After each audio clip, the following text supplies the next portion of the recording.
Yeah, and it's my mom. Hang on a minute, this will be fun. Mom, I'm gaming right now! Yes. Yes, you are. Mom, I'm gaming right now! With my friends, Mom! Hey, don't do that, me! Hey, I'm here too! Mom! I'm gaming with my friends! What do you want? Hey, And I'm streaming, Mom! Mom! I'm hanging up. I love you, Mom.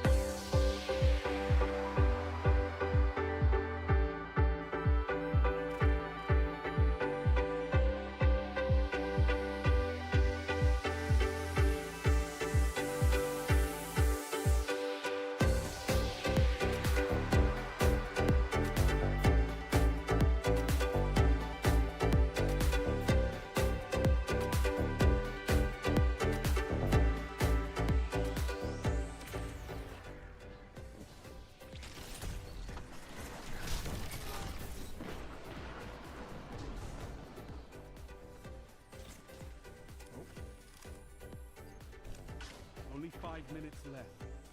A fire team that fights together stays together. Double down. Tell them to line up faster. Fantastic work. Oh my God. I didn't just do that, but I'll take it. I'll take it. I think Marv would have been very proud of me in that moment. I have the holocron. See here. You didn't make it, Grease. Here? Should you get out? Ah! Ah!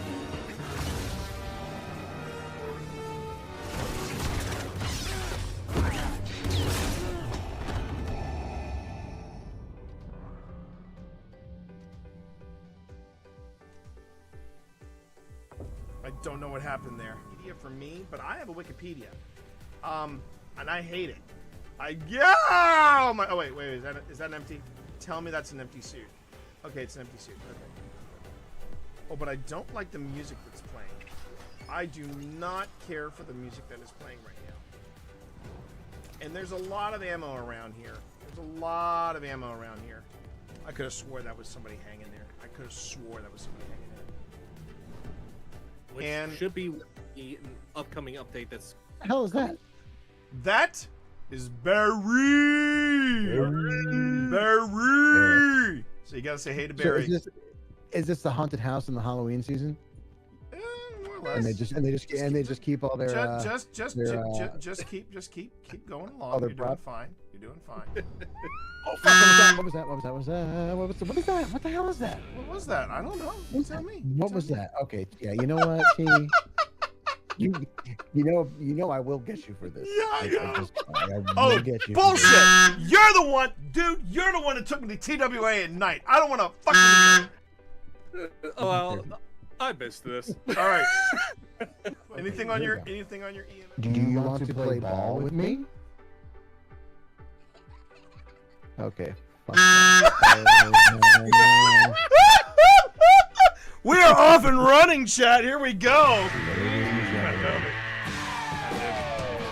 All right, Phil, move forward. Now, Phil, I will tell you right now, I will not leave you alone in this game. Open this door, Phil. Open this door to your left. The one that I'm okay. Yeah, the one on the left. Okay, walk in there. And read what is on the portrait, Phil.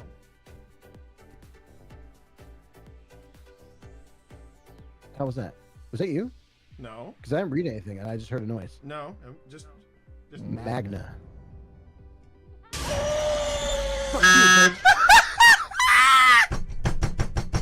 is awesome. This is awesome. That switch does not seem to do anything.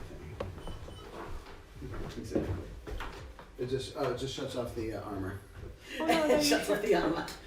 Alright, let me see if there's a switch over here. These switches here.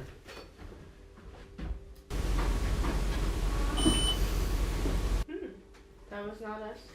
Again. Alright. I think I heard Sabrina say mom. Huh? What?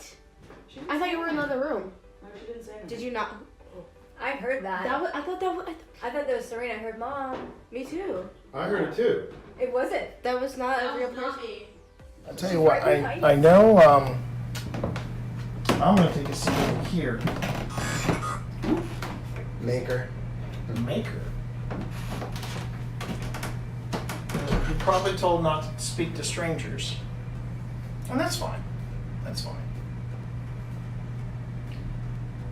My name is T. And over there's my... Was that you squeaking? Ooh, no, that wasn't. I heard that. Yeah, that's now I hear you squeaking. I heard What was that? It I sounded don't- like a voice. I don't... It did.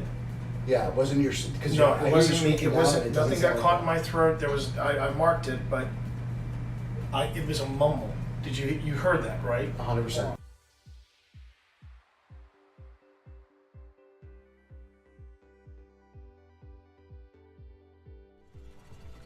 Cat, I swear, are you really doing this to me? Are you seeing this? Ah! Damn it, Cat! Don't. Oh my God! The cat.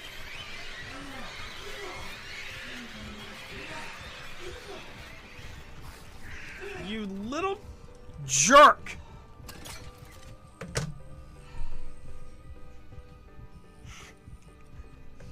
Man? What did you do to my game, Cat? I swear to God. Is that still going off in there, Tina? I would like the cat balls. Someone needs some cat balls. What was that? Someone needs some cat balls. You have. What is that? What is that? Do you hear that, Pip? It's a very wow. Hang on. It's a very rushed. It sounds like a rushed whisper. Someone needs some cat balls. I'm now slowing it down to 175.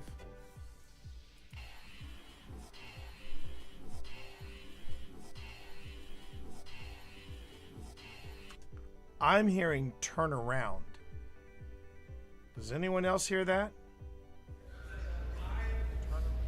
Which is ironic when you think about it, because usually people say, "Oh, all theaters are haunted." I don't think all theaters are haunted. Well, this one's definitely definitely. I mean, something's. Yes. Yeah. Oh yeah. But- They're just not talking to us right now. They're just not talking to us right now. You want to go into the green room? But I ask you, since when does an actor never want to talk about themselves? Yeah. Hi everyone, it's me, Twitch Dad, and I'm here.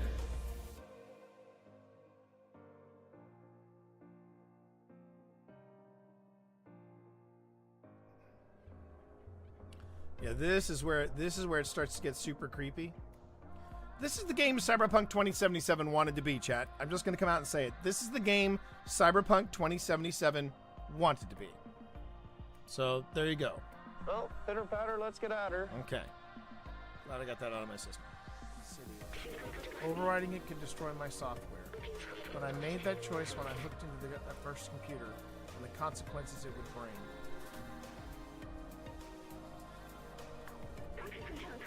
I'm sorry we won't see the outside together.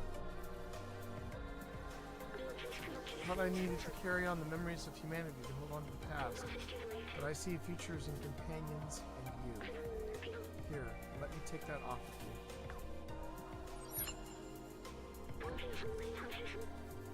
You were my friend, the very best I could have asked for. Oh, damn it. This is gonna be another Last of Us ending where I cry, isn't it? I'm tearing up already.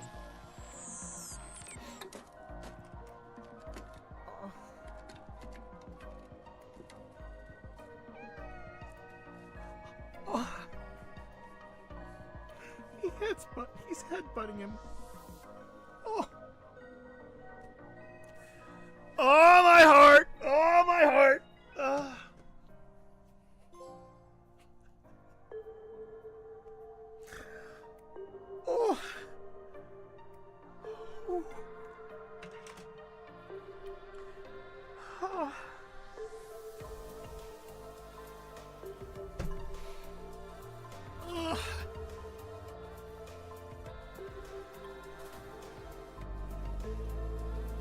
Why am I crying at a video game?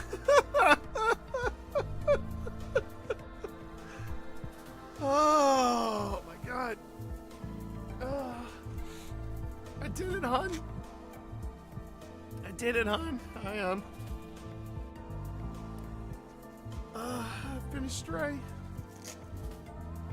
Worth every minute. Worth every minute. I'm gonna move back just a little bit. What? I wonder if she's pregnant. She does look like. I was just wondering if her belly was a little bit big. Yeah, Maybe that might be why she's hungry. that might be.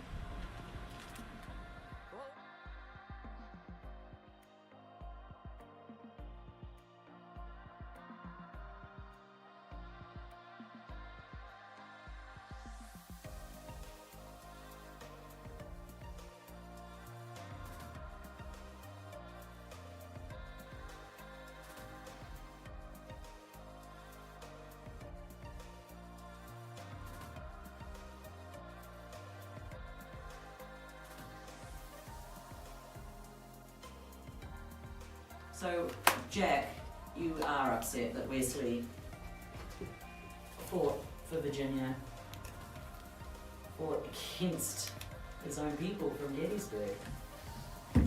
That must have been aggravating. Did someone just? Did you just whisper? Did you just whisper? Keep going. Everything you got. Oh, I don't know. I'm worried. He's back at red.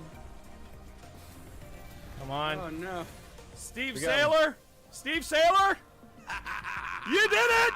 You did it! Congratulations, Steve Saylor! You just picked up your second seal, and it's a motherfucking raid seal! Let's fucking go! Let's fucking go! I fucking love it when T gets hyped. With a teammate entirely of your clan. Hold on. I'm going for it. Right?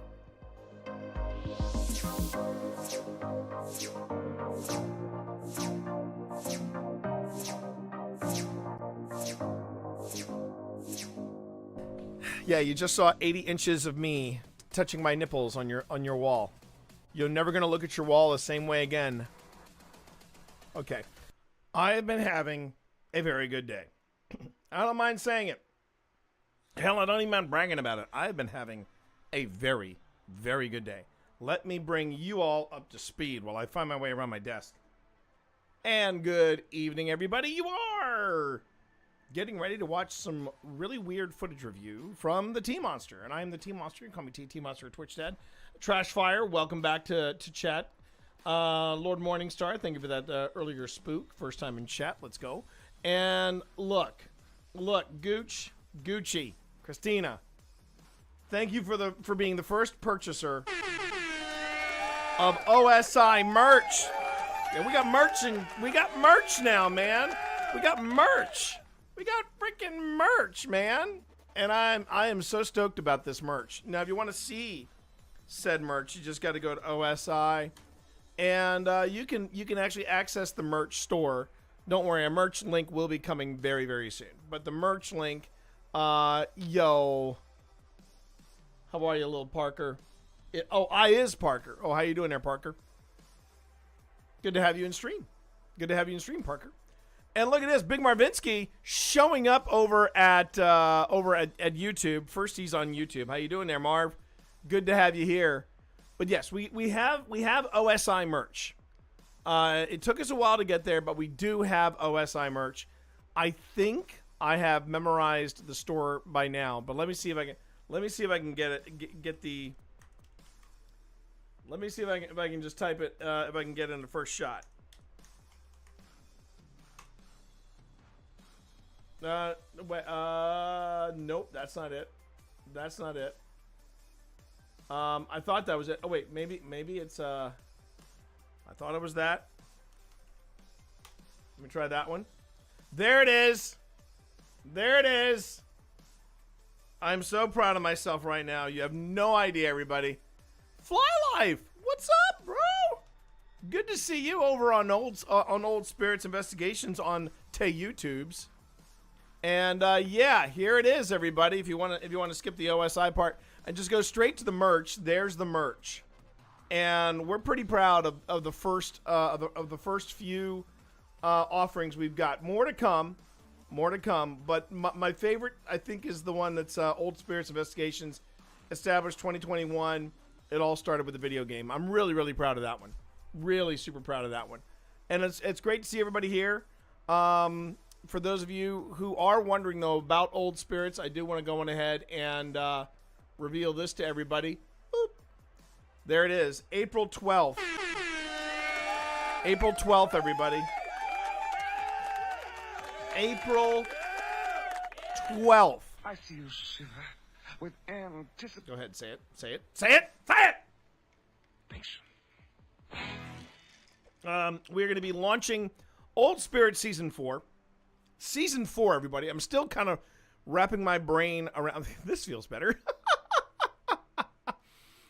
Everything is well, Fly, both here on Twitch and over on YouTube. It's a different vibe, YouTube. It's a different vibe. That's the only way I can describe it. I know, right, Marv? I'm still trying to process in my brain that we're about to launch Season 4 and that we've been at this for 4 years.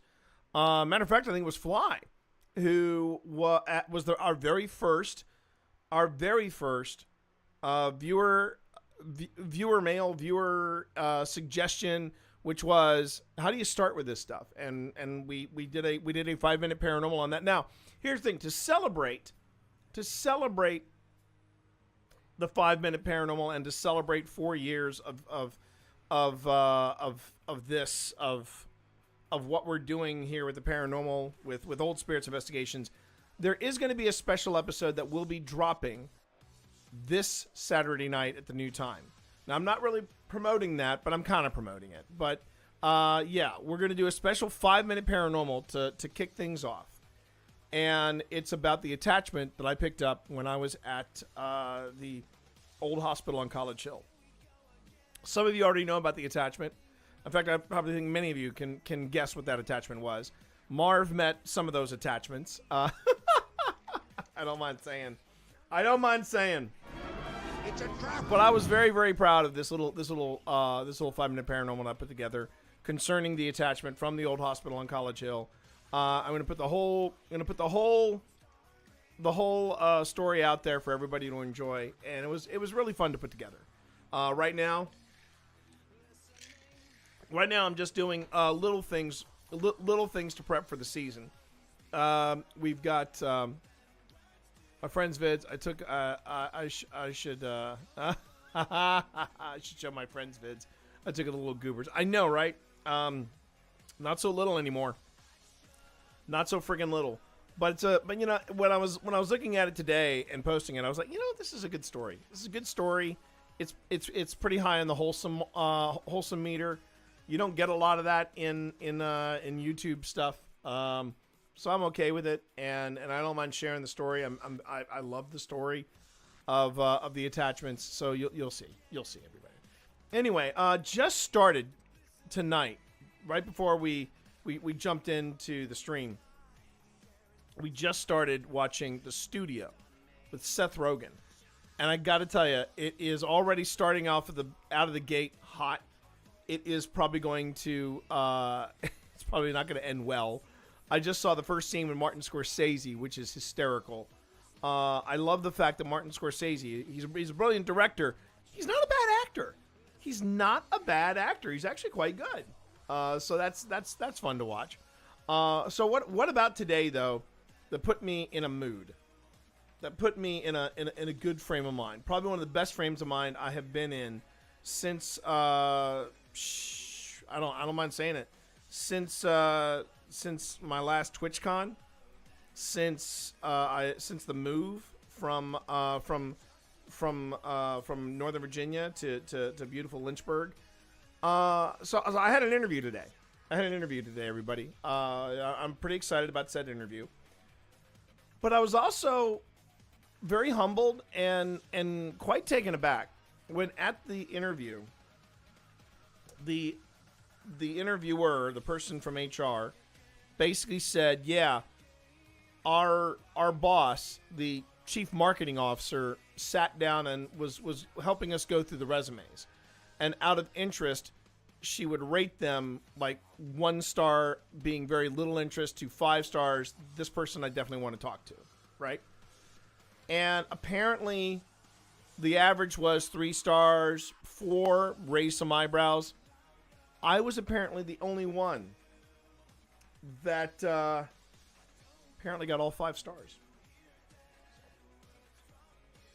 What a cutie. I know. Hot piece of old man ass. I guess. I mean, you can look me up on the web, and you know there's my face, the hot piece of old man ass. But let me just tell you, I mean, for her to say, "Oh, that worker code," bless. I'd like to think that, Marv. I mean, that was my gig. That was my dream gig. But I tell you what, the fact that they said that I was 5-star material, that I felt like that put the pressure on. And I'm not saying it did, but I jokingly said, "Hey, look, I'm just trying to make it to the next round." And she said, "Oh no, I've got 2 questions left, but I've already decided you're going to the next round." And sure enough, within an hour of me getting out of that interview, they went on ahead and they said, "Okay, well, when are you coming in for the next interview?" So I got one for this. Hold on. There it is. This is what I wanted to play. You want me to say well done? That you did good? Yes. Well done. Thank you, Cade. Thank you, Cade. Thank you, Cade. So I'm enjoying with a little libation that the Rossies turned me on to. Hard lemonade with some strawberry in it. So that's kind of nice. And I'm happy. I'm happy. I mean, I have not felt this confident in a long time. Now, granted, this is just the first screening. I gotta get through the rest of it. But I'm thrilled that within the hour of me wrapping up that interview, they said, "Yeah, let's go ahead and let's bring him back." So that's always a good sign. The thing that's been frustrating is I had not 1 but 2 interviews last summer with jobs that I really wanted, with titles that I really wanted, right? And in both instances, that was the weird thing. In both instances, I got contacted personally by the hiring manager, not by the people that interviewed me, but by the hiring manager, and they all said the same thing. "Hey, look, we loved you. Everybody loved you. Everybody was so impressed with you, but we're going with somebody else." And there's really nothing you can say at that point. I mean, I remember the first time I heard it, I said, "Well, is there anything I can do to change the interview?" They're like, "Oh no, you gave a great interview. We're just worried that you're going to get bored and leave, so we're going with somebody else." And then the other interview was like, "Yeah, you did great, and we really enjoyed you, but we just want to go with somebody else." And I mean, it's going to be this is part of the process. You know, the whole job hunting is part of the process of that kind of disappointment that you get. And I mean, the only time that I've ever really left a job after accepting it was this last one. Was the one in January, and it was just because it was that miserable of a. In fact, it's funny, we we got another email from the old place that I was working at in January, and I appreciated it. They're like, "Yeah, we just want you to know, for Cobra's sake and all this stuff, we wanted to make sure that you knew that we're changing vendors and all this stuff, and we just wanted to keep you in the loop." And I wrote back and I said, "Well, that's okay. I got something else lined up, healthcare wise. You know, it's cheaper than Cobra." And they go, "Oh, that's great to hear." So, we just wanted to make sure you we kept in touch, and you take care of yourself. Thank you. And it was so polite, and it was so nice. And I'm sitting here going, why wasn't my boss like this? I mean, everybody else at the company that I worked at have been phenomenal to deal with. But good Lord, my immediate supervisor, the person that was calling the shots towards me, could not have been a bigger pain in the ass. And now that I've got like 2 months between me and the job, I can now just come out and say that. And I'm really beginning to think that it wasn't the fact that it's a full-time job. It was the fact that it was the industry that it was in, contracting and proposals. I don't think I'm cut for that. I think it's just a little too, what's a great word to describe it? It's a little, I don't want to say dedicated because that seems wrong. That makes it sound like I'm not someone dedicated to a cause. And I can't, I mean, Bar mentioned it about code. I was dedicated to code. I was dedicated to code in a big old way. And there were times that I had worked extra hours, and they were like, well, you worked extra hours, so just scale it back for next week. I was actually told at one point, okay, T is the only one that's getting stuff done on the Trello board, so T, take 5. And I got an extra day off. Meanwhile, on that week, I'm saying. But it's more about I mean, I've got friends that are still at Booz Allen, and they are still pulling 12, 13, 14-hour days. And that's the norm. That is the freaking norm, which that's not even work like it doesn't matter how much you're making. It doesn't matter how much you're making. You're at work all the time. And then and it feels even more more cruel that the people that I know are all working remote. So it's like, okay, so you're at home, but you're still pulling a 14, 16-hour day. I mean, when you have off, if you want to dabble in the job and get some stuff off the desk, that's one thing. But if you're expected to be pulling this type of time and then be told, well, we can't bill you for that time. We can't bill people for that time, and you can't show people. So we'll come up with a workaround. And I remember there was this one guy. There's one guy that I worked with at Booz Allen, and he had worked so many hours in the previous year that there was no way that Booz Allen would let him take all of that time, but he kept accruing more PTO to a point of where he literally could, if he wanted to, just spend 6 months of PTO. And now the thing about Booz Allen is it's a bunch of lawyers. And if you've got a bunch of lawyers, they all want to make sure that their I's are dotted, their T's are crossed, and more importantly, their A's are covered. So they told him, take a day off. And while I was working at Booz Allen, this guy went from a 5-day work week to a 4-day work week. But guess what? He was still showing up on his supposed day off. And this is when I learned very quickly. Booz Allen officially was saying, oh yeah, he's off. He's off the clock. But he would still show up for different meetings, still take calls and things like that. So it wasn't that he was off so much as he was not billing hours when he was on casually on a Friday.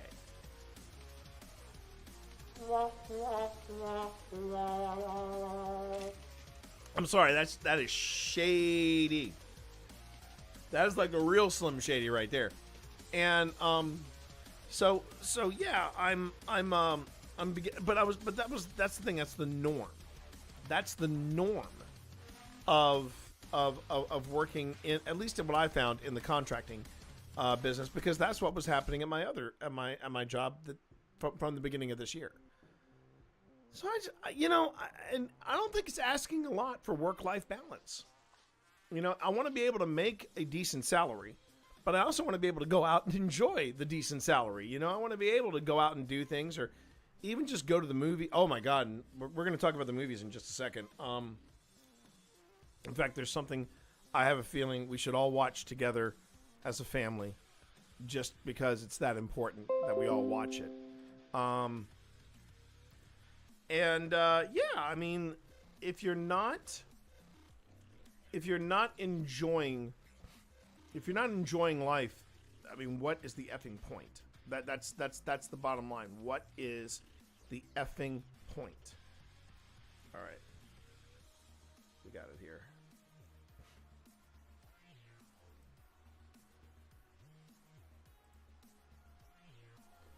I think we should all take a moment. I'm going to turn off the music real quick. I think we need to take a moment and just enjoy this. I didn't realize I needed this, but I think I think considering the current climate, I think this is something that we can all get behind and we can all enjoy. So, for your consideration, here we go. This is going to be the best 1 minute of your life on the internet right now.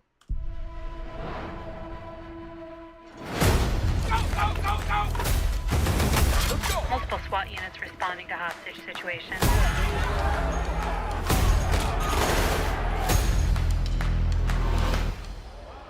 Hey, little girl, stop. What do you want, little one? Your ass. That's the sound of the police. That's the sound of the beast. That's the sound of the police. That's the sound of the beast. Who are you?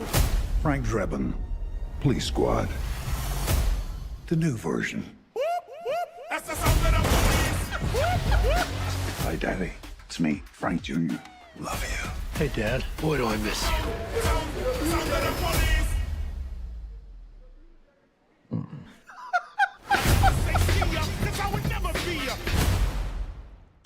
Is it August yet? Is it August yet? Because I am here for it. I know, right? Right, Marv? Oh, dear God. I am here for this. I am so friggin' here for this movie. I remember when the original Naked Gun premiered on I think it was ABC. Pretty sure it was ABC. And it was the first time that the Zucker brothers had ever done anything for television. And they said or at least the studio exec said the reasons why they canceled The Naked Gun was that people had to pay attention too much. It was they had to pay too close of attention to it. And I'm like, yeah, okay, that makes zero sense, but okay. Hold on a second, everybody. Attention, all personnel. Ads in 25 seconds. Ads in 25 seconds. That is all. Okay. That's just for Twitch. For YouTube, you're watching for free. I don't think they have quite figured out yet, like how to do that. How to monetize or do ads for. I don't know if they know how to do ads for live stuff yet, but I think to some extent they're still navigating a bit. I don't think they have quite figured. They're still navigating what to do with live stuff, and it turns out that you can't really monetize everything on YouTube's because one of the things I noticed is that if I have a 5-minute paranormal that is around 5 minutes, I can't monetize it. It's too short.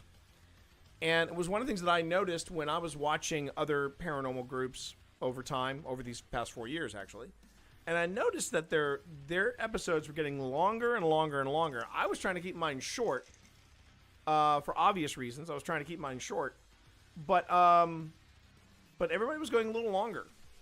And I was trying to understand what that was all about. And then it dawned on me, oh, wait a second. If I have an hour and a half or an hour and 15, anything over an hour, I'm not only guaranteed ad drops, but it's more opportunities for YouTube to drop in ad drops. So they're going to push that higher up in their algorithm of, hey, maybe you should watch this because we make more money from it. And so, yeah. And like with Twitch Turbo, I also do YouTube Premium because Pip and I were looking at different, we were looking at the a la carte services that we were doing. And out of all of them, the one that we use the most, turns out it was YouTube. We watch a lot of the paranormal stuff, obviously, on YouTube. There's also Chris Collins. We catch her stuff. And Selena Spooky Boo on occasion, because I do love me some Selena. And we were just like, yeah, we should just go ahead and get YouTube Premium. And we've been very happy with it. It's been great. For a while, we were also and I got to point this out. I think this is worth pointing out because I know I've been kind of critical of the man, the myth, tale, legend that is Mr. Beast. Not a fan. I admit, not a fan because I'm not a big fan of that performative. Hey, we'll give you $200 if you eat these live worms. You know, I'm not a big fan of that. You know, for this amount of money, I will dare you to do XYZ. I made it through the first 15 minutes of the Beast games, and I said, this is gross. This is absolutely effing gross. And the fact that it was, like, I want to say the grand prize was something like 15 mil or 5 mil or something along. And I'm like, considering how much money Mr. Beast is making, no, I refuse to believe, you know, that's barely a drop in the bucket. So please don't tell me that I'm gooky. I'm an edgelord. I'm giving away this money. You know, yeah, okay, you're not giving it away. Someone else is giving it away. So I'm not really digging Mr. Beast. However, for a while we were watching Oompaville. That is Caleb, who is the significant other now of Chris Collins. And Caleb at one time was just dogging. I mean, he was nipping at the heels of Mr. Beast. I mean, really going at it. You know, digging up a lot of the dirt that was floating around Mr. Beast. And then Mr. Beast contacted him. Didn't give him a cease and desist. Didn't do anything like that. He just contacted him and said, "Look, you want to air this dirty laundry? Let's go." And he went on with Caleb and basically started, you know, we just aired the dirty laundry. And I tried watching it, and it was really uncomfortable. And what I mean by uncomfortable is Caleb usually when he's flying solo on his cast, he speaks with confidence, he speaks with authority, and he speaks with education. Like he really understands and knows and goes with everything that he has discovered about this particular subject, person, what have you. But several times he said, "Well, I'm not a journalist." Well, I'm not a journalist. No. When you put yourself out there as an authority and you've done research and you're picking apart someone else's, for the lack of a better term, livelihood, and putting under a spotlight what they're doing and not backing it up with opinions but backing it up with facts, I got bad news for you. You're a journalist. To me, Caleb was no better in that. When he kept saying that was no better than when Joe Rogan would say on his show, you know, like when everything hit the fan about him talking about, oh, you know, getting this COVID-19 vaccine is not a big deal for the younger crowd. Okay, first off, you know, he was basically making those type of accusations and insinuations. And then when people called him out on it, he's like, "Hey, I'm just a knucklehead who's got a podcast. Who listens to me?" Dude, Spotify has paid you several millions of dollars to do a podcast, which means you are a voice of authority. And people literally do trust you with getting to the facts, getting to the truth. And he likes to say, "Well, I play both." You don't play both of anything, pal. You are what you care about is the same thing that Caleb cares about, which is how many people are listening to my podcast, how many people are watching my videos on YouTube. And that was a bit of a disappointment when I heard Caleb say that, because quite honestly, he is a journalist. He may not think he is a journalist, but he is. A journalist is someone that steps forward and on a regular basis, they report as unbiasedly as possible. But now the thing is, with Caleb, there was some bias. He did not care for Mr. Beast. And since he's been on there, something I've noticed, since Beast went on with him, and I got to give credit where credit's due, that was a savvy move on Beast's part. Because the one thing that I don't think Caleb expected was Mr. Beast stepping up and saying, "Yeah, let's talk." And that can be very disarming. And and my feelings are I'm making pretty clear. I mean, it's like, if you're gonna do that, if you know that and it wasn't like Mr. Beast called him out of the blue and said, "Yeah, I'm coming on your podcast tonight, or I'm coming on your YouTube feed tonight. I'm doing this." He had time. If you got that time, you buckle down and you dedicate. You're like, okay, I get to finally ask these questions, point blank, and I get to really ask the hard questions, the tough questions. And if he dodges it, this is my chance to say, "Hang on, you're dodging." Did that happen? Not really. And that whole thing of, "Well, I'm not a journalist." No, that's a cop-out. That's a cop-out. Journalism is very much like journalism is a lot like podcasting. It's a lot like podcasting in that it has evolved. And now we have street journalists. We have people that are not afraid to ask the questions, but are also ready to rebuttal if it is that kind of journalism. There's that new style of journalism where it is an educated rebuttal. A really good example of that, I think, is the I don't know if any of you've seen it, but there's this show called Surrounded, and it's basically someone sitting at a table, and it could be somebody from one side of the spectrum or the other side of the political spectrum, but they sit at a table surrounded by different people, and they come in, and they have a hardcore sit down, and some of them have been, even with people that I don't like, it's compelling watching them try to either A, uphold their point of view, or B, try to get their point of view across to someone who has their mind made up. I think one of the most compelling ones was a girl sat down with Pete Buttigieg, and she was determined to vote for Jill Stein.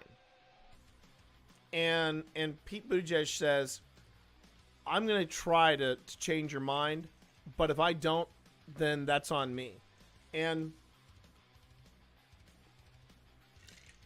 he said, and the woman was determined. She didn't like Trump, but she didn't like Harris because of her point of views on Israel. And Buttigieg just came at her with both guns. He did not pull any punches. He said, "First off, if you think Trump is going to handle Israel better than how Vice President Harris has been handling it, you're sorely mistaken. That is from personal experience and from working on Capitol Hill." He then said, "The other thing you need to know about Jill Stein, she's not going to win. You can vote for her, but she's not going to win." And I really don't want to sound like I don't want to sound defeatist there, but she is not going to win. In fact, if there's anything she is good at, it's not winning. And he says, "Look, you're saying you've done your research? Well, look up her track record. Look up Jill Stein's track record, and you will see, that she is very good at not winning." He never said losing. He just said not winning, which was, again, pedantics, but still, great way to navigate it. And there was another one I saw just today. And to me, this is a form of journalism. And I can talk about this because I have a comms degree. And one of my concentrations was, yes, photojournalism. The term journalist and journalism has now really spread out. It is evolving because of these types of platforms, because of Twitch, and where you have to navigate it is what kind of journalist is it? What kind of journalism is it?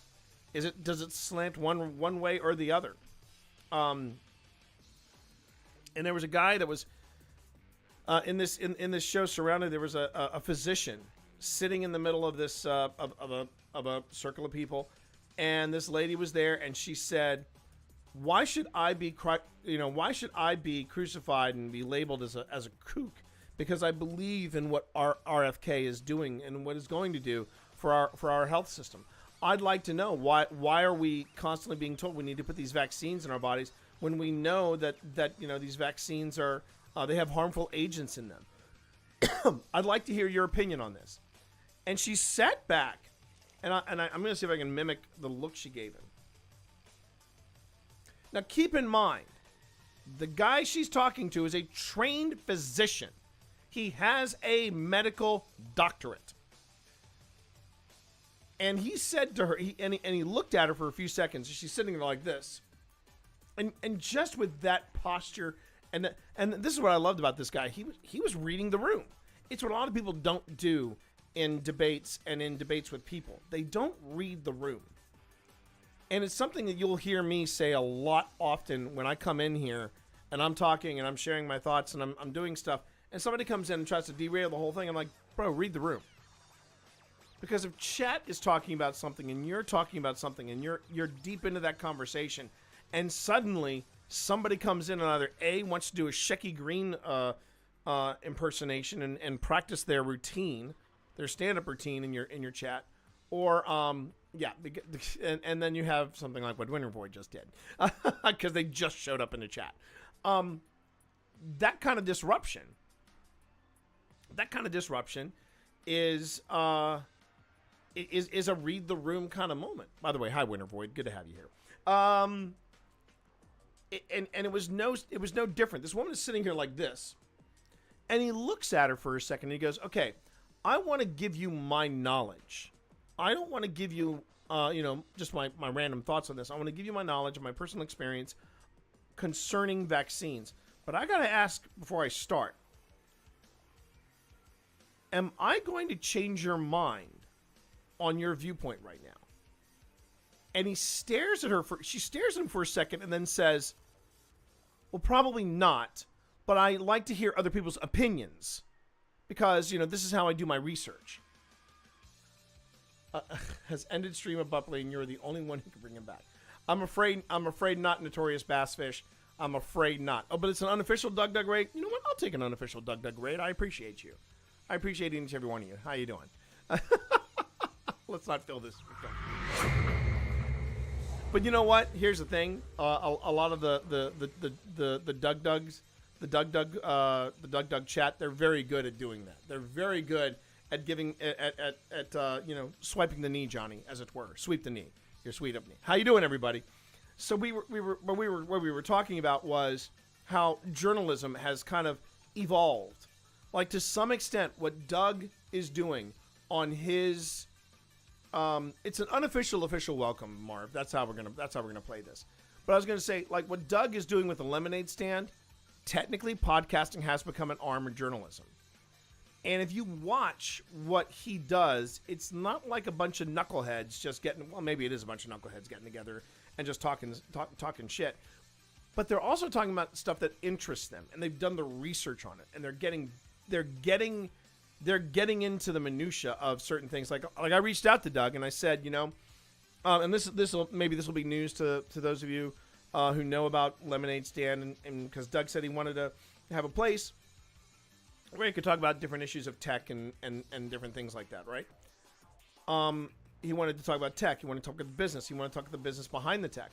And I went to Doug and I said, well, you know what? If you guys ever want to talk to somebody who got burned by the whole AI learning, using torrented books to teach an AI, because that's what Meta did. They basically torrented a bunch of, like, thousands on thousands on thousands of books to teach their AI. I was one of the authors that got caught up in that. They basically torrented every book in my bibliography off of a Russian pirate site, a known Russian pirate site. And, they used it to train their AI with. So, that happened. And Doug, he put it in the idea hopper. And not going to lie, normally I'm an advocate for piracy, but that's, yeah, I know. Basically, the argument, the first argument was, well, it's going to take too long if we do it legally. And then after they got caught, they said, well, we're just trying to keep up with China, because China is apparently doing it that way. And the way I look at it, Winter, is, well, you know what? Now I can honestly say that I'm in the same league as Stephen King, Nora Roberts, George R.R. Martin, and other heavy hitters, because we all got burned. I knew people who had their library is just pilfered. And the thing is, skill issue. Honestly, it's more Winter. It's more about the fact that Meta is a $1 billion corporation, and they actually used they torrented books off of a known pirate site, and yeah, and it was just so they could circumvent the legal aspect of it all. And the thing is, if anybody's curious, these folks actually found. Oh, excuse me. Sorry, everybody. I got something in my eye. Could be cat fur. Because you all know, I do have cats on this stream. I got to say, that's what I appreciate about you. A lot of people appreciate that. I hear you, Brom. I hear you. Should I mention? Should mention when it's an indie product, the books or games I don't pirate. I'll buy it if I can afford it, if I have the morals. Well, piracy is a tricky. It's a tricky thing, man.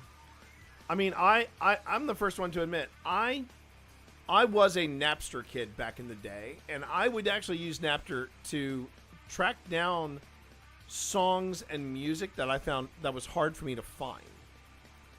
But I never downloaded full albums. I only downloaded a track here and a track there. Not thinking a thing about it until a friend of mine put it in a perspective. He said, well, how would you feel, T, if somebody downloaded Moravia or Billy Baddings without your permission? You weren't giving it away. You just went on ahead and somebody just downloaded the book because they wanted it. Not because they wanted to pay you for it, but because they wanted it. And I thought about that for a second and I said, yeah, I think I'm going to stop using Napster. It does mean that I don't get certain things and I miss out on some stuff, but you know what? That's just my personal opinion. But now I can say, now I know what it feels like. Now I know what it feels like to have all of my work pirated, and not just pirated, but pirated by a corporation that could have paid for it. They could have paid for it. But they chose instead, this is going to be a faster, more economic way of doing it. And the story goes is that the reason why this happened was that a smaller author actually found out about this. And it was during the discovery process that all the details came out.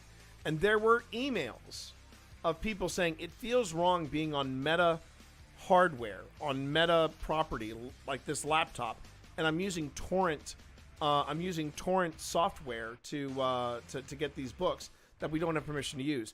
And then at one point, legal stepped in and said, this is a high risk action that we're taking.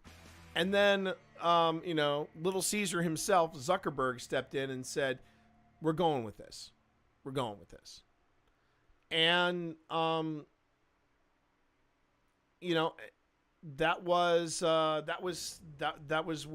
that's where it was the worst. When you're like, you have enough money, you could make this happen. As Winter Void said, it's a skill issue. It's a skill issue. You can make it happen because you're freaking Meta. And had you asked some of these authors, now here's the thing, here's the thing that I find fascinating. They pilfered a lot of works, right? But some of the works that were pilfered, I guarantee you, they're probably not the best written works. I mean, in the case of George R.R. Martin, they're great books, but now this AI was trained on a series that still hasn't been finished and has probably written itself into a corner that Mr. Martin can't get them out of. So there's that. But where I'm going with all this, is that the lemonade stand is a form of journalism. Oompaville at one time was regarded as a field of journalism. He would probably never categorize himself. He would probably call himself a podcast host. But honestly, some people on the broligarchy side of life, they probably regard, embrace everybody for impact. They probably regard Joe Rogan as a journalist. So I think that the definition of journalist and the definition of journalism has really changed. So for some of it, it was good. For others, not so much. And it's a weird gray area, but you know, it is what it is. It is. Would you say CoffeeZilla counts as a journalist? I'd say he does. I would too. CoffeeZilla, he has cracked quite a few stories in the brief time that I've known him. So you know, and then, but where I get a little uptight is where people like Joe Rogan, and to some extent CoffeeZilla, and to some extent Oompaville, all say, well, I'm not a journalist, but it's like, no, own it, man. And this whole, it's like the word alleged. You know, you have to use the word alleged if you don't have the facts in front of you. But now that feels like, when people say I'm not a journalist, but they practice journalism, I personally feel like that's the, and they say I'm not a journalist. To me, that's on the same level as someone saying, oh, you want me to apologize for the insult? Well, then I'm sorry you feel that way. It's not an apology. It's not. And that drives me bananas. If I hurt somebody's feelings, I'll just come out and say, you know what? I'm sorry. Didn't realize that was you know, I will take the heat for that, and I'm sorry. And you move on. You move on. But to say, well, I'm sorry you feel that way. Really? Really? Really? That's what you're calling an apology nowadays? He is one of the few people actively trying to make the internet a better place and actually having an effect. And that's true, Winter. It's very true.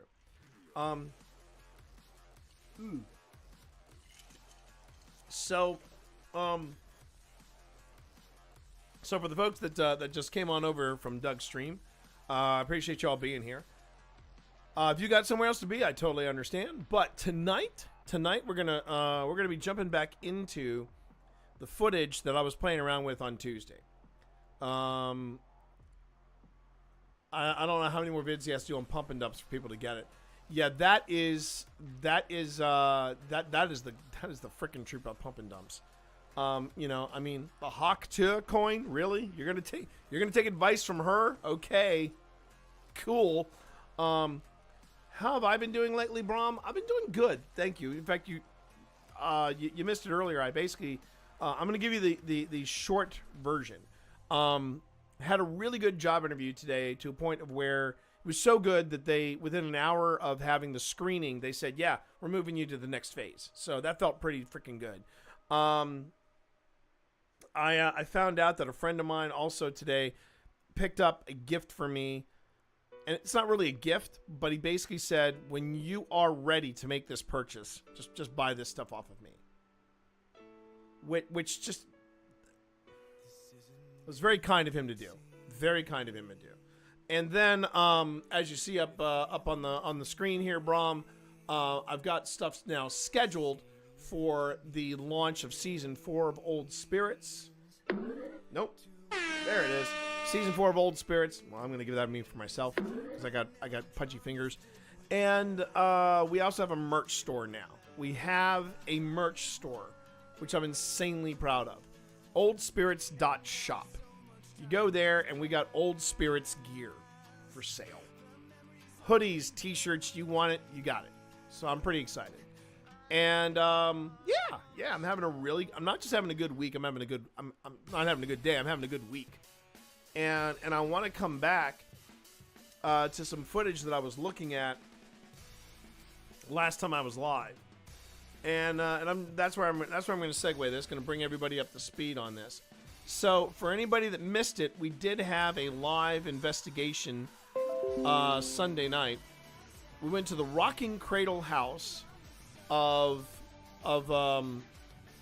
Lynchburg, Virginia, and things got weird. Can I buy a haunted chair? You cannot. You cannot. Now, as far as did I find a ghost? Some things were happening that I couldn't quite explain. A dust devil, yes. I would say there was some stuff that happened that I couldn't quite explain. Can you buy a haunted chair? Not there, but I can give you. I can give you a shirt that has the word haunted on it. In fact, if you were to ask me what do I think is the man, we got some cool stuff in the store. I'm not gonna lie. I feel like we got some cool stuff in the store. But if you were to ask me what is one of my favorite things in said store, I'll show it to you. Hold on. I'll show it to you. This one I'm particularly pleased with. I freaking love this one right here. Hold on. Let me take it. So this is one of the designs we have. Not all ghosts are scary. Some just want pets. So there you go. And I love this one. And I believe we are offering it. I think we are offering it in hoodie format. But that's one that I really like. And this is the first one that we actually sold that I'm pretty proud of. This is Old Spirits Investigations, established 2021. It all started with a video game. And that is true. That is the truth. And we happened to find a design of a, I don't know how Pip and Tina found it, but they found a like a bitmap ghost holding a video game controller, and I was like I'm on this. But these are the first items. There's gonna be more items coming. But yeah, I was pretty happy with the debut merch that we have in there. I wonder if there are truly haunted places around here. Well, Brom, you told me you were overseas. That's right? what she said. Hey, what about the whiskey glass? Unfortunately, we haven't designed that yet. But I don't think it's quite available here just yet. But I want to design that because that was a pretty hot design you gave us, and I want to do right by you. Hold on 1 second, everybody. Attention, all personnel. Ads in 30 seconds. Ads in 30 seconds. That is all. Okay. And that is accompanied by this. Born in Germany. Oh, Missouri. Shit. Oh, you got the pen. You got Missouri State Pen out there, Brom. The Missouri State Pen. To kind of give you an idea, they were gonna knock it down, and I think somebody said, "How much do you want for the place?" And someone bought it for like a couple $100. And in 1 year, the guy made merely $500,000 just doing paranormal tours. And the Missouri State Pen is intense. It's an intense place. Dust Devil, if you look at that shirt that I was just showing, it all started with a video game. That video game was Phasmophobia. Now I haven't played it in a while. Last time I played it, the Lighthouse was a new territory. But I loved the Lighthouse. The Lighthouse was great. I don't have much time. To do it because we are now actually doing Phasmo for real. Which I run. Oh, by the way, High Panic. Which originally, that's the funny thing. We were going to call, Phil and I were going to call this little outing that we were doing. We were going to call it Phasmo for real. That was what we're going to call this whole thing. Turned out, we didn't. Because we didn't want to be attached, you know? We came up with Old Spirits, and the whole thing started with a video game. And that's how that worked out. Those streams are always so much fun. They were. Sorry about the ads. Everybody. Oh wait, they can't hear me say that. I turned off alternative TTV players. Can you do ads again so I can give you money? I appreciate that, man. I'm fine with this because it's supporting T and he's chill. Okay. Thank you. Appreciate that. Again, as I've said before. I got to say, that's what I appreciate about you. There you go. So yeah, and you are back, Winter, because I don't have pre-roll ads. So if you leave and then come back, it's like you never left. So that's one way that you can avoid. Another way you can avoid it is either Twitch Turbo or subbing. But I'm I'm not going to push anybody to. I'm not going to push anybody for a sub, but Panic might gift a couple of subs to folks, like Hail Noobs to Noxious, to man, these are tough ones too. Dat Kirby, G3, and Luterinker. So there we go. There we go. Thank you for those. Thank you for all of those gifted subs. Yeah, Twitch Turbo is great, though, Devil. Twitch Turbo is great. But I was going to say that, yeah, I did play Phasma. No, don't worry about that, man. Don't worry, Winner. I appreciate it. I appreciate it, man. Look, I'm glad you're here. Okay, I'm glad that we got people that don't normally come in that can hang out and enjoy the stream. That's what I sincerely want, is people coming in and just hanging out and enjoying the stream. And Horizontal Chaos, thank you for that follow. Thank you for that follow, much appreciated. More of that. Turbo's good when you watch somebody stream that can't sub them all. Exactly, Dark Phoenix, exactly. Doing about as okay as possible. I understand, and I'm thinking about you. Just think about this. Think about this for a second, Panic. Whatever's going on, whatever happened, keep in mind you hung on to this position for a good a good chunk of time, for at least more than a year. So you have that going for you. You have that experience, and that is what is important. I got to say, that's what I appreciate about you. You also got out of Alabama, which also is kind of a bonus. I'm just gonna say that. Oh, Addie with the follow. Thank you very much, Addie. Thank you, Addie. Yes. More of that, please. More of that, my girl. I freaking love that movie, Ford v Ferrari. I freaking love that movie. Okay, right, and that's cool. Like I said, that's cool, Winter Void.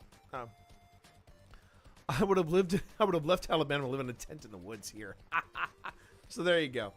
I have no idea about the state pen near St. Louis, but I hate dealing with that traffic. No one can drive up there. Well, that's true. I agree with you there. So going back to the thing that we did on this past Sunday.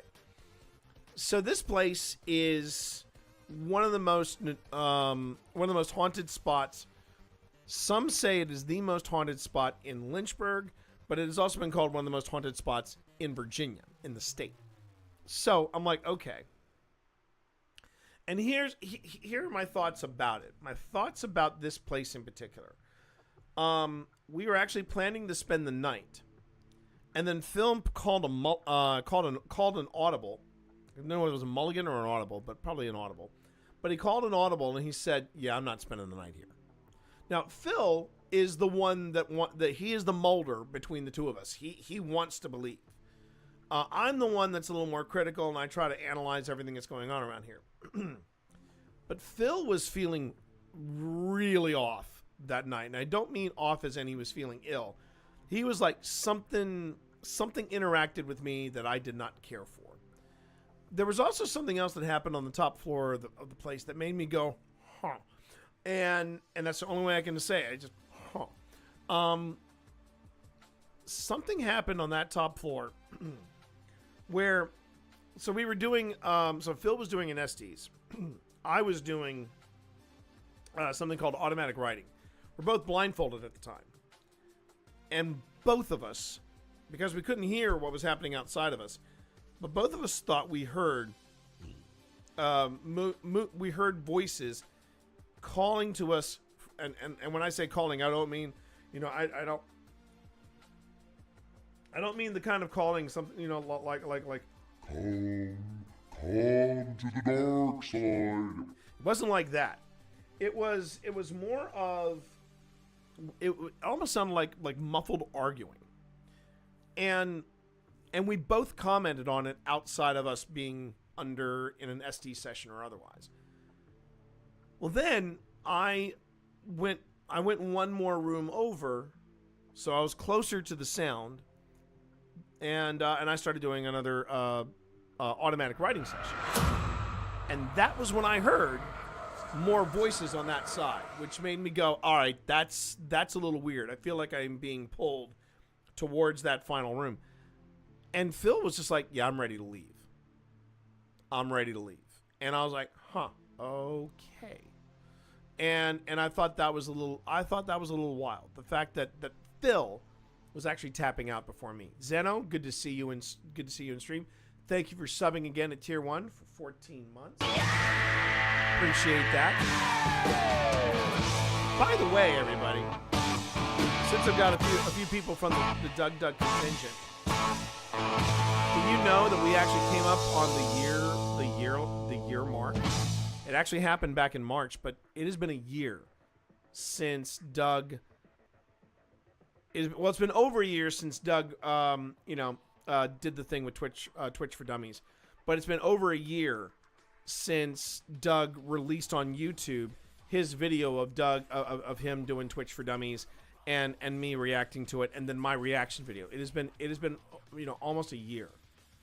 And yeah, I know, Zeno. That kind of popped into my head. Have you ever been explicitly threatened by a spirit, like it tells you to leave or bad things would happen or something like that? I thought, and I'm not necessarily saying, wait a minute, are you trolling me? I'm not saying that, but I thought you would ask me that once before.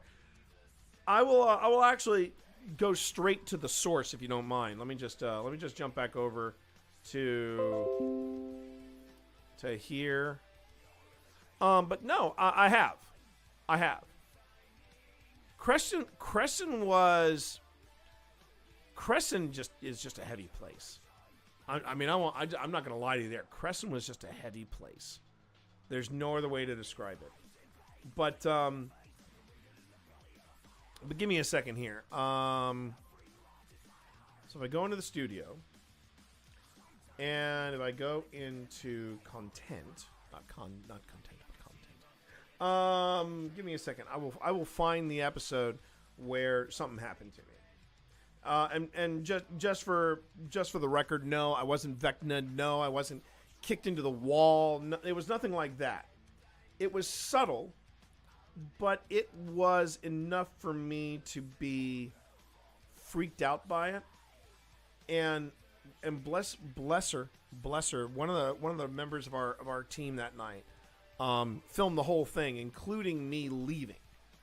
And when I left the property, I was better, but I was visibly shook, and you see it. You can hear in my voice just how rattled I was by this experience. So let me just find part 1, which is no, that's the Gettysburg episode. So that's not it. We've got the Fox, Monster of Crescent,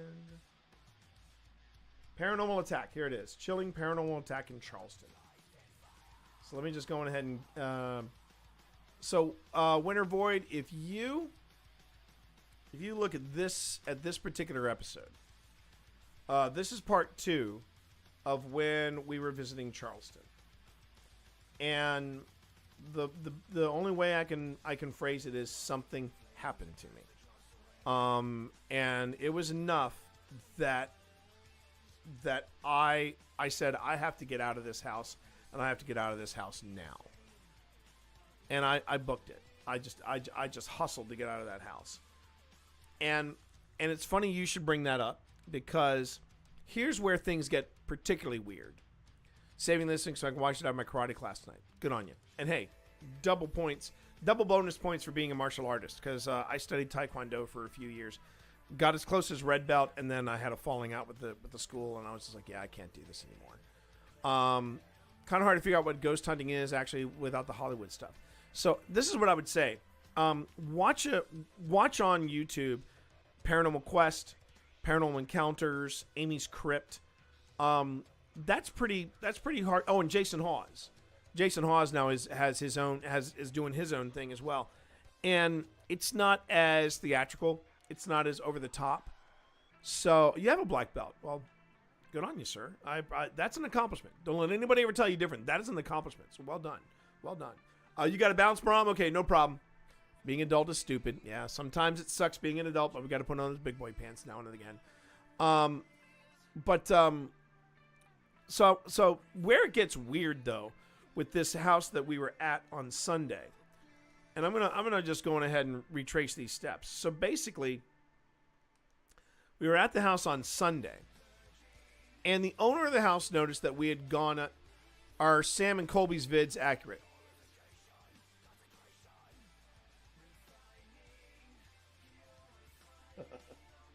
How do I put this nicely?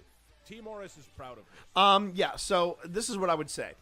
I would say Sam and Colby are terrific paranormal entertainers. They are not good paranormal investigators, but they are very good paranormal entertainers. I think that's the nicest way to say how to rate Sam and Colby's videos. They are entertaining for a certain group of people. I am not part of that demographic. And if you call what they do investigation, I got some bad news for you. Calling, in fact, I will put it in a way, Winter, that I think you'll appreciate. Calling what they do paranormal investigation would be calling what Jackie Chan does as black belt level martial arts. I think Jackie Chan is a brilliant stuntman, and the kind of choreography that he does is astounding to me. But when it comes to really good martial arts, yeah. So if I just need background noise while playing Haste or something, then something like Sam and Colby. But if I actually want to learn. You like that analogy, did you? But if I actually want to learn, use a channel like you. Like I said, you can watch Old Spirits. You can watch Jason Hawes, Amy's Crypt, Paranormal Quest, Paranormal Encounters. I think those guys do what a lot of people are now saying. We do real paranormal investigation on this channel. And that is a sincere and a severe distinction between what Sam and Colby do and what we do at Old Spirits. I mean, I can simply put it: you will never see Old Spirits hold a ghost prom. I'm just gonna come out and say that. You will never see me. You would never see us at Old Spirits do a ghost prom. I got to say, that's what I appreciate about you. All right. So so going back to this place, what makes this particular place weird was we went there Sunday, and it's Monday, and we got an email from the person that owns the house, and they said, "Hey, I saw that you all did some stuff in the house and then left. Just wanted to know, were you guys in the market for buying the house? Because I'd be interested in selling it to you." Now, here's what's weird about that. We saw the house 2 years prior, and it was being renovated. And it's a beautiful renovation. I mean, they did a really nice job on the house. So technically, and she didn't really open up the place for rentals and things like that until a year ago. And the thing that's stunning to me is they haven't even really been open to the public for a year, and then they want to go on ahead and they want to sell the place. After what we experienced, and then after being offered to buy the place, a lot of alarm bells were going off. And the other thing I would say too is, if you were to ask me how comfortable did I feel in the house, I felt as comfortable in that house as I did at the house in Charleston, the one that I sent the link to. And I didn't feel comfortable. I did not feel comfortable the moment I stepped into the house. I felt like I was, when we stopped the car and was waiting for them to join us, to get started in paranormal investigating, I just felt really off about the entire area. And then I did some digging with my wife into the history of the area, and it was not good. It was not good at all. And so, yeah, that's my 2 cents on it. I think my mom's house needs investigation. I can't stay in her house more than 2 minutes, then I gotta go. That's interesting, Harley. I think I said to you the last time you were here, I said, the more you know about the history of the land and about where you are and about the house you're in. Like, for example, we know after moving into this house is 100 years old. And we know there have been 3 deaths in this house. And people ask me, oh, so you moved here and there's a lot of juju in this area. Do you think your own house is haunted? So here's my story about that. I have never, because one of the things I do is I say, I do not use devices in my own house. It's that old saying, don't shit where you eat. And I will never investigate a house that I'm living in or the house that I am living in. But when I was here by myself, waiting for my wife and the other moving trucks to come, it was just me and the cats, and the house was empty. And I remember sitting in the living room of of this house, no furniture around, and I just sat there in the quiet. I didn't hear anything, but I just had that feeling. I had that feeling. And before anybody asks, yes. Raised Christian, practicing Episcopalian. I got no issues with this. All right, I got none. I do try to cleanse myself. I do try to have protection. If anybody asks, do I wear a giant ass cross around my neck when I'm going paranormal investigating? No. My protection, my talisman, if you will, is the EKG of my father on the day that he died. And I know that's deep, and I don't want to get too deep into this, but I carry that with me, and I feel safer. And I will say this, and I don't think it's coincidence, but in that link that I sent you, I didn't have my dad with me. And I think that played into it. But what I was going to say was that I just felt a little. I mean, granted, we had just bought this house, so that was kind of a thing. But I just felt like something was watching me. And now the feeling we have about this house, the 3 people that could be in this house, I feel like they really like us a lot, because this house for 20 years was a rental property. And in some of the improvements that we've made in this house, it showed. I mean, I've seen a lot of what some people call landlord specials in this house. But we have made this house our home. And it feels like every little improvement that we make in this house, whatever's here, it could not be happier. There's like, oh, they're taking care of the house. They gave us a new roof. They're really looking out for us. This is very cool. Chill ghosts. Yeah, exactly. Chill ghosts. And if you want a good example of chill ghosts, after you watch that episode that I was putting out there, Winter, I would say look at any of our videos from Linville Manor. All of those ghosts at Linville, they are chill as fuck and could not be nicer ghosts. I absolutely love that. In fact, we got a special. We have an Old Spirit special, an actual collab coming up very soon, and I can't wait to share that with you all.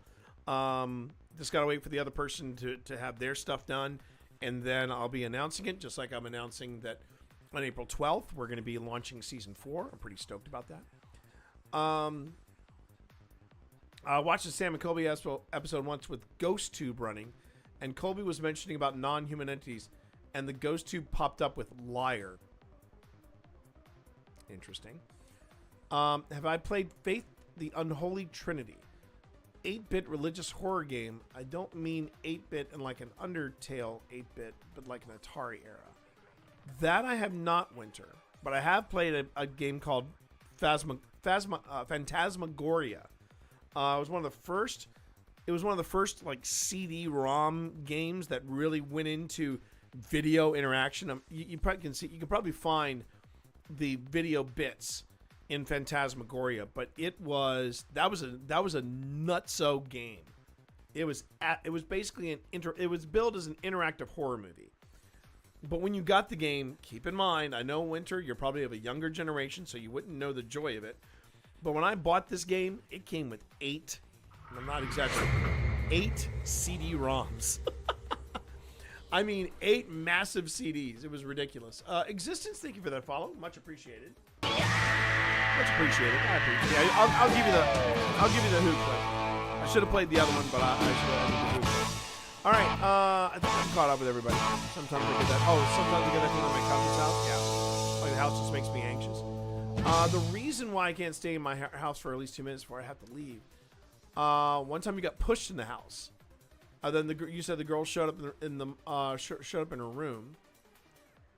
They don't want none of her kids to enter in her house. That's why I haven't visited the house in Florida. That is interesting, Harley. That's very interesting. You know, the more you could find out about that house and about the land that it's on, I think that would be choice. I have the brother of the original builder and owner of this house here. He's angry because when his brother passed away, the family sold the house and it wasn't given to him. He just chills in the basement now, but will sometimes bang on the basement door. See, I was worried that was what I was dealing with. Was one of those territorial. I was worried that whatever we were dealing with at the Rocking Cradle House, I was worried that it was somewhat territorial. You know, and it wasn't that it was malicious. It wasn't an evil spirit or anything dark like that. It was like you said. It was like you said with your house guest. It was just angry, and it didn't make me feel welcome. Which brings me to what we did here, and I want to go on ahead and get back into this. So, for anybody that missed it, I wanted to also wanted to stop the music because we have to stop the music when you're doing this stuff. So let me go on ahead and explain what the setup and the situation is. Oh, but I also want to do this. Give me a second. I have to do my promotionals. Now, I think it's looking. Hang on. I gotta fix this. We're gonna be doing that again soon. I'm quite excited about that. More to come. Okay. I can't tell you all the deets, but I can just say I did something cool earlier, and I'm going to be doing it again. So I'm very excited about that. And we go. Boop. Boop. There we go. All right. And yeah, we're gonna be doing that on April 12th. I hope you'll be able to join us over on YouTube. I don't know if I told you the house was built in 23. Oh, that's very close to this house. There's only one death in that house, but it seems more to the story to that house because that's all I still got on it. The other thing you can do, Harley, is always when you can look. Go to the local county where the house was originally built, or where the house is located, and look in the Hall of Records. Go to the City Hall of Records, the archives, and find out, because that was the thing. Pip has been talking to Historical Lynchburg about this house, and that's where she's getting a lot of her information from. And they don't archivists and people that do the history in their local area. They don't get enough love, in my opinion. So there's that. All right. So what you're looking at, everybody, is this is the downstairs lounge area, right? It's a downstairs lounge area of the house. And what we did was we're doing this thing called Abandonment. And Abandonment is something that you see done on some shows, like Paranormal Quest has been doing this for a long time, and they just call it Abandonment. And then there's Amy's Crypt. They're starting to do it as well. I know that there's another. There's a paranormal debunker who is now getting into Dawson. Dawson is his name, and he is also doing abandonment sessions as well. And what abandonment sessions are is that we leave instruments running, and we have a camera going, and then we go on ahead and we just leave. And I tried this at a place called Annaberg Manor, and you could still hear us talking and moving a bit now and again downstairs, but there was also some stuff upstairs. This is the first time we actually left the premises. So there's nobody in this house. It's just the devices and silence. But you're going to hear this a very loud room noise. And it's basically the air conditioning as well as our cameras, because the pickups on these cameras, they're good. They're not great, but they're good. And so I'm getting a lot of room noise when I hit play. And yeah, I'm just making recordings of when things happen. And when we started doing this on Tuesday, yeah, we actually picked up an electronic voice phenomenon, or an EVP, and that was interesting. That was very interesting. So we're just going to try to finish this segment of it, and then I think what I'm going to try to do is I'm going to bring in different footage from the room upstairs, and yeah, we'll see how this works. But it's been interesting watching what's going on.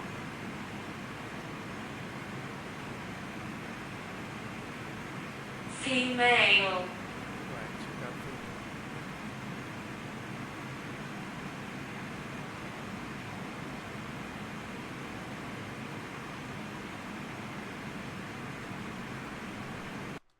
I can honestly say, Winter, and that's a great question, because, you know, it would stand to reason, because you hear about, you know, oh, I had this fully charged. Now look, it's the battery's been drained to nothing, you know, that kind of thing.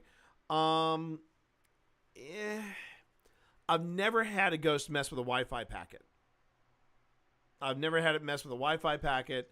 And so in that respect, I don't know if that whole thing about, oh, they were taking energy from my devices. I've never had that happen. Usually what I find out is when I get home and I try to charge something up, and then I pop it back into my camera. It'll do the same thing as it did when people thought, oh, a spirit drained it. I'm like, well, no, it could just be the battery's worn out. So I tend to be that guy. No, nothing is insulated. Okay, everybody. Hang tight. Attention, all personnel. Ads in 10 seconds. Ads in 10 seconds. That is all.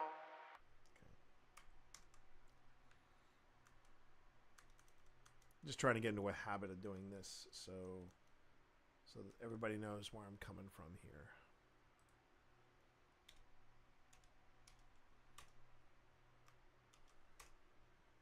There you go. All right, so back to it. So we got something coming up here. Listen to me. Ooh, oh, that's good.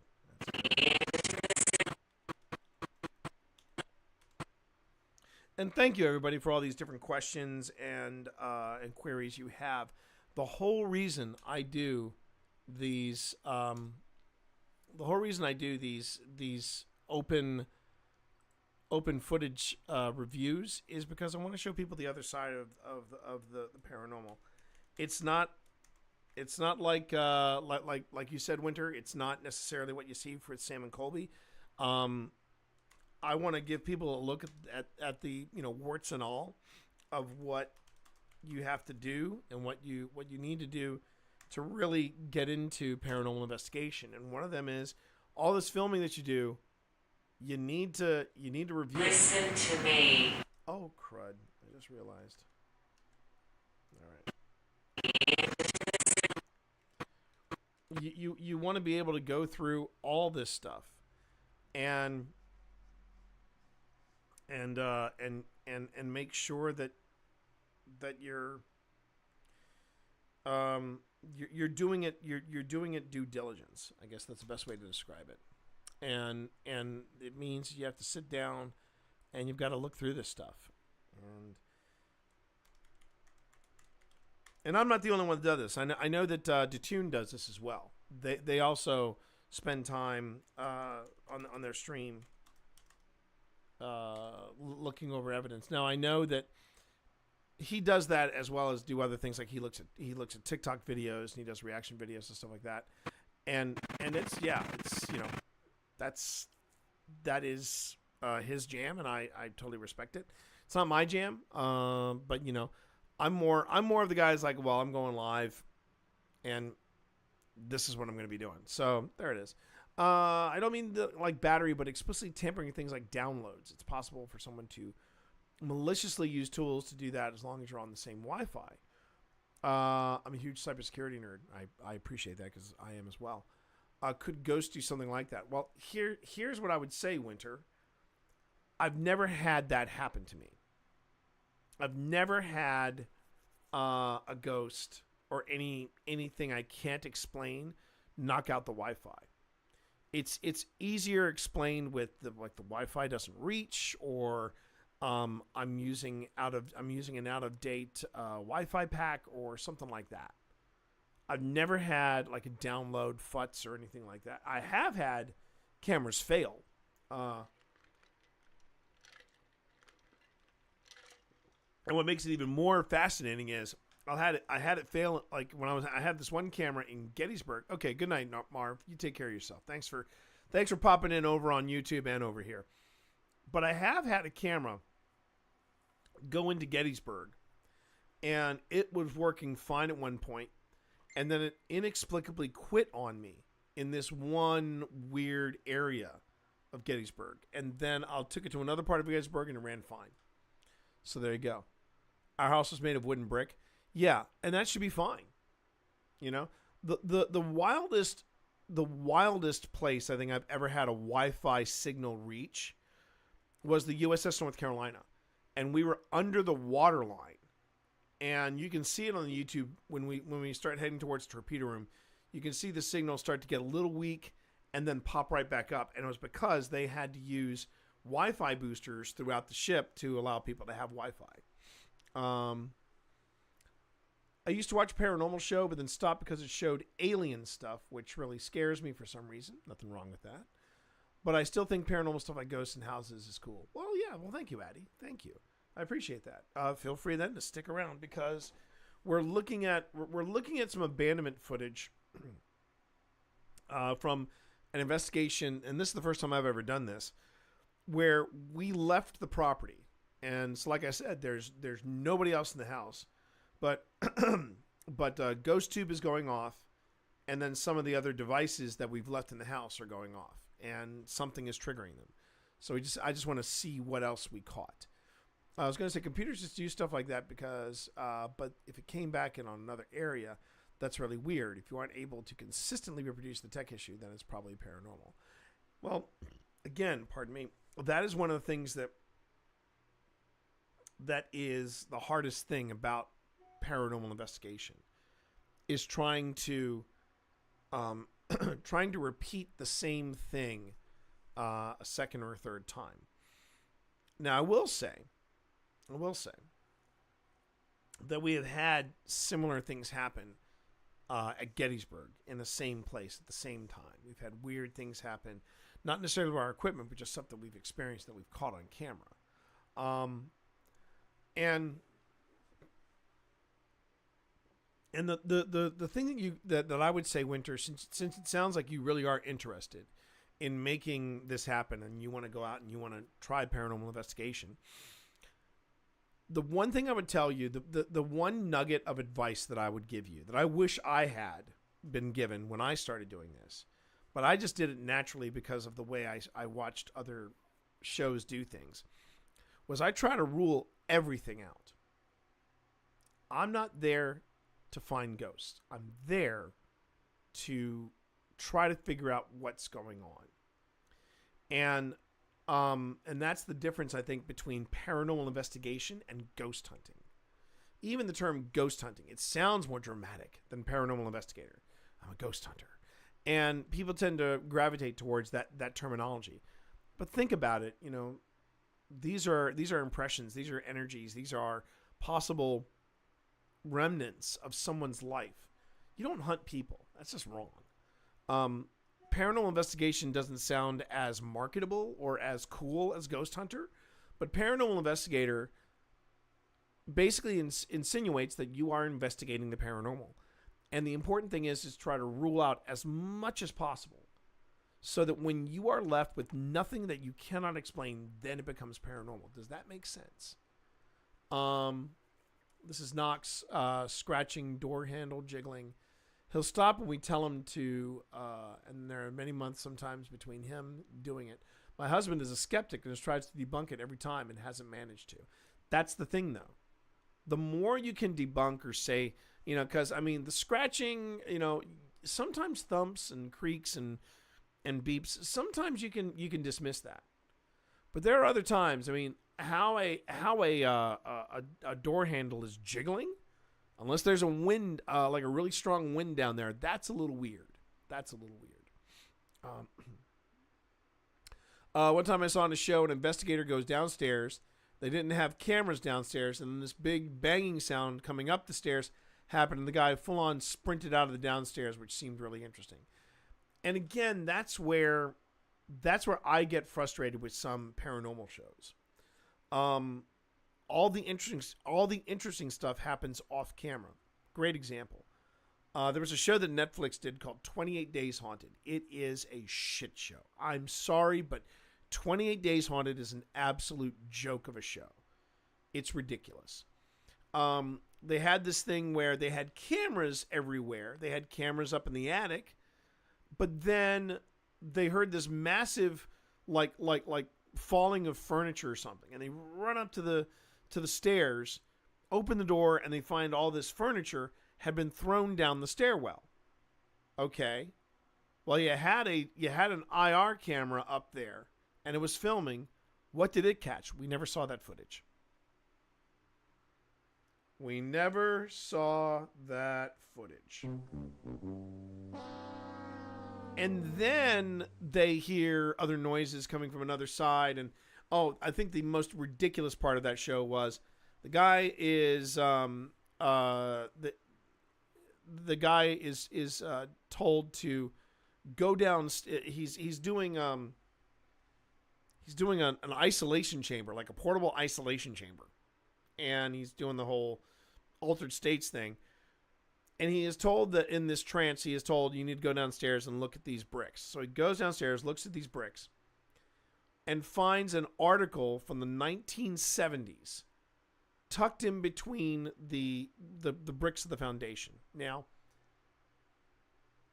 the thing that really was the most insulting about that was that it was supposedly the actual newspaper article. And I'm sitting there going, okay, I have stuff in a scrapbook, right? From the 1980s when I was growing up, and even in the 80s, even keeping it in a temperature controlled room under my bed, those news articles, those newspapers still aged a bit. Okay, this is an article that's 10 years older, and it's tucked in these bricks that are that have that the elements can get to, and you're telling me that it is in mint condition. Please don't piss on my leg and tell me it's raining, okay? I just I suggest you let that one marinate. it was ridiculous. It was ridiculous. And that's when when people say, "Oh, we just happen to not have cameras down there." Then that's why you wear a freaking body cam, bro. I just that type of stuff, Addy, is the stuff that triggers me, because I'm sitting here going, okay, and that's the other thing that bothers me too, is when people hear tell all these great stories, but no cameras catch anything. Then you have the stuff that you just can't explain. When the ghost hunters originally went to St. Augustine Lighthouse, they caught something on their infrared of a shadow that went up 2 flights of stairs and then literally you actually see the shadow figure lean over the banister. And that was freaking crazy. St. Augustine Lighthouse is on my to-do list. I really want to go there sometime. I'm a skeptic. I've had things happen, like hearing knocking out of my window. But yeah, exactly. Some stuff can be debunked. Some stuff can easily be debunked, but that's the point. to be a good paranormal investigator, I think you've really got to be a good debunker. You've got to be a good debunker as well, which is why I am one of the few paranormal investigators out there, I think, that doesn't mind debunkers. Debunkers like Beardo and Mythos, to me, they make me a better paranormal investigator. I work even harder to try to come up with something that they can't explain away. You know what I mean? One thing I should probably tell you, I'm a medium. Oh, you're talking. I'm sorry. You're talking to Winter. Yeah. And you know, protections. The thing about protections, and I will tell you this: if you really want something profound for paranormal investigation, watch the original movie Fright Night. Watch Fright Night with Roddy McDowall, the version with Roddy McDowall, not the one with. I mean, the remake they did with Colin Farrell is great, but the original Fright Night, they had this reoccurring joke where Roddy McDowall's vampire hunter character pulls out a cross, and he holds it up to Chris Sarandon, and he goes, "Back, spawn of Satan," and Chris Sarandon just bellows out laughing. And then he goes up and he takes his big ass vampire hand and he crushes the crucifix in his hand, in his bare hand, and he goes, "You have to have faith to make this work." Protections are the same way. They are the same way. If you believe that protections work, they will work. Okay, so let's get back to this good conversation, everybody. I'm digging this, man. You guys are just keeping the vibe going. I'm really enjoying this. Okay, but let's focus on what we got here. Listen to me. All right.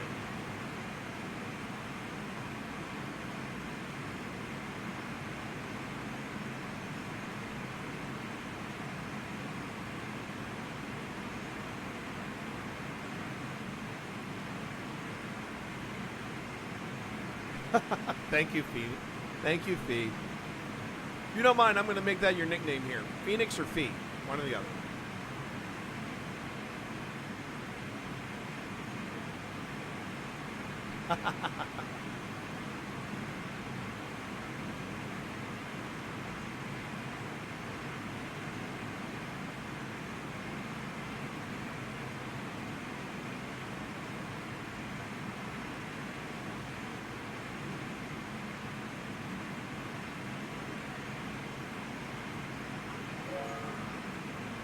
Oh, okay.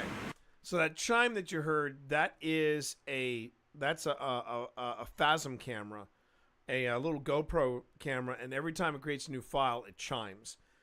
I know they can silence it, but the Rossies haven't figured out where the settings are, so, you know. I suggest you let that one marinate. So there you go. All right, back to it.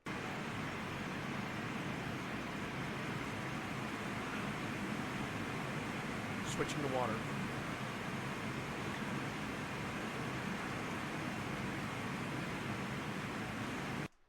Okay, so let me explain something about this candle that Fee and I were talking about. So this is called the Spirit Candle, and it is a device from Ghost Stop. And the idea is that when it picks up an EMF surge. When it picks up an EMF surge, it will either come on or it'll go off. And what's really interesting about this is that the spirit candle is then considered a meter of EMF or electromagnetic frequencies. So is the REM pod in the doorway. The REM pod puts out an EMF field, and great. Oh, hey, no problem there, Winter. Thanks for hanging out. Oh, you're always welcome to come on by. If a ghost wants to communicate, it will. It's just funny. It always does a little off camera on main TV shows. Not always. I have seen and heard some stuff, and I will always say this: if you want to really, to me, the best paranormal show that once was on, it had the worst name. But man, I love this show. Portals to Hell. I loved Portals to Hell. I'm just a raging fan of Katrina Weidman and Jack Osborne. And if you were to tell me back in the day, back in the day of, the Osbournes reality TV show, you were to tell me that Jack Osbourne would grow up to be, in my opinion, I got a chance to meet Jack Osbourne at the Penhurst Paracon, and I said, I just want to tell you, thank you for Portals to Hell. You make me want to be a better paranormal investigator. And he just looked at me and he just went, no, man, you can't do that to me. You can't put that on me. And I said, I am. And he was a really nice guy, Jack Osbourne. And apparently he had an attachment. He got some kind of attachment. And it's kind of effing with him and his family. So that's why he is pulling away. At least that's what he said on a recent show, which bums me out because I really wanted to see him and Katrina get back and do some stuff together because I love Katrina Weinman. But my favorite stuff with Katrina has always been with Jack. So anyway, going back to, and that's where I learned a lot about EMF. I learned that about EMF. Not EMF. REM pods. The REM pods you see in the shows, like the one that's in the doorway, it'll go off when something gets near the antenna, because the antenna, it's basically a theremin, and the antenna is putting out an EMF field, and if something breaks that field, it goes off. But what's really freaky, and I didn't realize this until I started watching, the Portals to Hell. If you're using walkie-talkies around an EMF around a REM pod, it's sending out a massive radio burst, which interrupts and interferes with REM pods. The other thing that is worth noting too, and this was something that Paranormal Quest debunked themselves with. A lot of people say, paranormal activity kicks up during thunderstorms. You hear that a lot, but the thing is, how much of that is based off of people with REM pods? Because whenever thunder and lightning occur, it messes with the REM pod as well. Yeah, exactly. Because the device you're talking about, Fee, is called a tripwire, and again, similar to a REM pod, it's sending out, or it's looking for electromagnetic frequencies. The theory being that because our spirits, whatever, going back to the Matrix, we are Duracell batteries. Listen up, Copper Top. I love that line. But if we're made of energy, then something like the candle or the REM pod will pick it up. But what's interesting is the candle is going off, and there's nothing on around it. There's a lamppost there, but we did a sweep, we did an EMF sweep, and it was flat all the way around the room. The candle has been going on and off. The REM pod has been silent, and I find that interesting. I find that very interesting.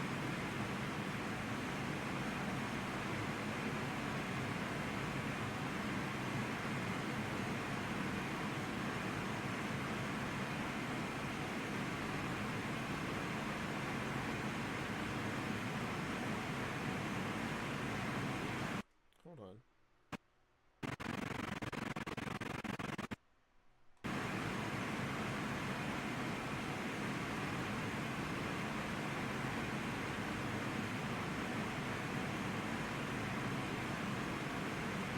False alarm. I thought I heard footsteps. I was wrong.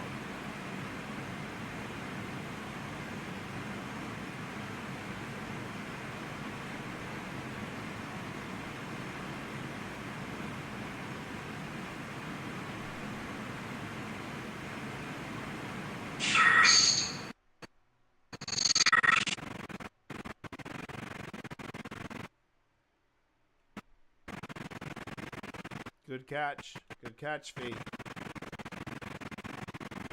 What's even more interesting is that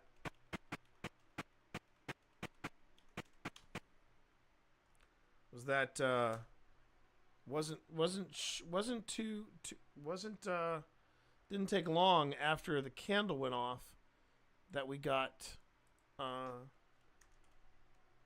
something on GhostTube. Okay.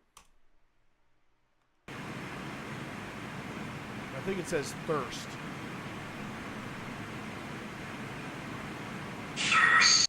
Yeah,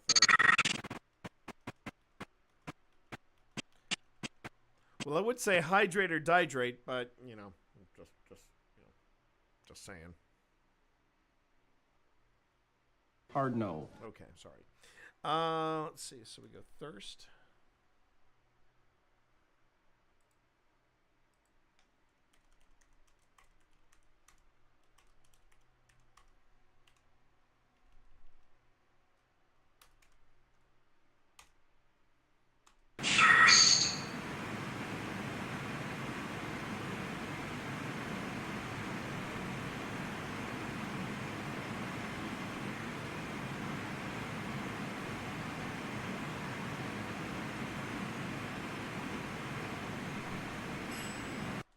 Ooh.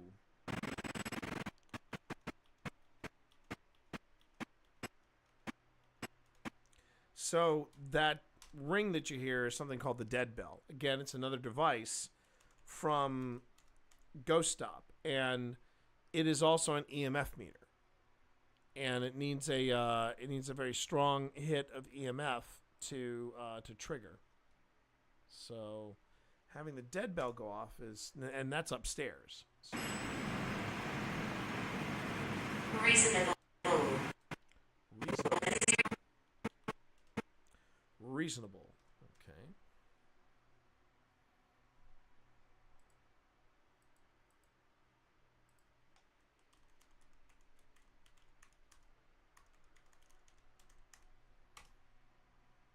Reasonable.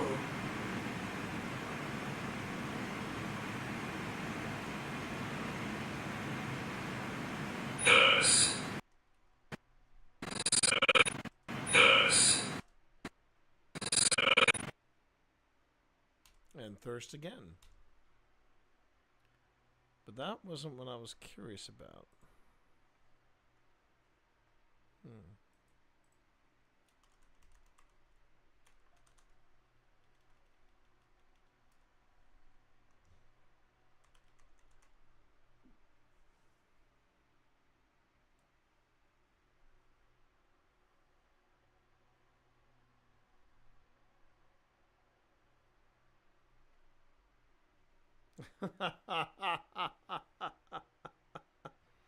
Sorry, just got a nice little, a nice little reply from a new friend from Twitch.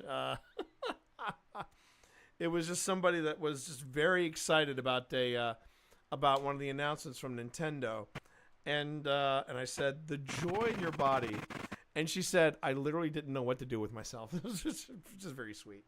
All right, hold on.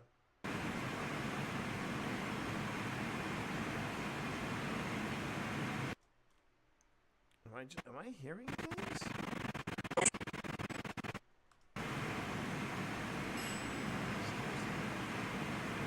Reasonable.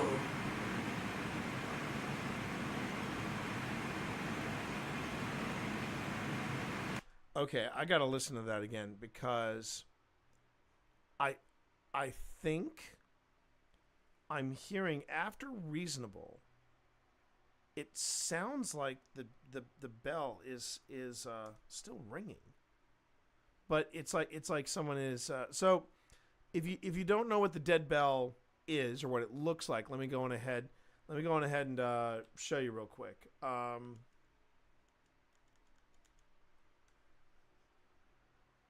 Okay, so I'm going to take you to Ghost Stop. Great people at there, by the way. Ghost Stop, they're just awesome people.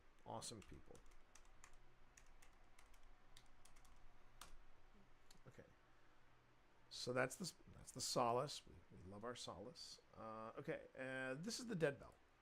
So this is what the dead bell looks like, everybody, and it's made to look like, you know, like the call bell you would see at a desk or something like that, right?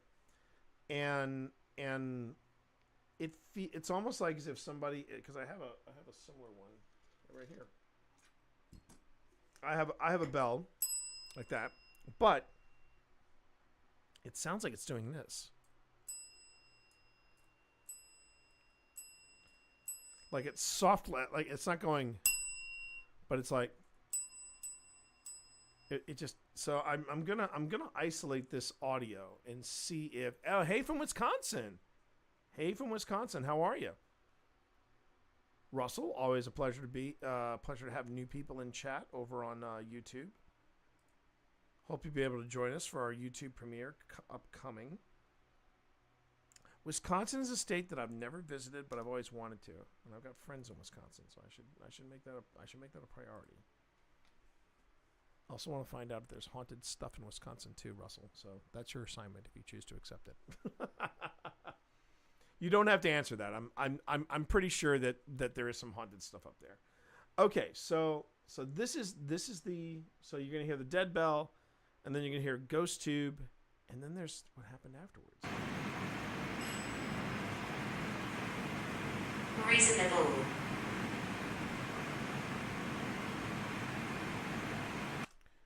Okay.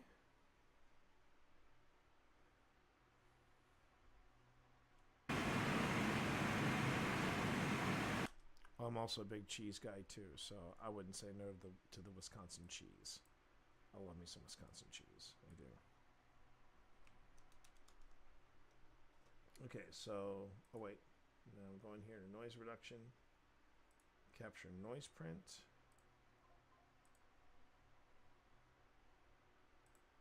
Okay.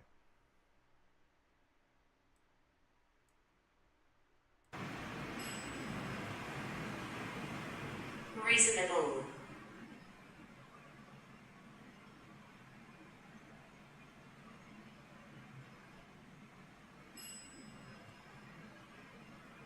Reasonable.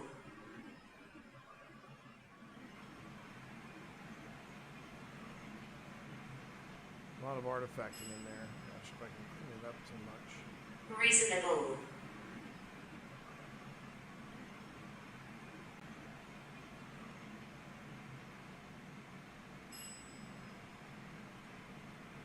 Reasonable. Yeah, it's like the bell is just softly echoing. That's interesting. Now let me see if I can just boost the sound a little bit.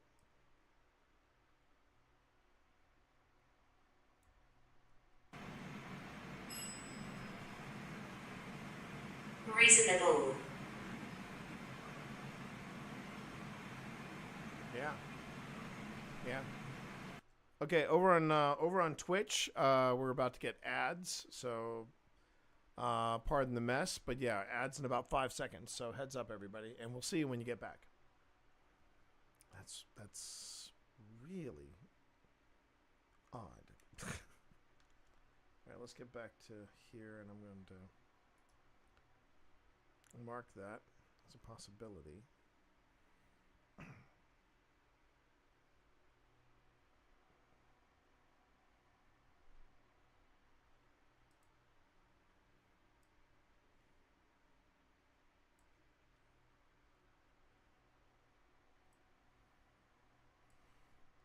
Okay. Thirst again.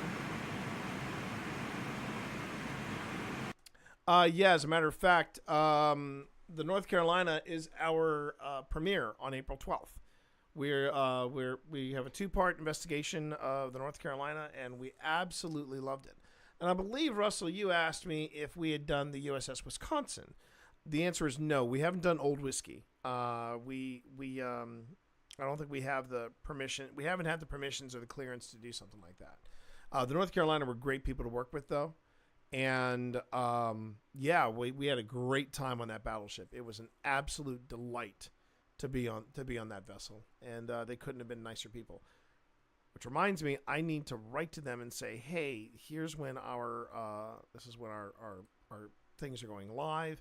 If you miss the premiere, don't worry. But I'm gonna let them know that they have been nothing but professionals and really nice people on the USS North Carolina. Really nice.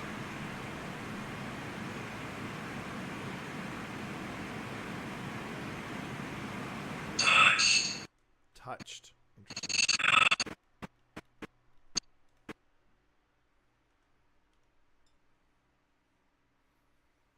Okay, so touched.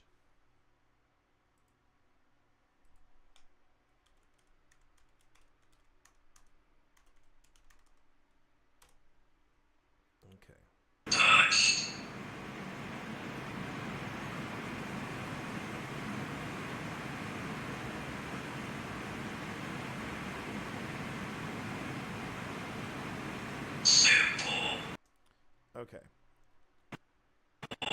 So I got to go back. I marked that incorrectly. So let me go back to the previous marker and then.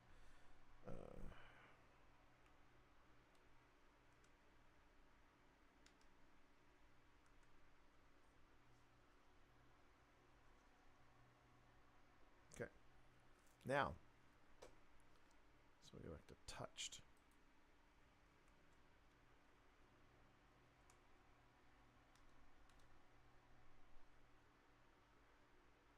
There we go. So ghost tube, touched, and then the next one is simple. All right.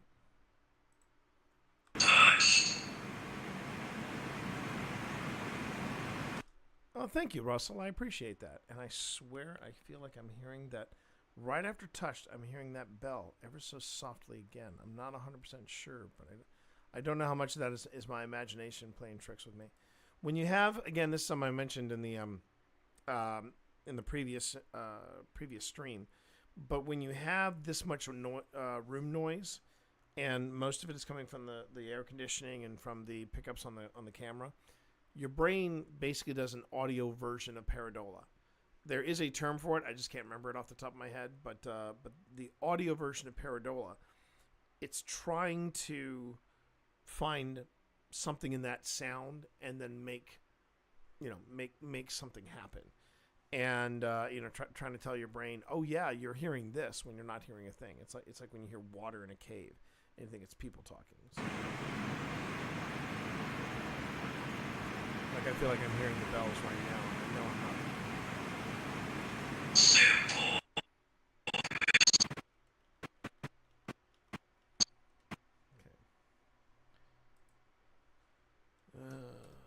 Simple. Simple. Simple.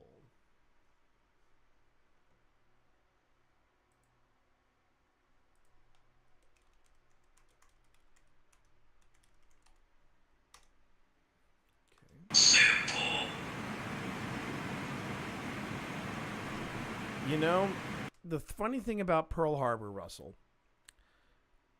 I would love, but I would also feel very weird about going to the Arizona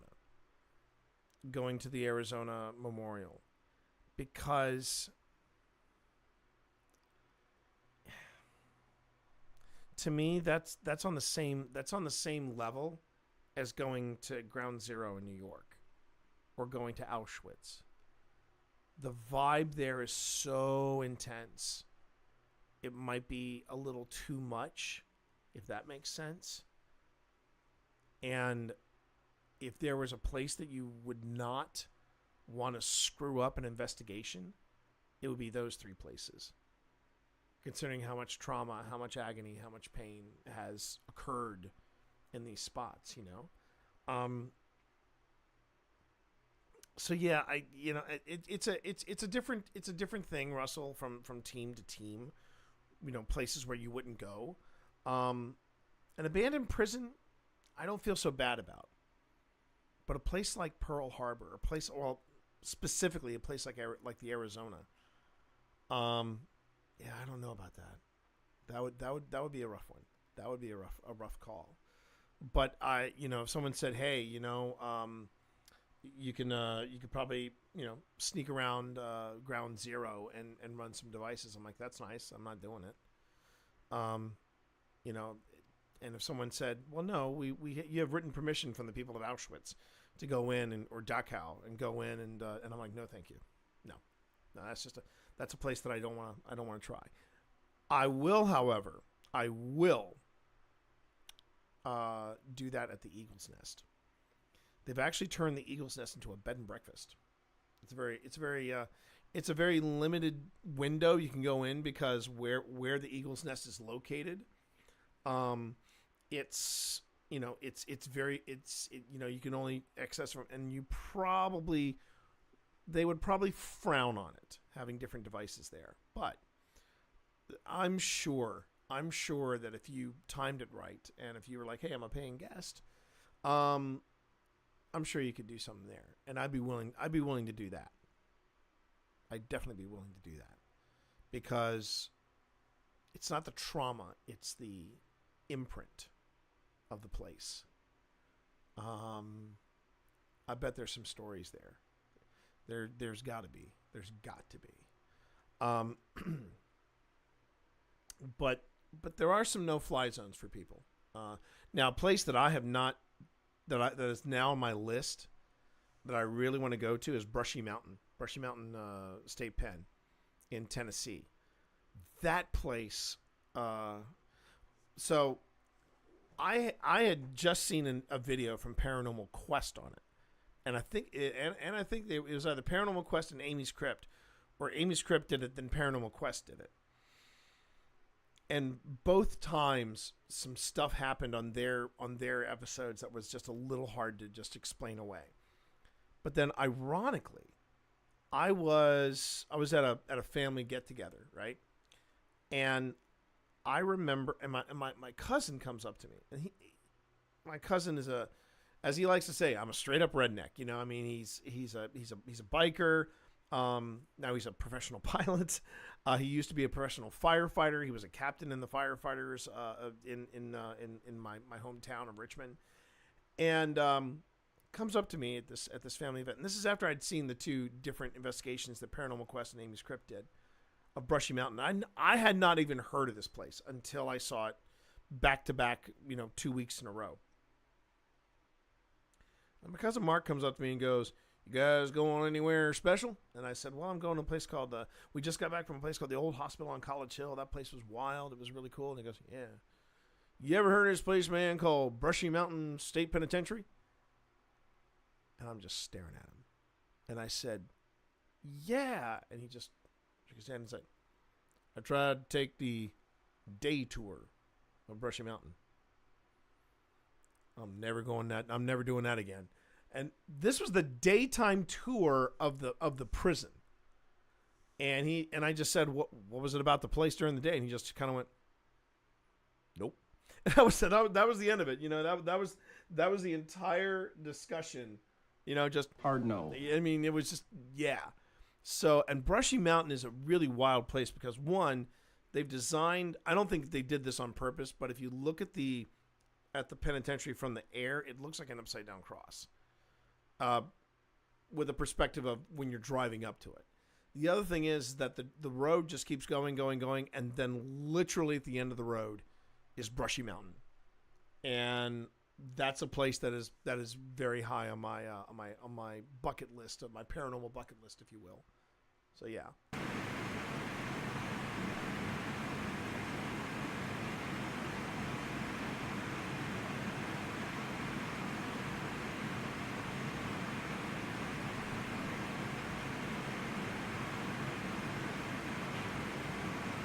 Ooh, wait a minute.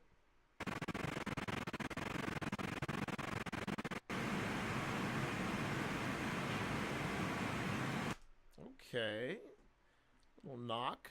Nothing wrong with a little knock. Alright. Just an unassuming knock. Maybe.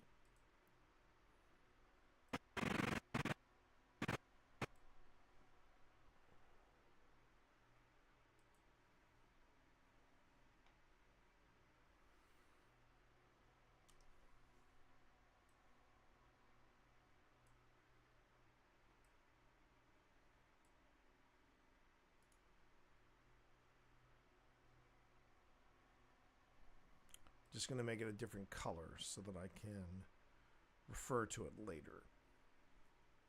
Excuse me. Okay. So.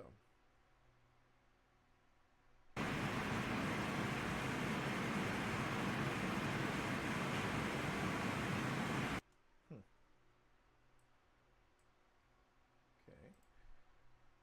And now we sample the noise print, because it's quite a noise print, and then we go back and we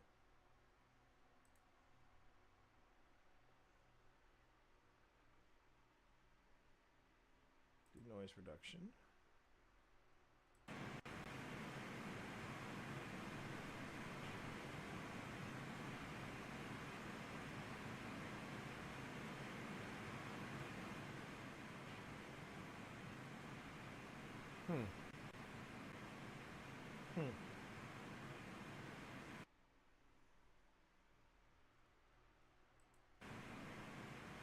right there. Right there. You can just see it. It's very soft.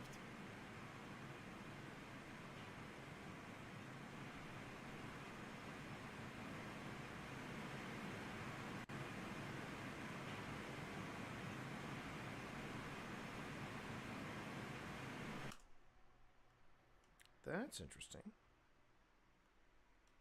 Okay. Interesting. Interesting. Huh. Alright.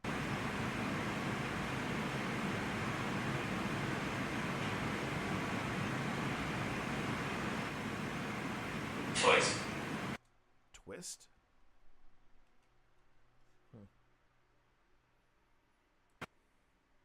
Twist.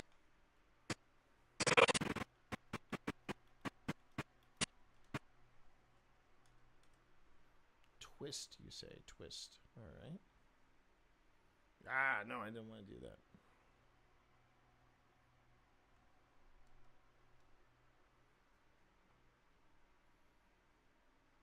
So twist. Alright. And then we got another word coming up here, I can see. So.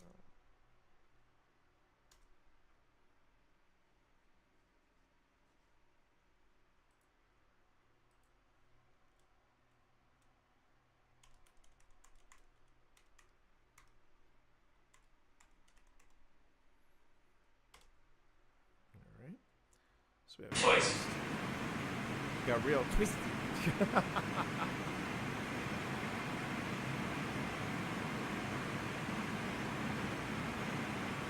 Where? Where?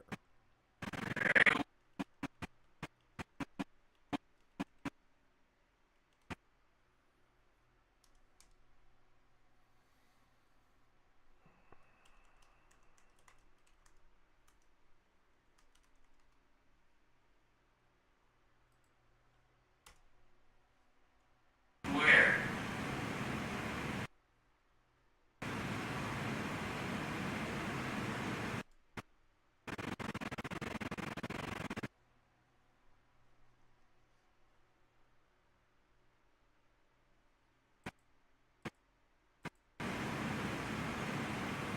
Where? All right. So what I'm going to do real quick, everybody, is just take a quick break so that I can top off my water. Because right now I'm going through it pretty quickly. I'm also going to go to the bathroom because I've been staying pretty hydrated. But I suggest you all do the same. Let's just take a quick little break. Get up and stretch. If you haven't taken your meds, take your meds. If you haven't hydrated, please hydrate. It's always a good idea to hydrate. We're just going to take a break, and an ad break might pop in here. I'm not sure. It shouldn't. But, yeah, I just want to go on ahead and stretch my legs and get some more water. And, yeah, take care of business. So please feel free to take care of business for yourself as well. We will be right back with more of the Abandonment footage review from the Rocking Cradle House of Lynchburg, Virginia. Be right back, everybody.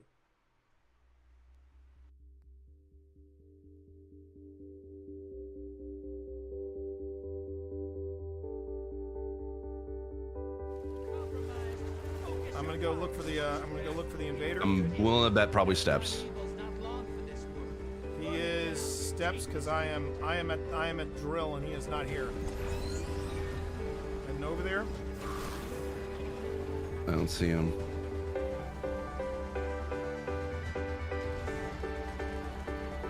Yep, there he is. Got him? Woo! Let's go, baby. This is what the incoming at the coach. Portal's ready. Grab your gun.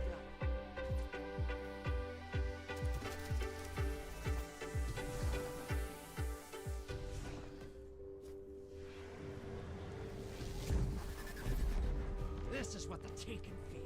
Revel in this. One down. That's two.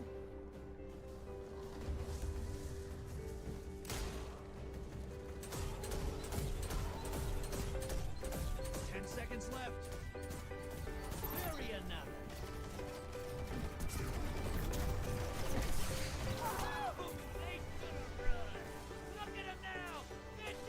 take it. I'll take it. I'll take it. I'll take that. That felt really good. That felt really good. Come on, give me some hype in chat. Give me all your hype emotes in chat. Let's go, Do baby. It. Do it. Do it, baby.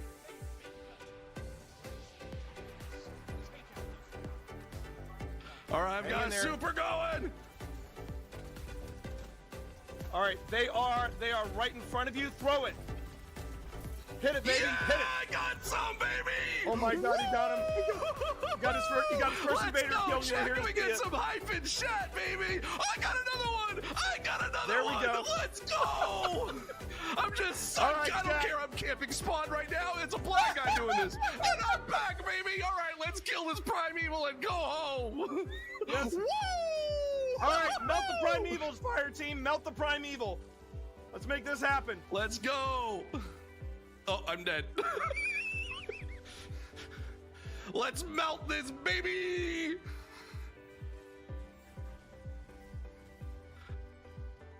Let's hit this. Let's hit it. All right, let's go out on a win, folks. You got. No, he's not. No, he's not. Yeah, Let's go! How many did you take out? How many did you take out? I don't know. I think I took out like maybe 2 or 3. It'll say in your stats. It'll say my stats. Okay, let's see. Let's see, chat. Come on. Let's do this. Oh my God! He was 1 away from Army of 1. Let's go! Yeah! Oh my God, we did it! Woo! Through a grant from No Kid Hungry, which was a majority of our resources, right? To be able to purchase this truck and get it going. So families have a hard time to get from one place to another place. And I was like, man, why can't we be the ones to get to them, right? And we could lift off that burden, you know, eliminate that barrier and be able to serve our students, our families, in a way that they feel like we actually care for them.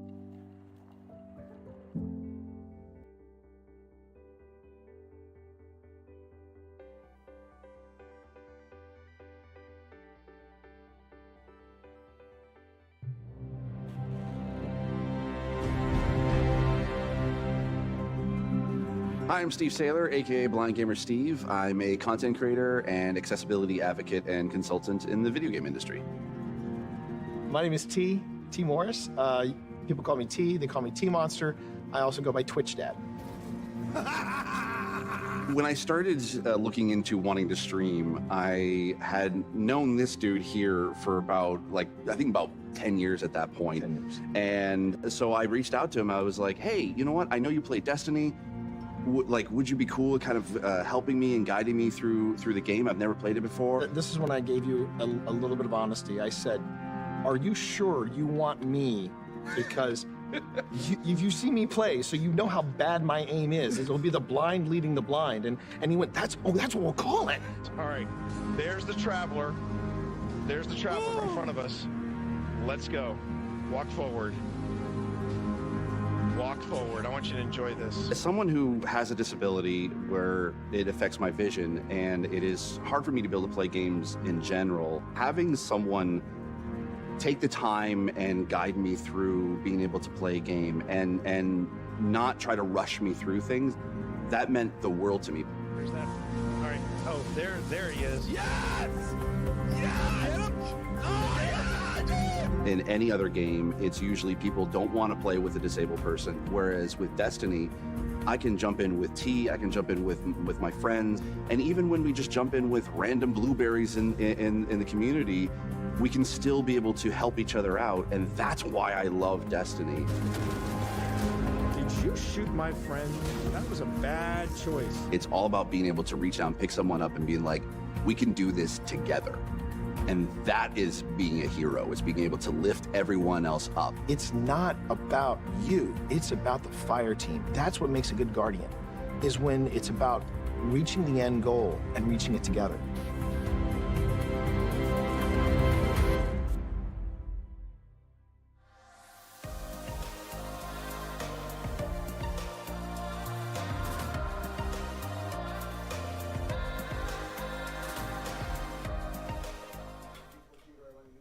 still going off in there, Tina? I'm going to hand you the cat balls, if that's cool.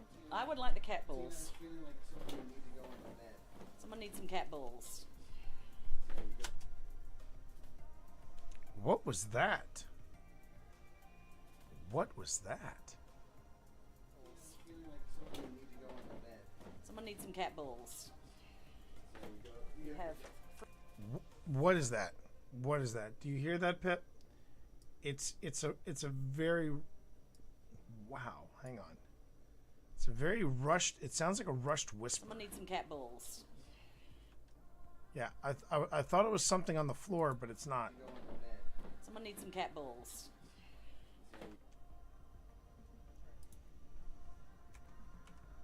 I'm now slowing it down to 175.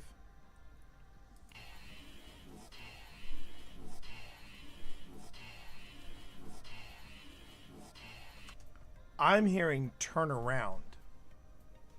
Does anyone else hear that? Turn around? It's not quiet on this side of the REM pod. Oh no, I can hear, we can all hear it. We can all hear it. I want to try something. I'm going to try.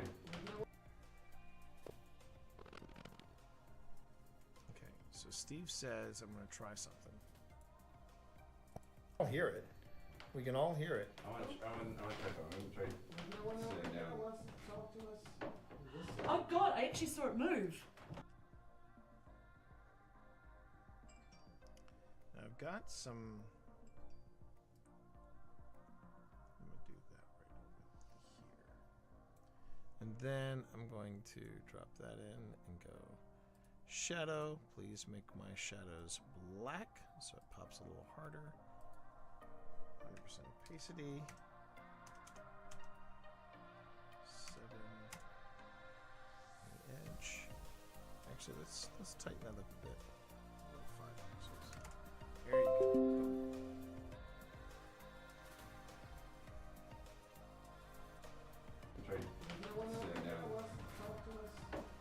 Oh God! I actually saw it move. Really? Hey, yo, everybody, I am back. All right, and I am all full up. I hope you got some water of your own. Let's go on ahead and let's get back into this. So for anybody that's that just popped in, whether over on YouTube or here over on Twitch, first off, hi, my name is T. You can call me T Monster or Twitch Dad. I also represent Old Spirits Investigations, which, as you can see in that little promo there, April 12th, we'll be launching Season 4.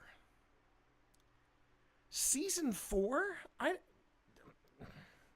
Honestly, I was amazed that we even made it to a Season 2. I honestly did not see us making it this far. And I've already got a hard drive set aside for Season 5. And yeah, it's amazing. And this could be a... I'm not sure if we're going to make this Season 4 or Season 5, because I know I've got a lot of stuff planned for Season 4. A lot of firsts, a lot of new investigations, a lot of new locations, some that have never been investigated before. And I'm anxious to share this all with you. And we've got Season 4 coming up. That's going to be launching April 12th. New night, new time. Instead of Fridays at 7, we're going Saturdays at 9. And we're going to give that a shot and see how we do. And I hope you all will join us for the spooky Saturday hijinks, right? And let's go on ahead. And let's get back into it. So we are at the Rocking Cradle House of Lynchburg, Virginia, and this is a pretty intense place. That's all I can say. It's a pretty intense place. Let's see where we go. And I should also mention, this is an abandonment session that we're doing. The abandonment session is where you set up cameras, you set up gear, and then you leave it run while you go off and have dinner or relax or do something else. But you are out of the premises. So right now there is nobody in there. It is just our gadgets and a camera going. And you're gonna hear a very loud room noise, and that's partially air conditioning, partially the pickups on the camera. Now, the abandonment session that we did upstairs, I actually had a recorder going, so I will be able to use the recorder and see how the audio is improved there versus this audio. But yeah, let's go on ahead and let's push on through with this.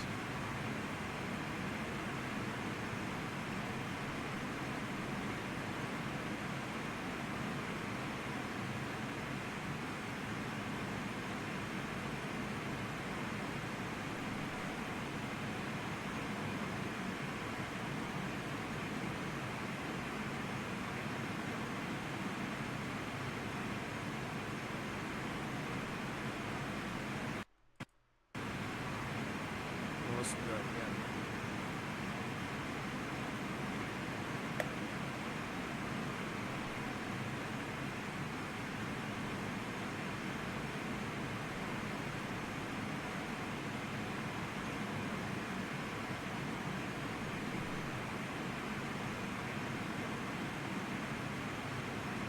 False alarm. False alarm.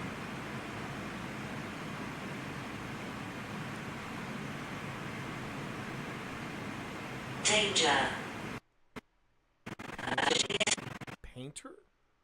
Danger. Danger. I think that's what it's saying. It's painter. He says what it sounds like.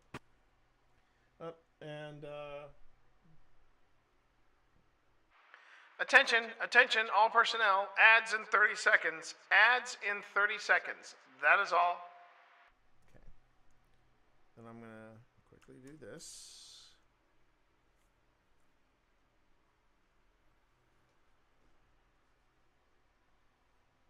Yeah, let me re-listen to that. I'm gonna re-listen to that. Okay, and let's see. Is it painter or danger? Danger. Danger.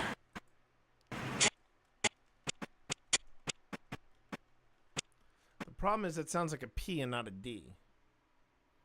It sounds like a P to me. I'm going to go ahead and put down painter, but I can always check with Pip because she has the log, and she, I believe, had it. Oh, yeah, we did record this session. So I can always measure it up to Pip's recording.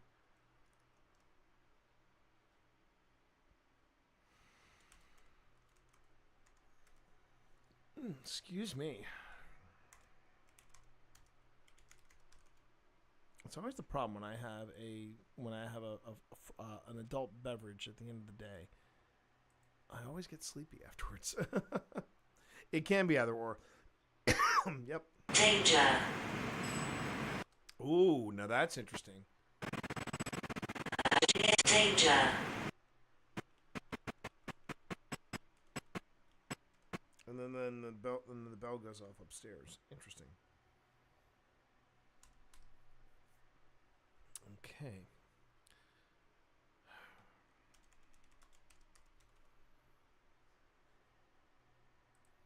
Yeah, Phil actually has recorded a 5-minute paranormal where he reviews the Dead Bell, and I can't wait to share that with you because I think it's going to be good. I think it's going to be a good. I always like it when Phil has the time to do a 5-minute paranormal.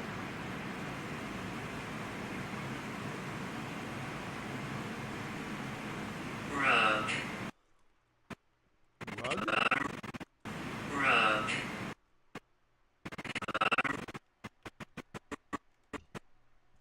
Rug.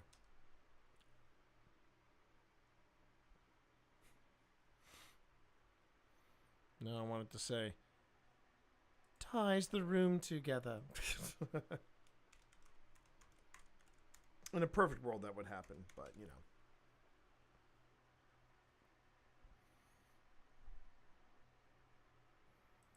Working this paranormal investigation from a lot of different angles, man. Rug.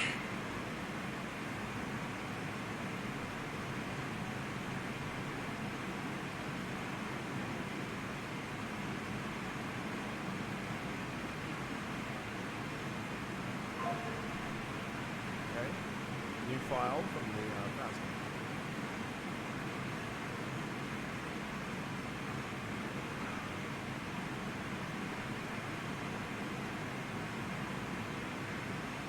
Seance. Seance.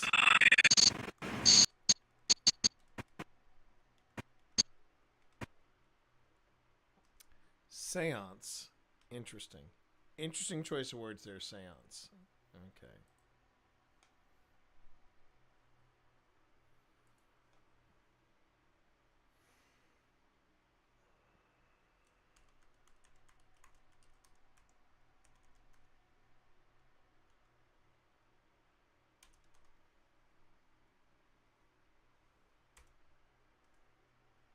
Seance. That's a real interesting choice of words. Now that I'm beginning to wonder, it shouldn't have been my wife's phone. I'm pretty sure my wife's phone was not picking up messages or anything. Who are they? Who are they?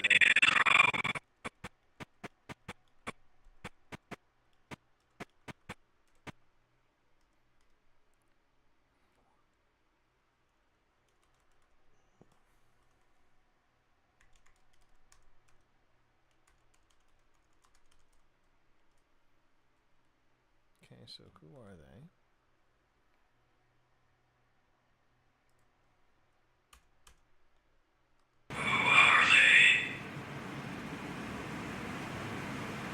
Might have been.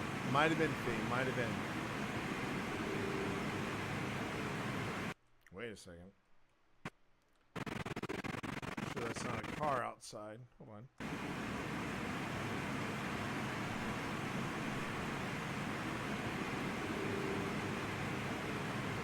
Injured. As much as I want that to be a growl, it's a car. Yeah, it's a car. Injured. Injured. Injured.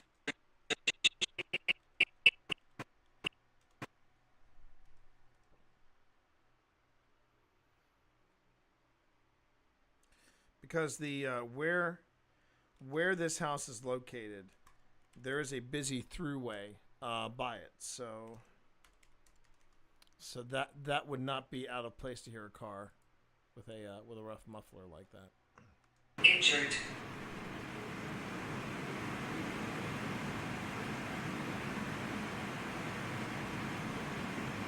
You want it? Say that again? You want it? You would what? I know my wife is watching downstairs. So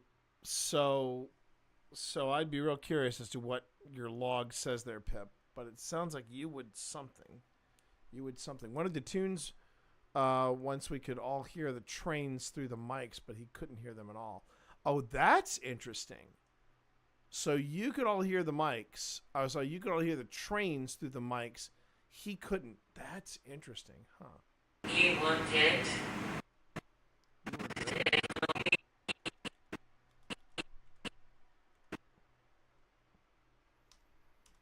He's had some pretty decent experiences out west, I will say that. I'd love to get him out here and do some stuff, but I don't know. This is great. Anyone want a hug? There she is. No hugs. How far in are you? We are in. We are 30. We're just over the 32-minute mark. We had. Hang on a second, and I'll tell you.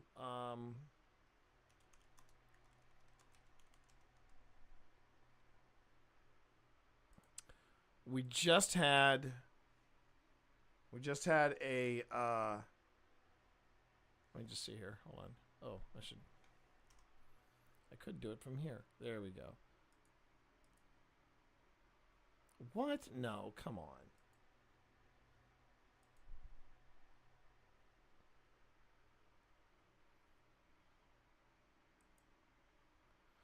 Okay, so we just had who are they, and then injured, and then it sounded like it said you were good.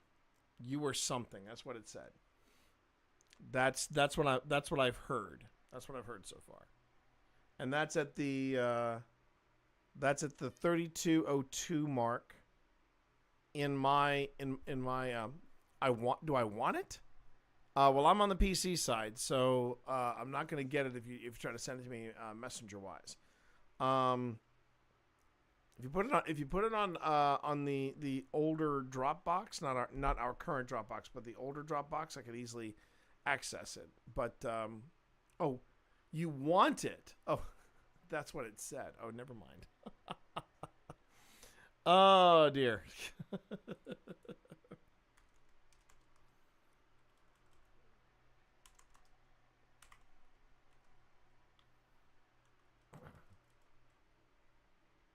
You want it. Okay.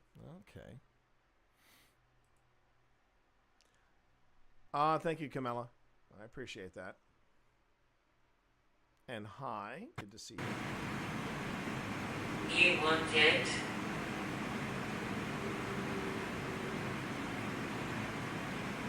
Wait a minute. That did... Pip, around that where you hear the you want it, do you hear a car outside? You want it?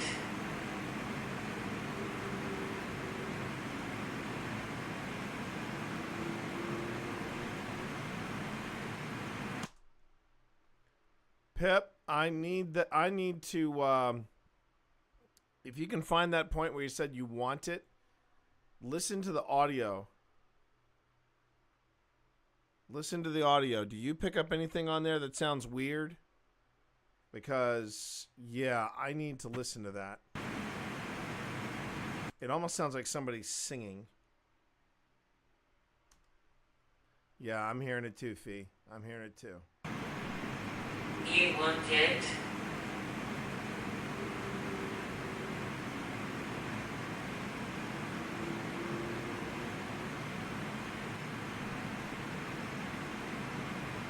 What the hell was that?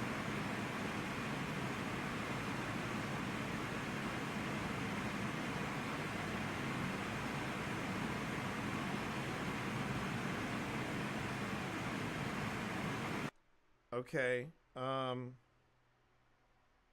You might want to come up here then and listen to this.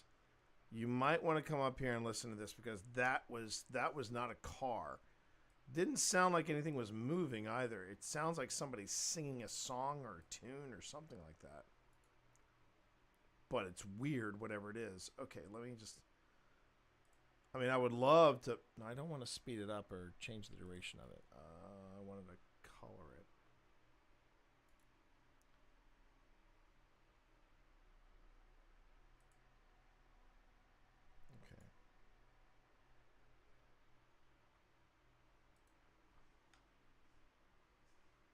Okay, so that's you want it, and then all right. So let me get this noise print. All right, and now You want it?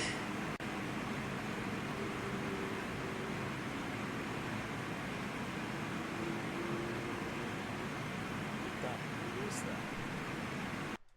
Okay, all right. Let's see if I can pick it up with this. All right, here we go. You want it?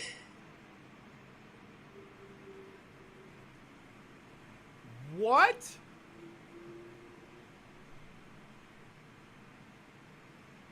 No friggin' way. You want it?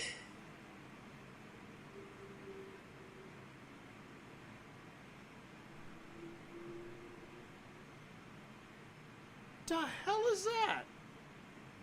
Pip? You want it? Pip, are you hearing this?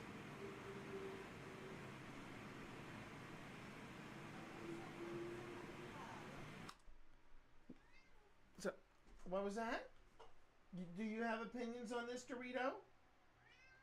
Do you think it's something? Do you think it's something paranormal, or do you want? Is it something that's saying I should give you a treat? Ignore them. I want to hear it. Yeah, listen to it. Listen to this. Okay. Is this after you want This is after you want it. Okay. All right, ready? Mm-hmm. You want it?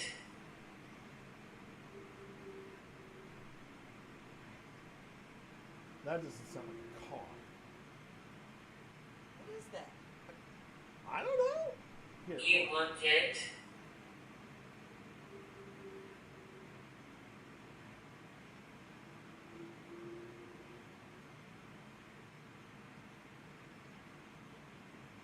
You want it?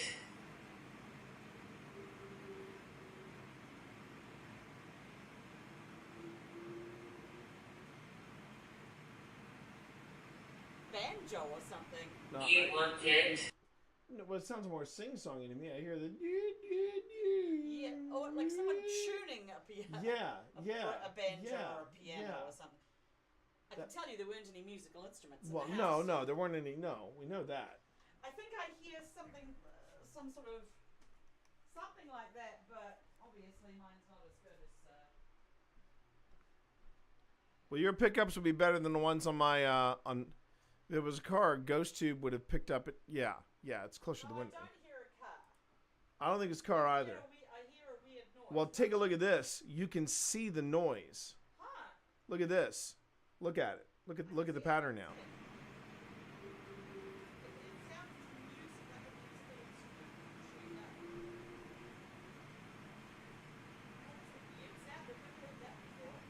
You want it?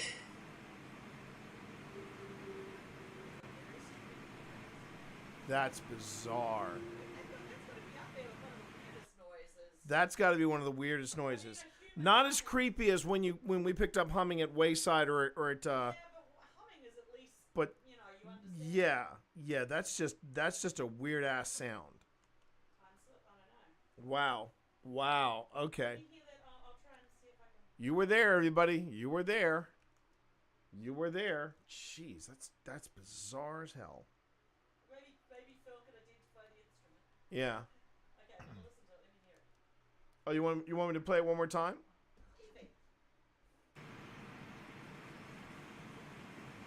You want it?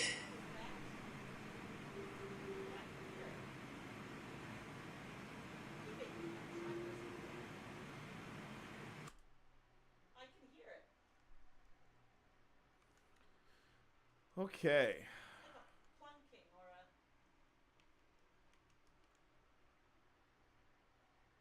a. All right. Well, we have it noted, everybody. We have it noted. That is a weird one. That is a real weird one. And everybody, this is where we're starting to reach the end of this.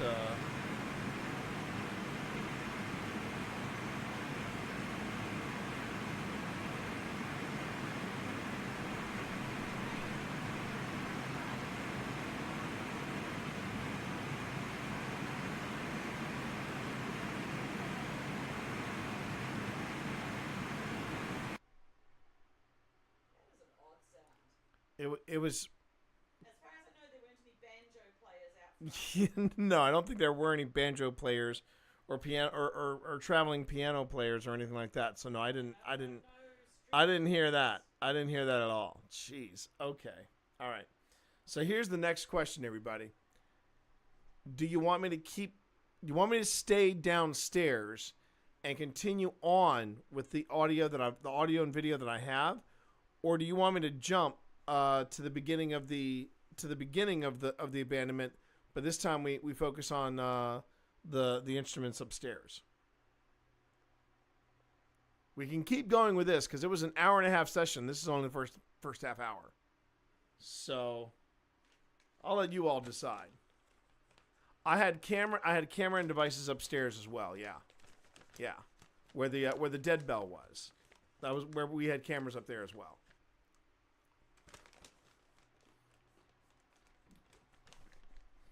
No, these are human treats.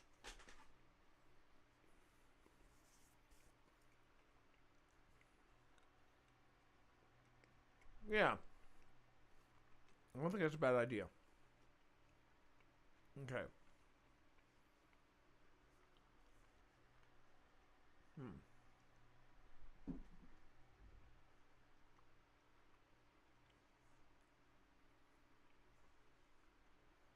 Let's see here. Okay. There it is. Okay, so make me a sequence. And we're going to call it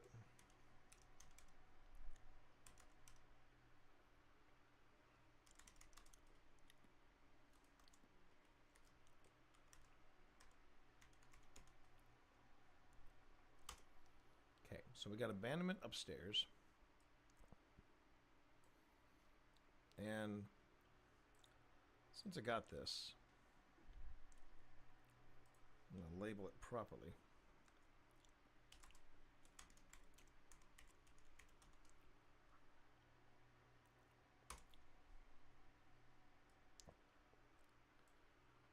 Okay. So that footage is going to be in here. Oh, sorry. I'm not thinking with portals. How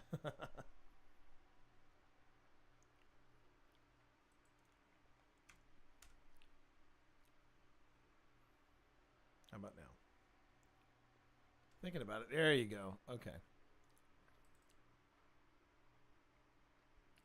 All right, so this is the footage from upstairs. And oh, wait a minute.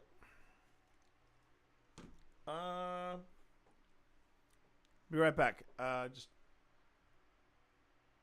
Oh, what's this now? Hold on. Oh, give me.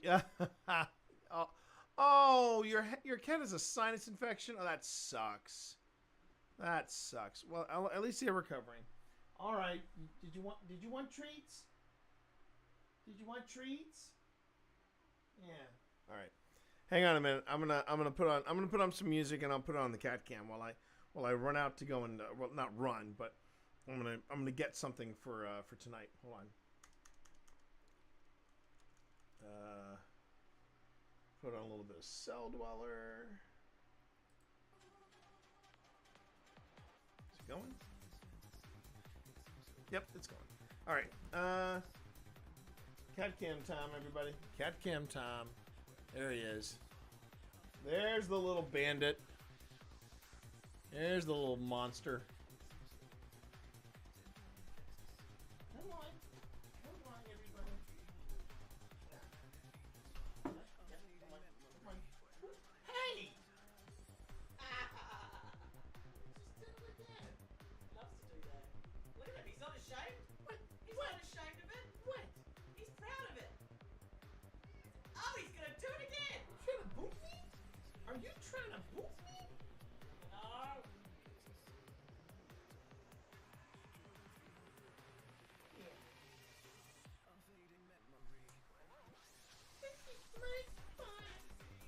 I know unit. I know unit.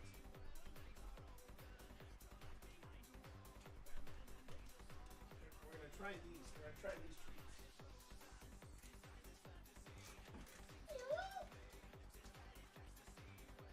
Ready? No.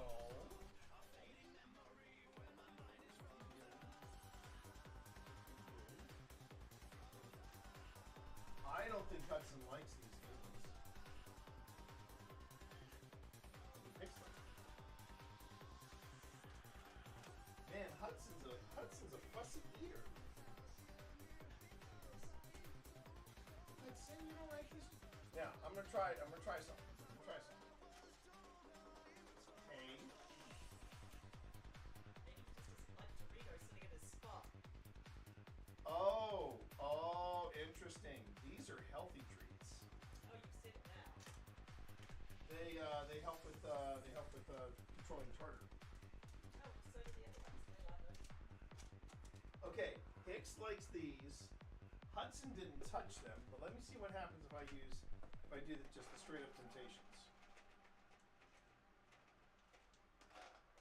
Hey Hudson, what about these? Whoa, hey, easy. Yeah, Hudson's like, now you're talking. Now you're talking. These are the good treats. He does not care for these treats. All right, let's test this theory. No, let him enjoy his treats.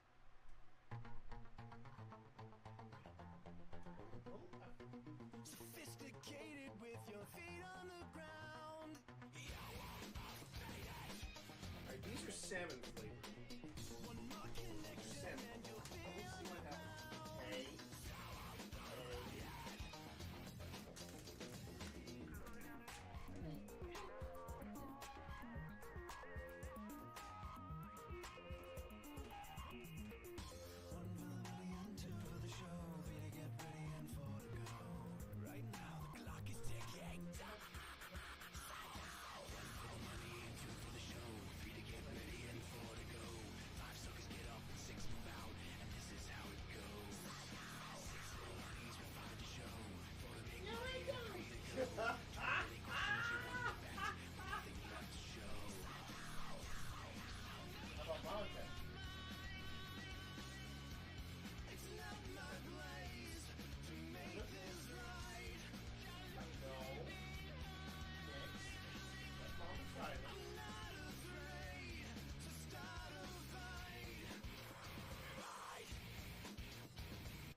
Okay, so Evie likes them.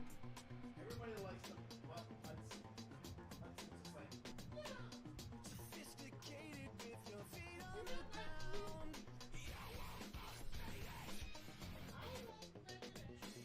One more connection and you'll be underground.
And may it please the court, you notice that the moment treats are gone.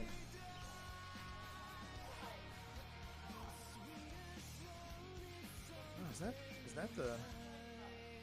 Wow, that was a loud song from Cell Dweller. All right. So this everybody is this is the audio from the other night. So I just have to go ahead and take a look. Because I had this running upstairs. Oh, it wasn't too loud? Oh, okay. Well, that's good. That's good. But I just have to check. This, I just have to pull this, the data from the other night. And, yeah, make sure that, because I got the video, but I just don't have the audio.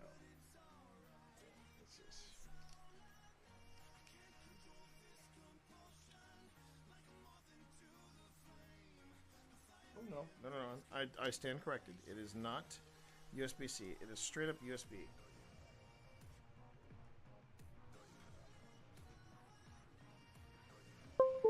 There we go. Always happy when I hear that sound. Means that something is connected. All right, now let's come in here.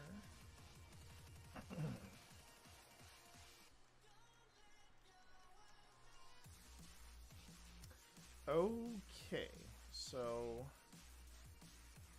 all right.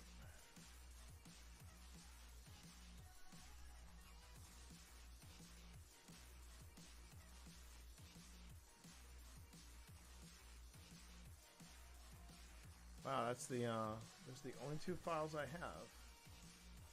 Now this should be, it says date modified. Date modified. It's the right date, but it only has two folders on there, or two files on there.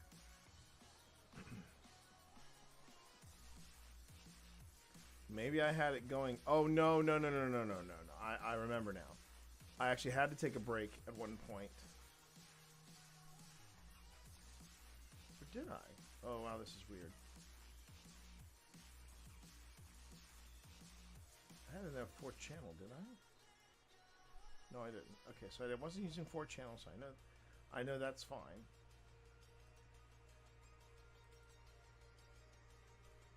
Yeah. Okay.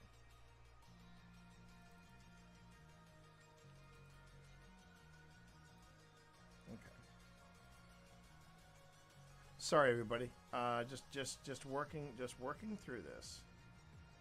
New folder. I'm gonna call this Sonic. That is the name of my recorder.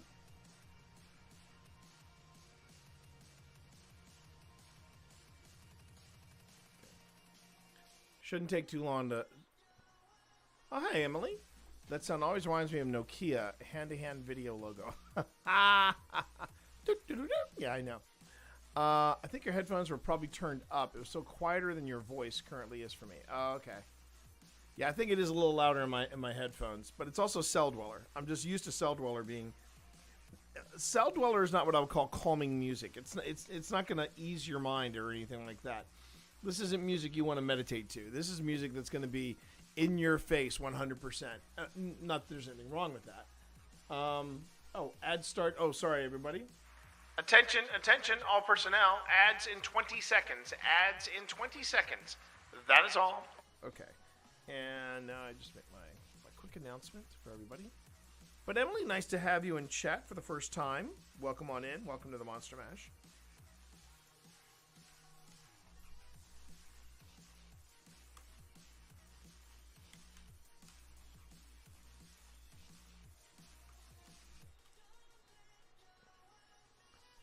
Love his music as well as Blue Stolly. Blue Stolly. I do not know Blue Stolly. But yeah. The guy behind Cell Dweller seems like a good guy. Seems like a really good guy. Very, very talented individual. But he seems like a good guy and very, very sympathetic to podcasters and content creators. Like, oh yeah, use my music, please. Which is always nice. Always nice to hear. All right, almost there, everybody. Almost there. Ha! Funny how that works. Okay. Gonna give myself one more snacky.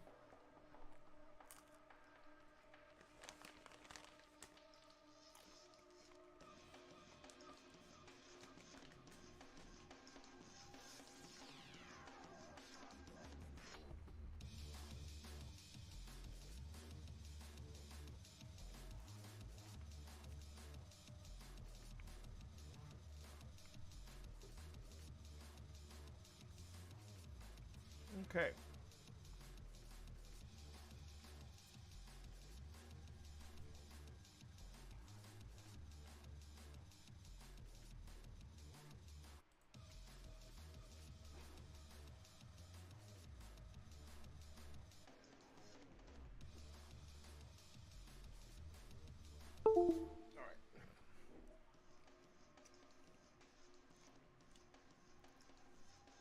Yeah, I forgot. This is a brand new card that I was breaking in. Sounds kind of nice. All right. Put that back where I need it. And okay. Now I've got to import it into the project. Then we should be good to go. Okay.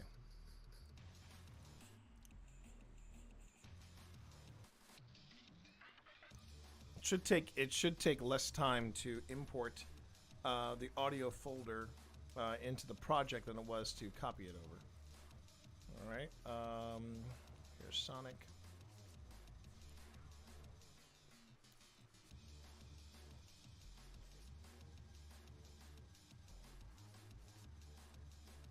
Import folder. Okay. All right. Now, let me see where. 0, 0. Let's see. I reviewed. There were a lot of potential EVPs that were lost, and there were a lot of Like talking or just general, like talking to the spirits. So we might want to consider going back to some EVP sessions. Can I make a suggestion? Go right ahead. Yes. So we introduce ourselves. I will read the history of this house, and then maybe we do a vigil session for like 10 minutes or so. Yeah. If we're doing a vigil session, I mean, we have all night, so we might as well do a vigil session for a little longer. I don't think we ever did a vigil. I don't think we ever did that. But what was that? We did talk about it. It looks like I did not have any of my audio recorders running during this abandonment. I stand corrected. Okay, well, still. Doesn't mean we can't do. It doesn't mean I can't do anything right now. It just means that it's going to be. It's not going to be the way I thought it was going to go. But let's go on ahead and let's drop this in. All right.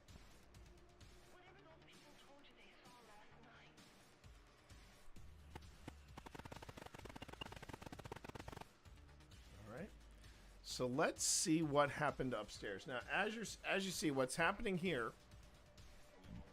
Oh wait, no, you can't see it because I haven't dropped it over. There we go. There we go. Now, I need to do this as well. Sorry, Clayton. Okay, so we have. I thought I had the recorder going. I guess I didn't. Oh no! Wait a moment. Wait. Did I do that? Sorry, everybody. I am better organized than this, I swear. Because I remember I didn't have batteries for this one. But I also don't think I didn't think I had batteries for the smaller. No, I didn't have batteries for the smaller recorders either. Finally playing Phasmophobia IRL, more or less. Phasmo for real, as I like to call it, Emily. Let me double check. I'm going to double check. Hold on. Ow. Oh, I just slammed myself in the temple. I'm good. I'm good. But if I pass out, my wife is here, so I think I'm okay.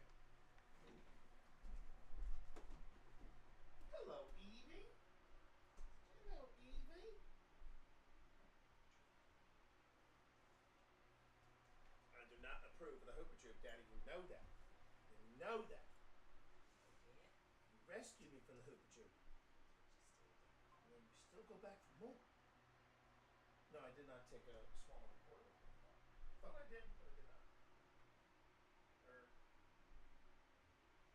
One more bag I can check.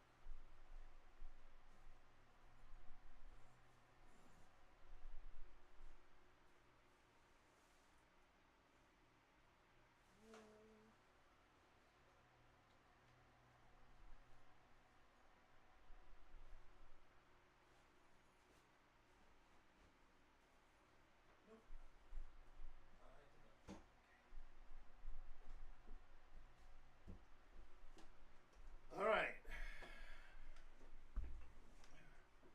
Myth confirmed I only had one recorder that night, and I did not leave it upstairs. Okay, so Twitch is sus now. Well, my back does need a new one, but how does Twitch know about it? Twitch is sus now. Well, I wouldn't worry too much, Emily. Wouldn't worry too much about Twitch. Twitch can be sus, but I highly doubt it. Okay. Right. So basically we're doing the same thing we did downstairs, but now we're upstairs. So let me break it down. So what's going on for anybody that's new, for anybody that just arrived, we are doing something called abandonment. What abandonment is you have devices running in the house. You have a camera recording everything, and you then record what happens, provided something does happen, and you just see if anything triggers. Now, the devices that you see here, this is a smaller REM pod. Over there is the dead bell. Leaning against the chair is something called the solace, or better called Saul. And Saul has alarms. So while we can't see the readout, we will hear it go off if something spikes above EMF of 5 or higher, or if it detects a temperature change of 5 degrees or higher, and any kind of vibration. So we have that. And then there's the small puck is called a Tesla. It's called a spike. And it measures EMF. Provided I turned it on. I can't remember if I turned it on. Oh, jeez. So anyway, so we've got and I call it, since they detect EMF, I've got 2 of them. One's Tesla. One is Tesla. One is Edison. I think that's Tesla. The device that detects temperature changes is over on the chair. Okay. And it should detect anything that's going up or down in temperature. So but all I've done is just I'm doing this just as an experiment to see if we get any kind of changes up there. Don't worry, Emily, you're good. All right, so here we go. Hey, thank you for the follow. Thank you for that follow. Yes. Much appreciated. More of that, Much please. appreciated. More of that, my girl.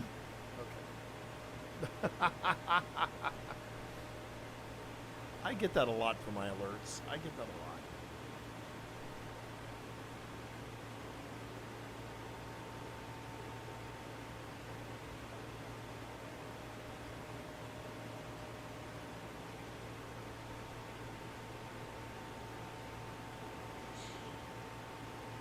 Okay, so that is, you can just hear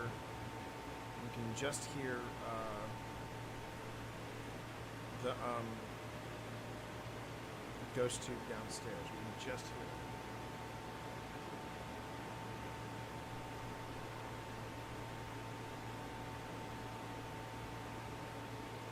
Yeah, it looks like I forgot to turn on the puck. It looks like I forgot to turn on Tesla. So that's on me.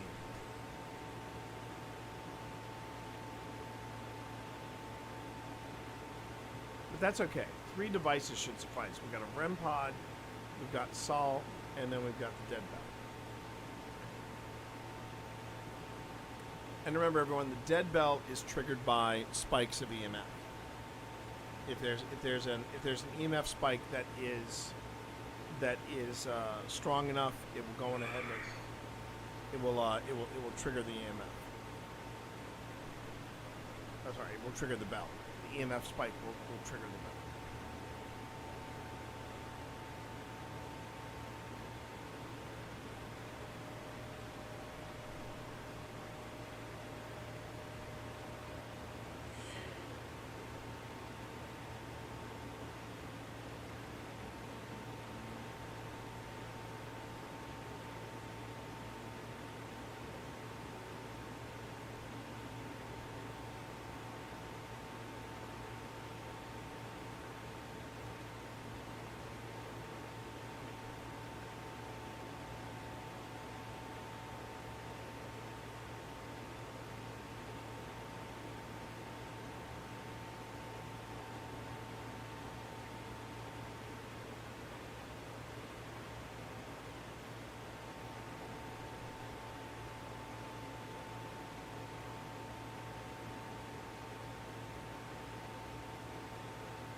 Haven't had anything happen that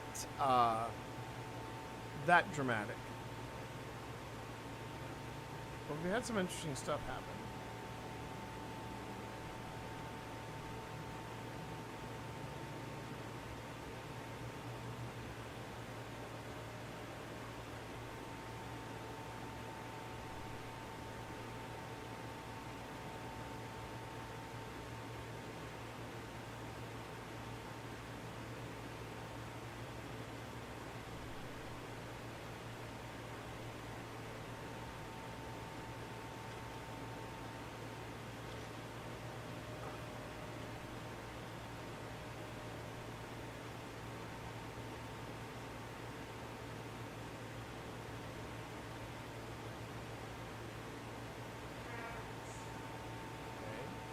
shots from downstairs.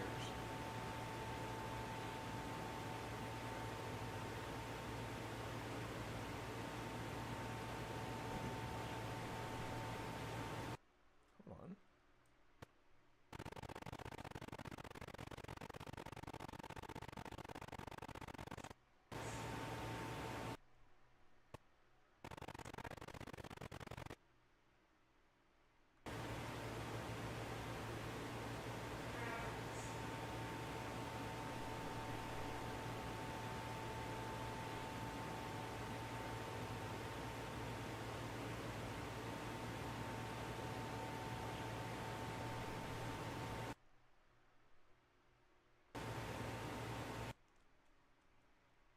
Hold on.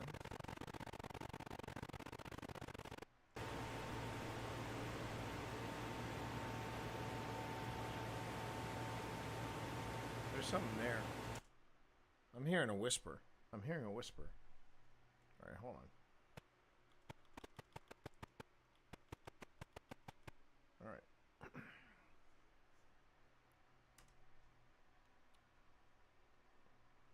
I didn't hear a thump, but I definitely heard what sounded like a whisper. But let me. I don't want to get too excited.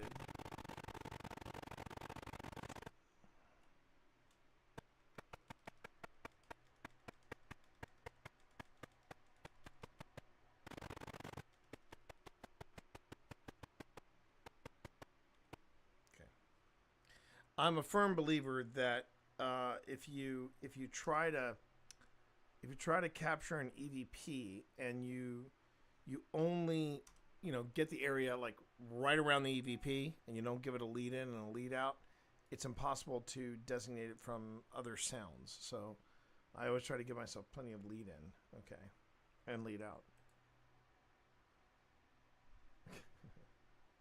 All right.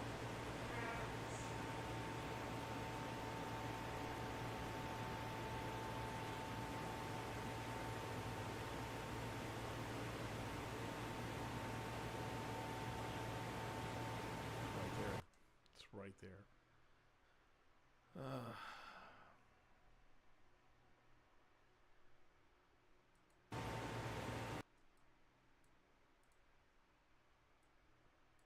Now I really regret not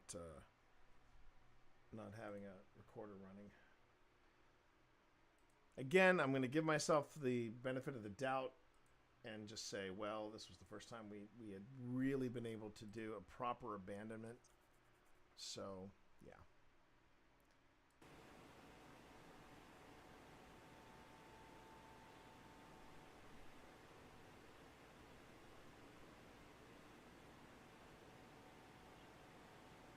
It's right there. It's faint. So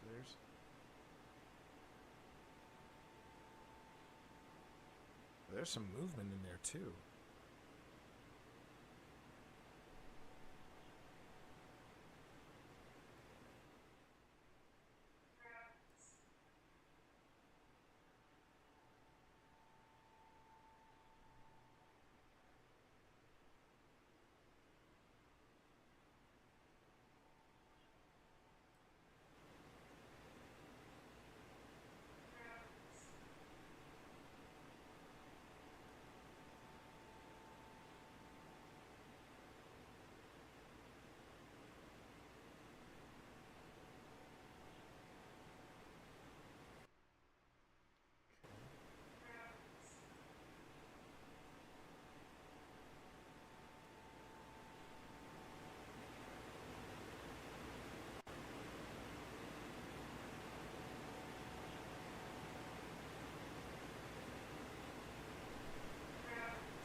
It's so, I mean, it's, something's there, but it is so faint. I don't know if it would, I'm going to set it aside. I'm going to set it aside, but it's so faint. I would classify that as very inconclusive. because it's just so quiet and so faint. Ah, that's frustrating. All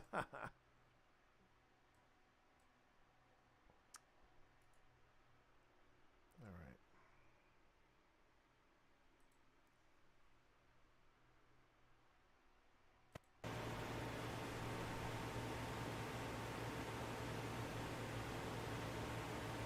It's just almost like a brush.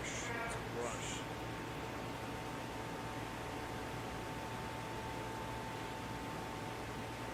Let's see at the end of the clip. Right there.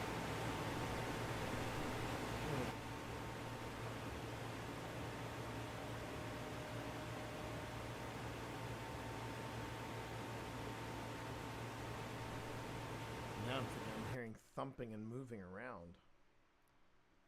Now I think I'm hearing thumping and moving around.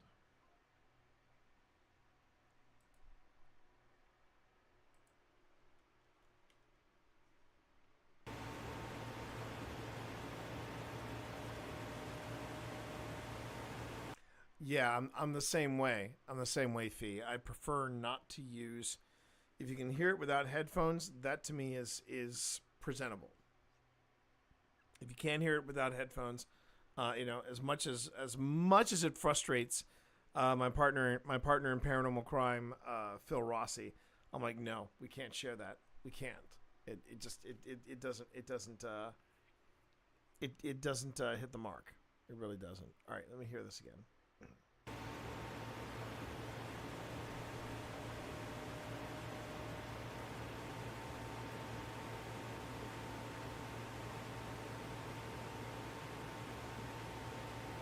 I thought I heard footsteps and I did not. All right.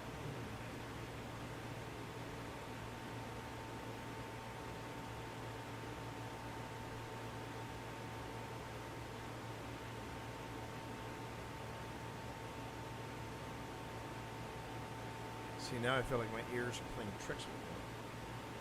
And I'm hearing thumping, and I know that. What was that?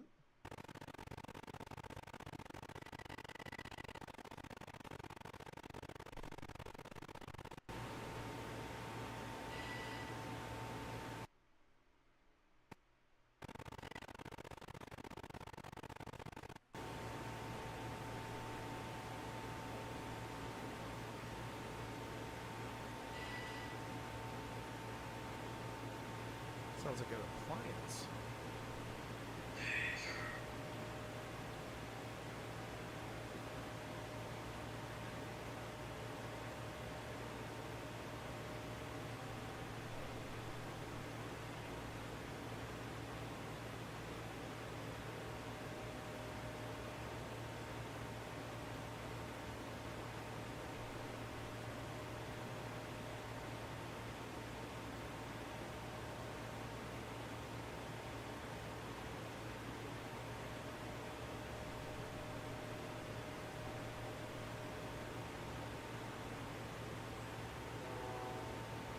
That's a train.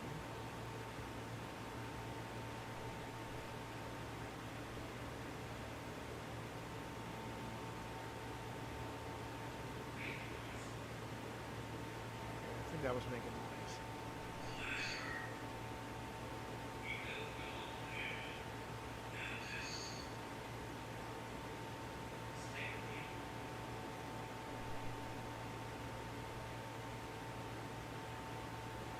Okay, so that's all downstairs. So far so good.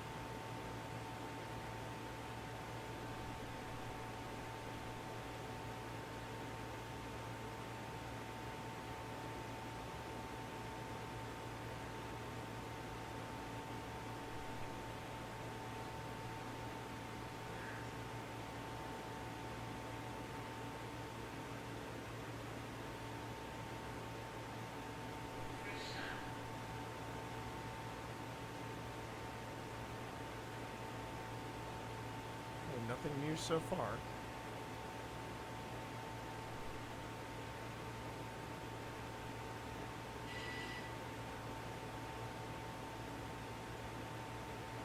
I'm not sure what that buzzing sound is. It's got to be something upstairs, I assume.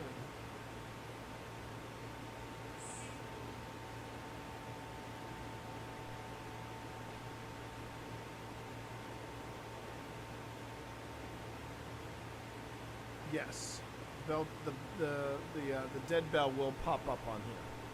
I saw it later down the timeline.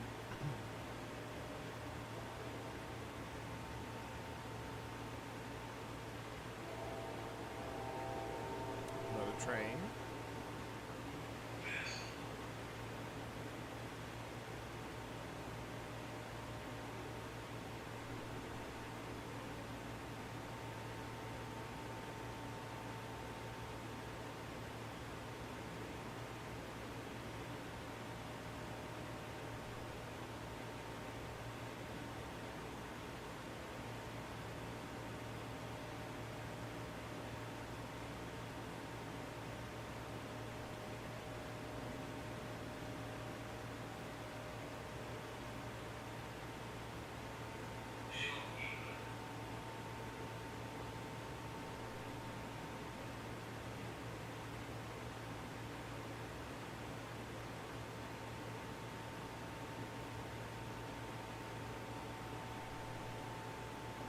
Okay, so right up here, the bell should go off soon. Because I can see it in the timeline.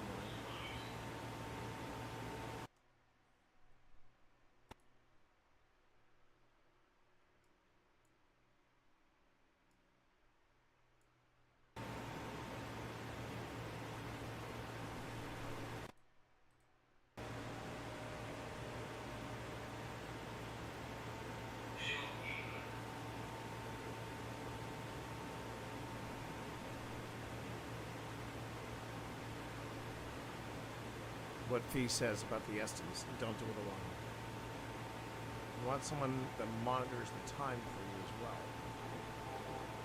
So you're not in it for too long.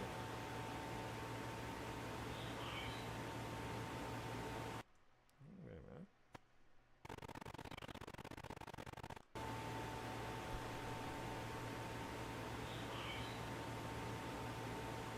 Okay, that must be... Hang on.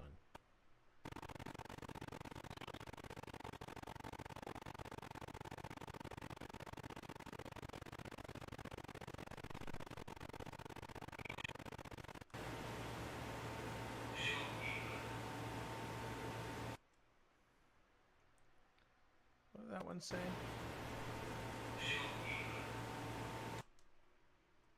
All right, hang on. I just want to find. I want to find where this is. Okay.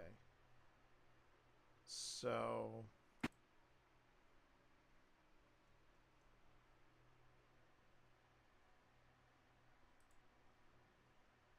All right.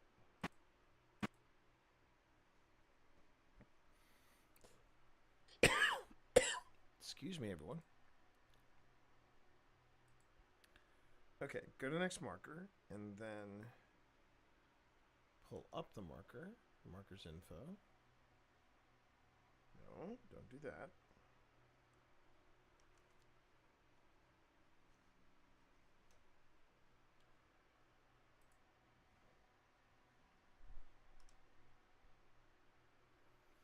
Okay. Right, that wasn't... All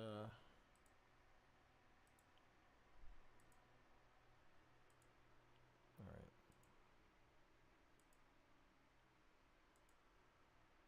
Oh, wait a minute.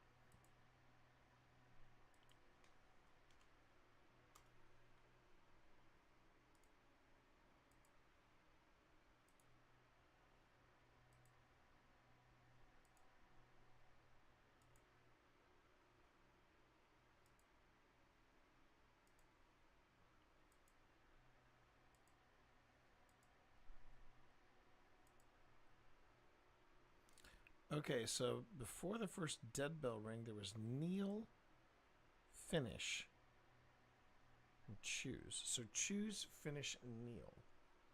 All right, so let me just see if I can find... Let me see if I can find... All right. See if I can find choose, finish, and kneel.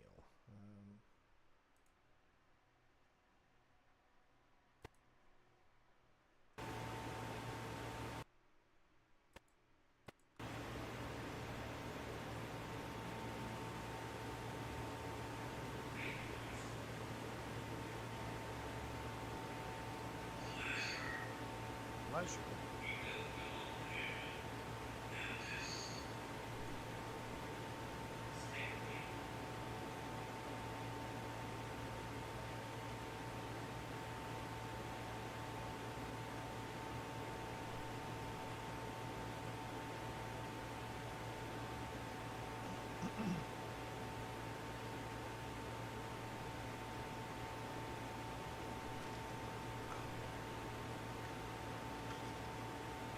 I'm listening for choose right now.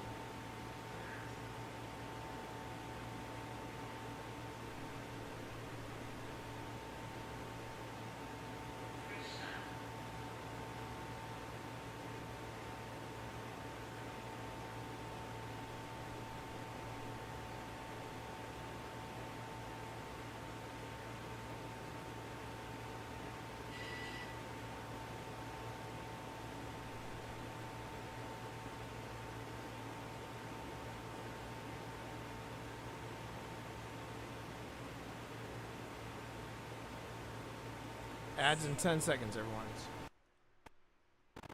Ads in 10 seconds, everyone.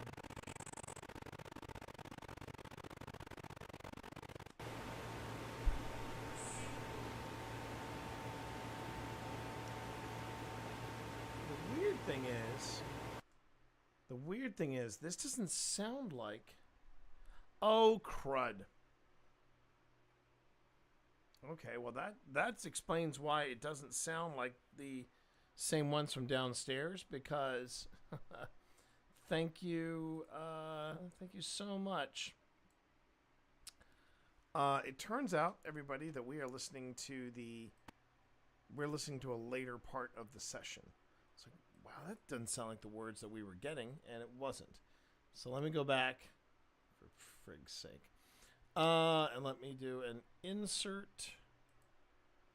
Now we should be at the beginning of the same session. Jeez.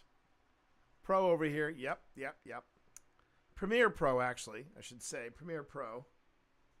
Because it's supposed to be...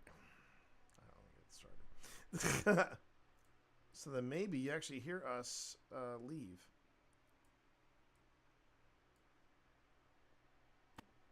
The answer is no, you do not. Okay. Starting again. Jeez.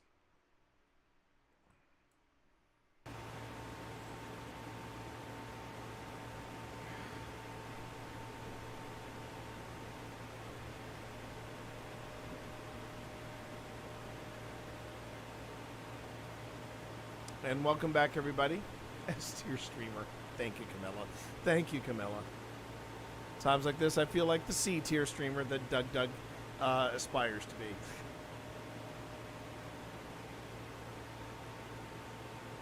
Hey, yo, how you doing there, Walker? Good to see you, Walker.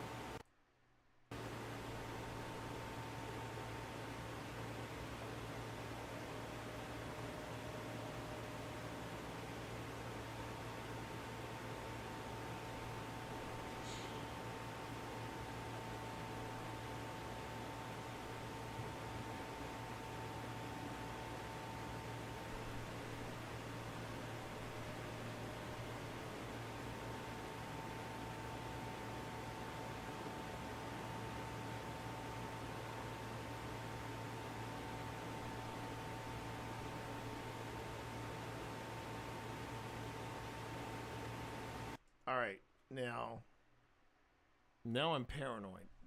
Did I miss a file?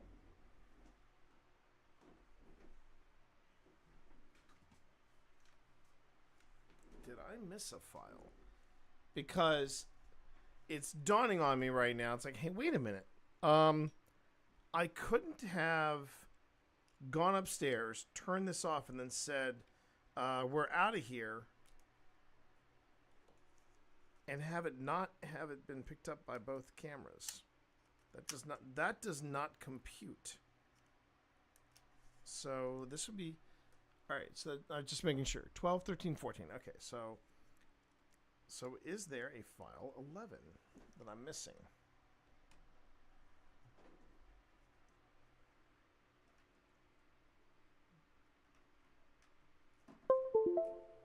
Let me just check.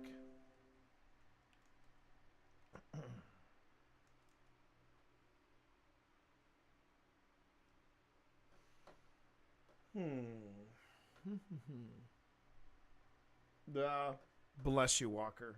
Bless you and your dad joke. Okay.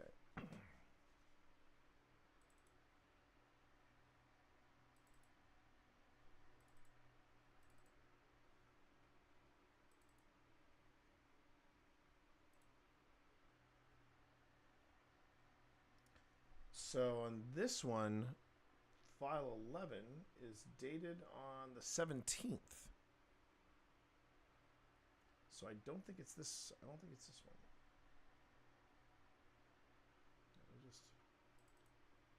Let me just open up file 11. Just for the pun, give up the ghost. When I Okay, that's not even the same investigation. So it is not this card.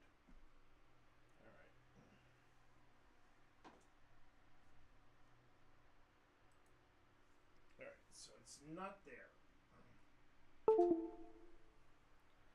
This is Taika I'm working with. Okay, so all right.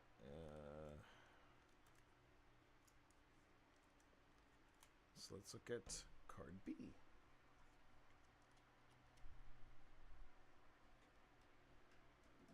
All right.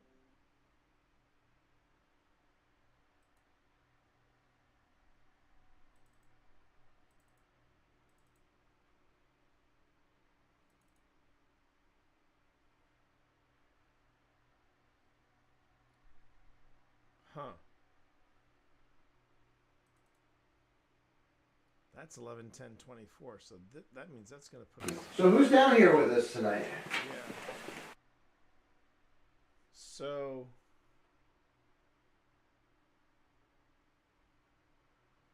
Okay. So it's 12, 13, and 14. All right. All right. I'm not sure how I was able to do that. I'm not sure how... Because I would have had to have gone upstairs to record to hit the camera record, unless we haven't left yet.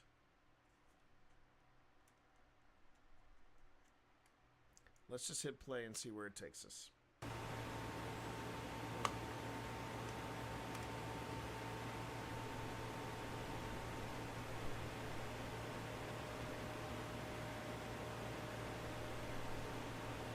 Because I don't have any, exactly. It should have us all leaving.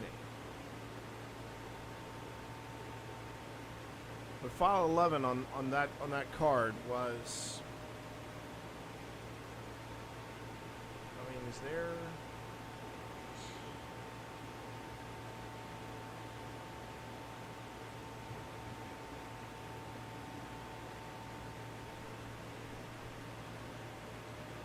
Like I said, we've never done this before, so...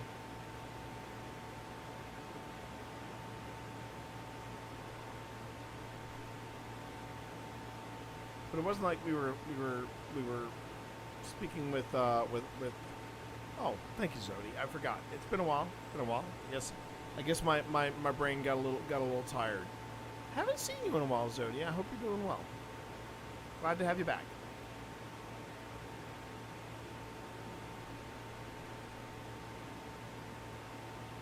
I don't really raise my voice until I say we're out of here.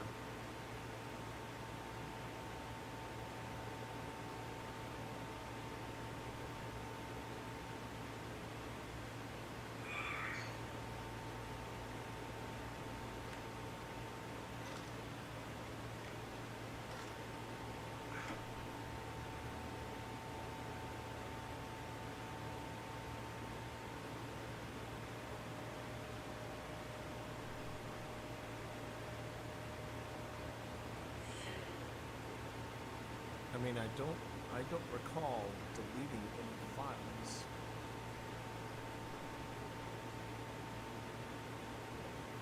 And I don't think that the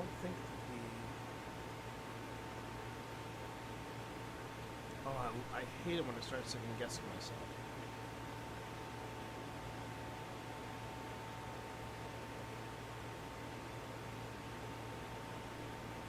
Okay. Well, we got you. We got you, Zodi. We got you. Don't worry.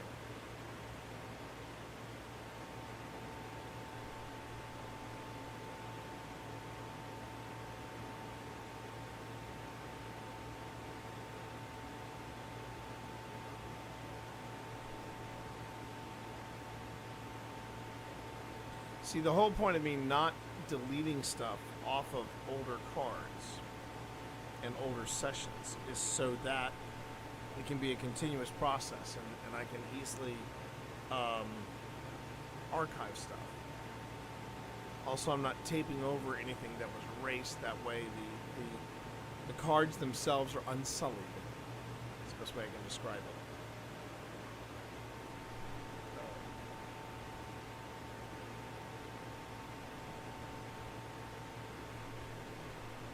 I have a feeling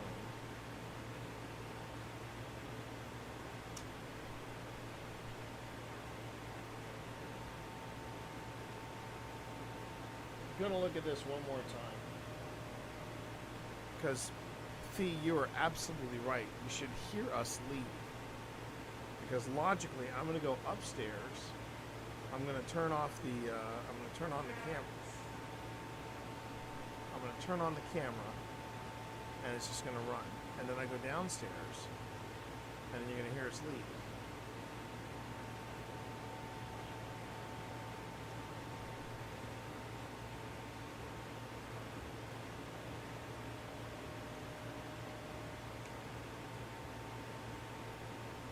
Hey there, Spence. Good to see you.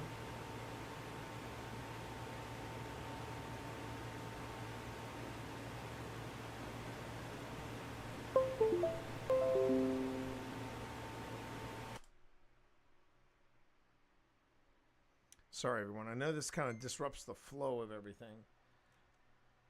But this is a conundrum I gotta figure out. Okay. And I think the best way to do it is to change how I'm viewing the files. All right, so there's the stream, and I'm gonna say view this by medium icons. No. Medium icons suck. Let's go with let's do extra large icons. There we go. So this is all USS North Carolina. And then this is Annaberg. And then this is us filming commentary. Then this is the and then this is the this is the Trinity Episcopalian Church. Okay, so it's not in there anywhere. Okay. Alright, so we've ruled that out. See, the other thing too is that you would also hear us talking downstairs as well.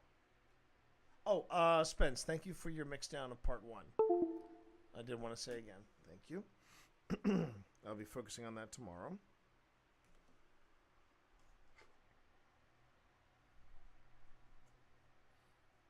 Let's see. Okay. Now, let's take a look at card B. And there's no there's no other card I would use. There's no other camera I would be using. And even if I did switch cameras, you would still hear me go upstairs, switch cameras, then come back downstairs. You'd still hear me leave. There's no way. I'm having a problem trying to find footage that shouldn't be that hard to find. Okay, so let's look at this. All right, so first files are all It's all Dungeons and Disableds.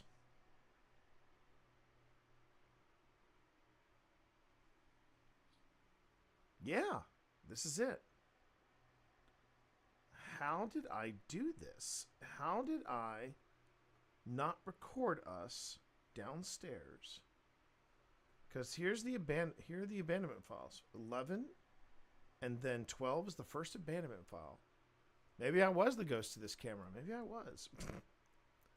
But this is all the abandonment stuff, and then here is where we started the investigation proper. Yep, that's wild. Okay.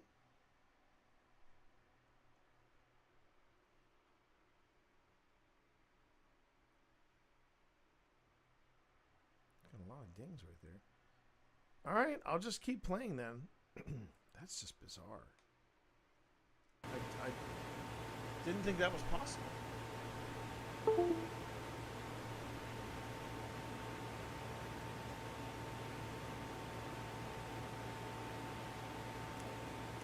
Unless the ghost hit record. Okay, that's my phone.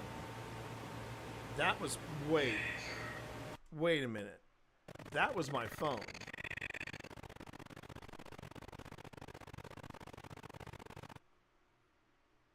Oh, I'm sorry about that. I'm sorry to hear that.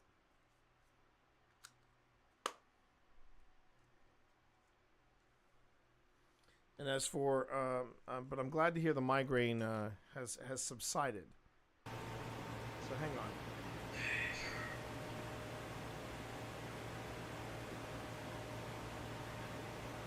But the nice thing is that as far as just getting burned out and you need to isolate yourself, I think that's okay. That's more than healthy, Zodi. So I'm glad you're at least feeling better enough to come out here and socialize with us. That's very nice. Very good to hear. So hold on. That was my phone.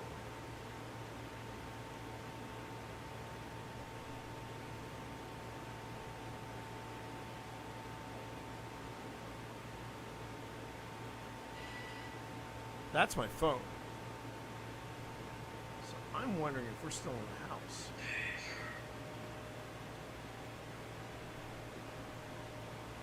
So I didn't leave my phone in the house as far as I know. No, I didn't. Actually, I gotta look.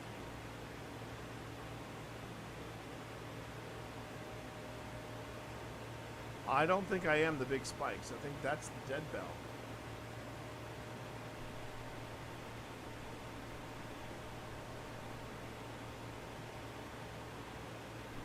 A mystery within the mystery.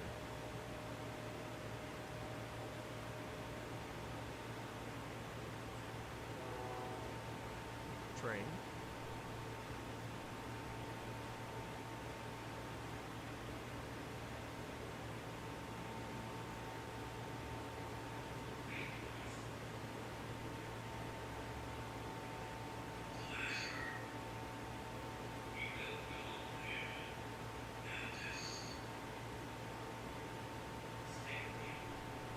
See, it's firing off right now, and I know for a fact it didn't do that earlier.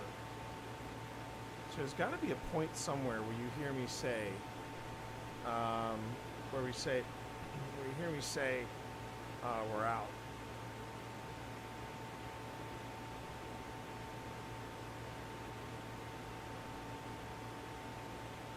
And if not, I have no idea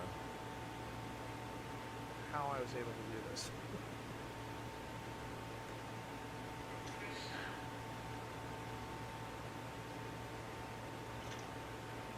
I want to say we did hear the dead bell go off before we left.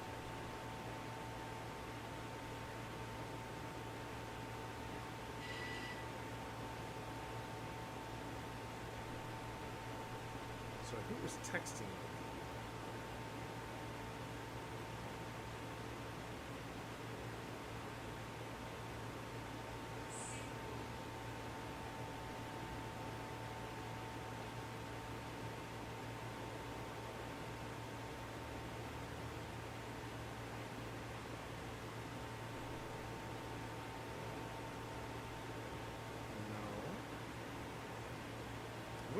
wife doing that.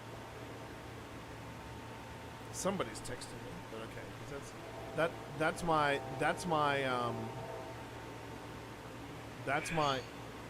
my alarm for my messages.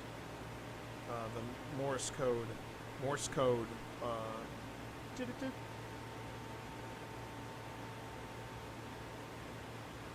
I'm pretty sure those big spikes are is the dead bell going off because it looks similar. But I guess we'll find out, won't we?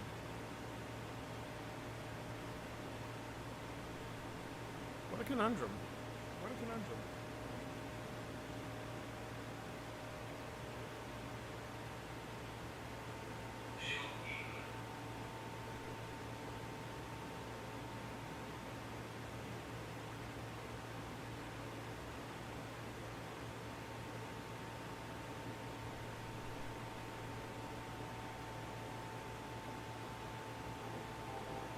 I would love to go with that. I would love to go with that fee. Hey, how you doing there, Nick? Hope you're having a good night.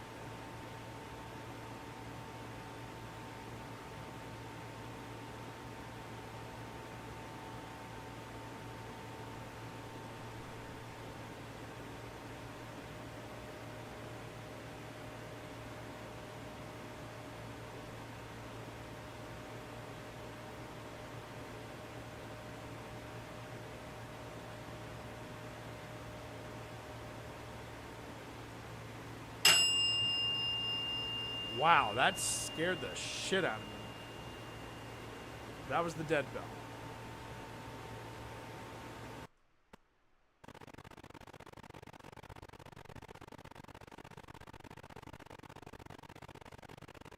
I know.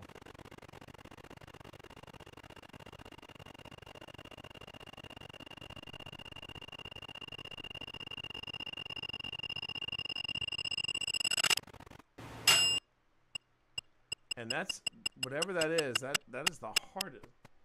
That's something hitting that hit. That's triggering that dead bell hard. Okay.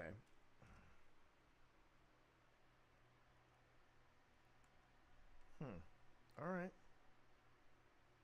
Still bizarre. I'm still not sure how that works, but okay. Okay, so.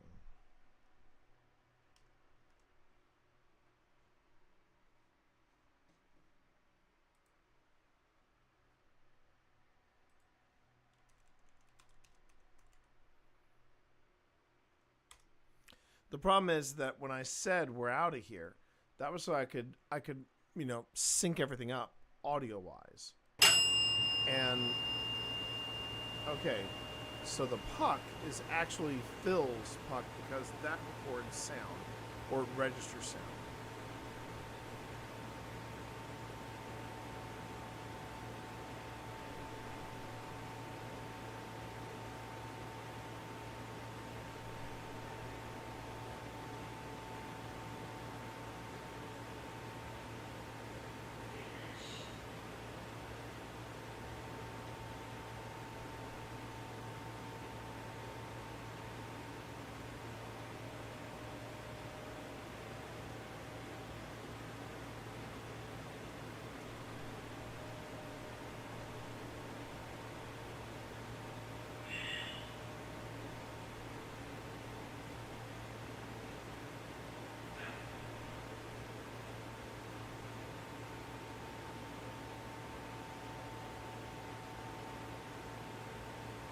So I know I got another bell strike coming up.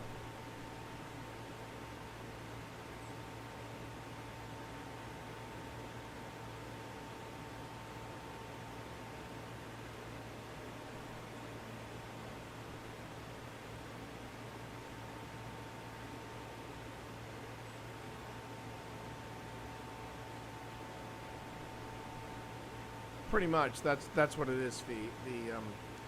The idea, and I'm not sure if I'm really big on it. So Ghost Stop has a series of these small little spikes. One reads temperature, one reads EMF, and then one reads supposedly EVPs. If it detects noise, it registers, it goes off. And I don't find it. No,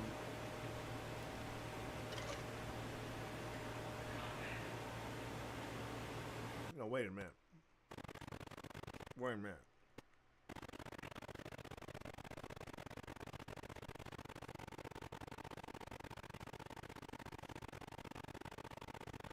So like I said, one, it doesn't record. It just registers I'm hearing a sound in this direction or in this, it's this loud or what have you. And I like the fact that it's a different kind of detection device, but I'm not sure if I trust it because I'm just like, well, if you're gonna hear it and I'm in a room with it, I'll hear it too. I just find it to be a redundancy.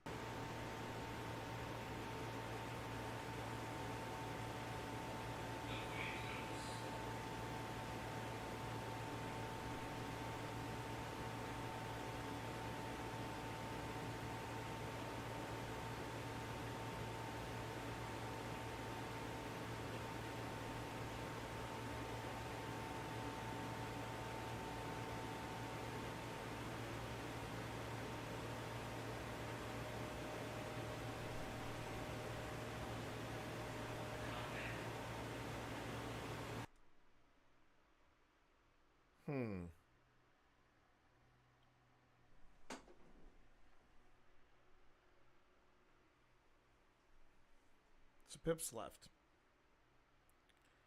Alright, so I heard it say come in. But I don't know. God, see, this is where it gets tricky. Because if I can't find the spot where we leave, then I have nothing to sync it up against. All right, let's just keep playing. Let's just keep playing. I'm gonna trust that somehow we got this right. It's not an amateur hour here. I know that.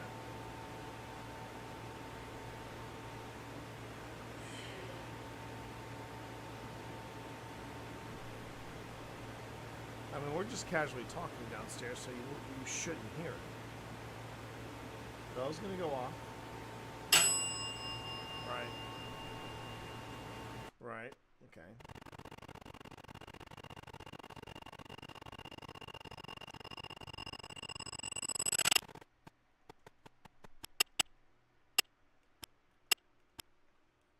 Okay.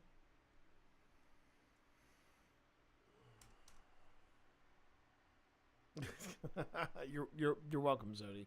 You're welcome. It's pretty dramatic too. Let's see.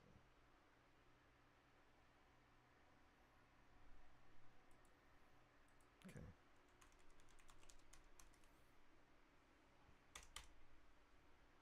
Okay.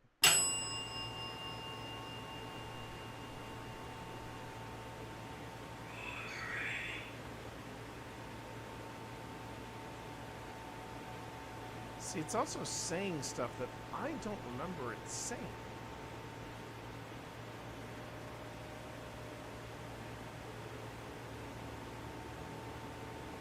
Got it.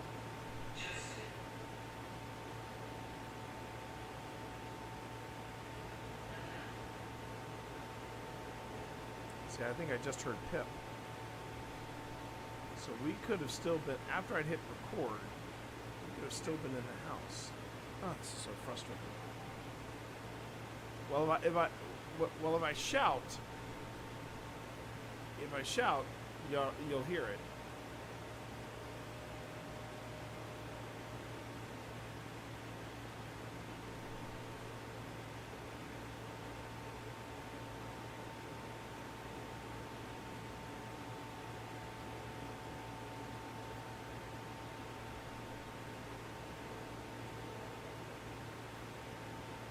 Yeah, I think I hear Phil down there.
Yeah, I think I should have done that.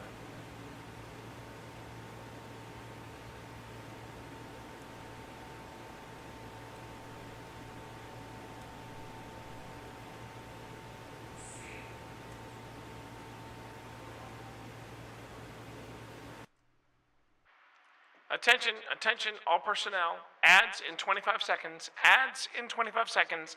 That is all. I know I said it loud enough when I said we're out.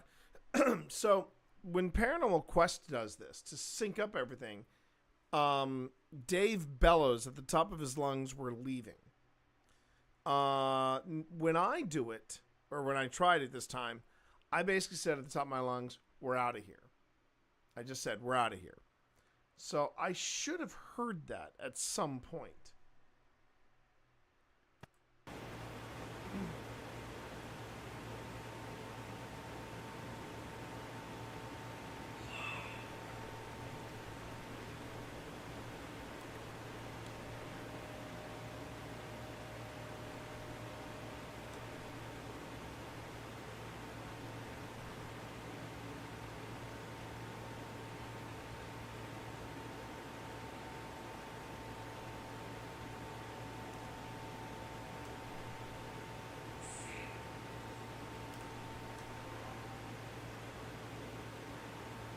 I also keep hearing phones going off. And we all know that the phones didn't go off while we were watching the other camera. Now the only phone that I think, I took mine, but I know Pip left hers behind. We know that because that's the one where GhostTube is speaking through.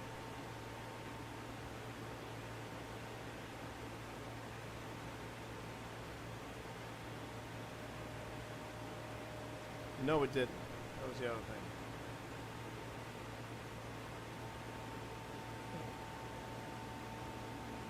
I really hope we can solve this mystery.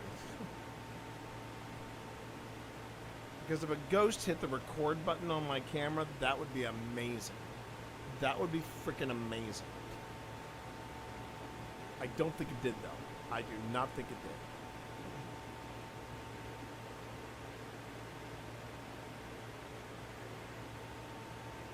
Okay, bell coming up, everybody. Bell coming up.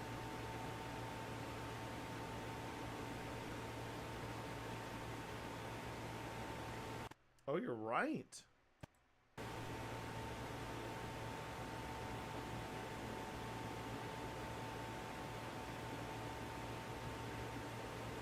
Very soft, but it did hear something.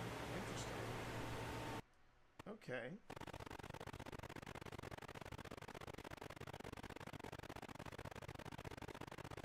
I mean, we'll have an I'm not worried. We'll have an opportunity to do this again. I don't know if we'll do it here.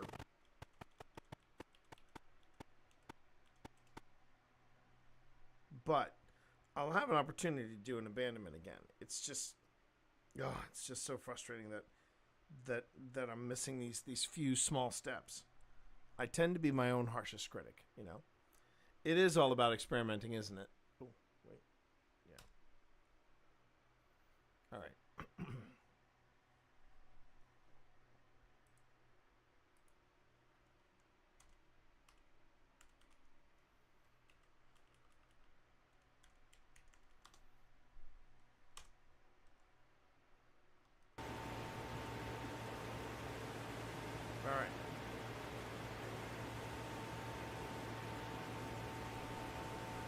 Coming up on the bell, so everybody stand by.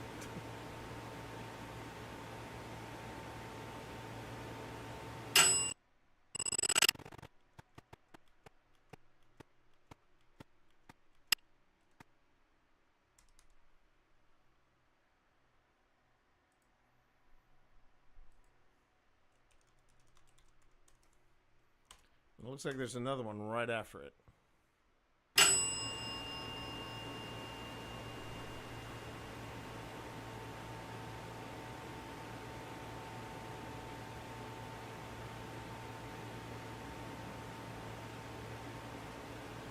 Unless it was registering the bell.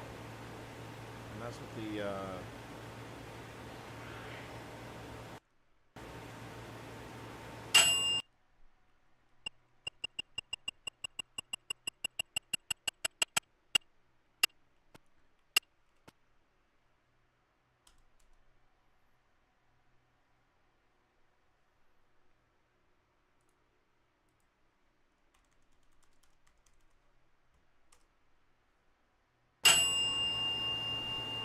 okay, so it's here now.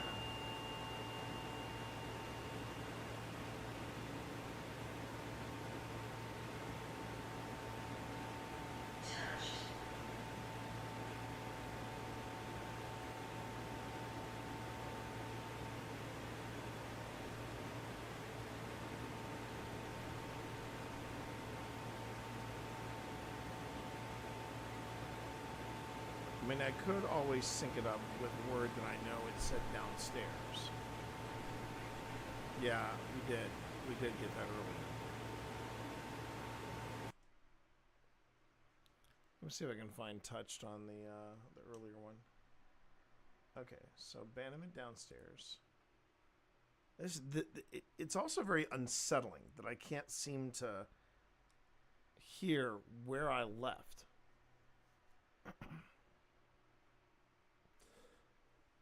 All right.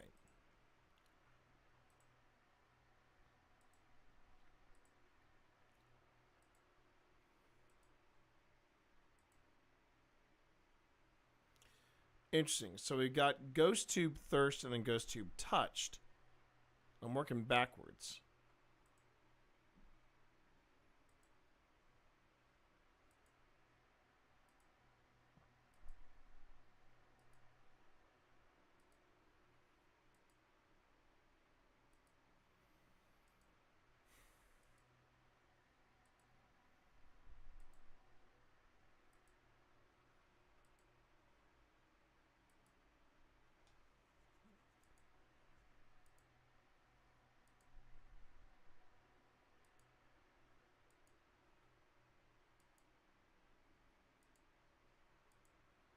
Still checking, everybody. Still checking. Okay, so there's ghost tube back. Looking for me.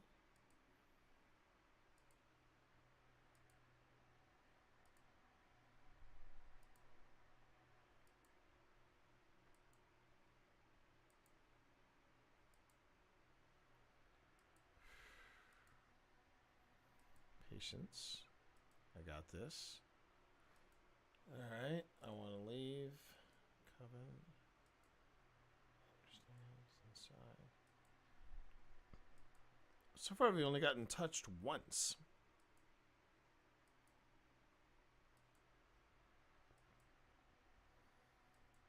And it's nowhere near a dead bell.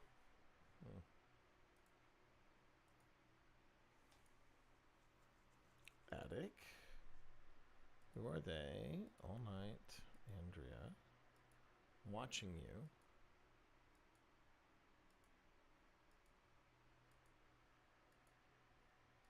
Make a noise. Reverend Snow.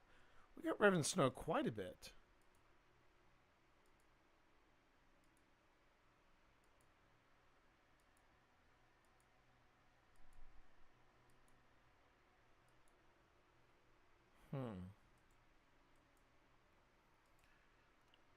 Yeah, that's weird. There's a dead bell, but it's nowhere near touched.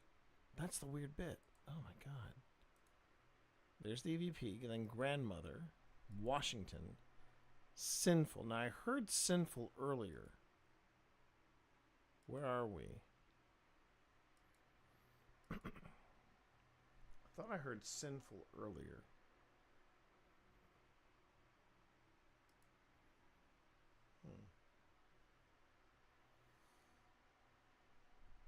We're in the future. Yeah, no kidding. Bell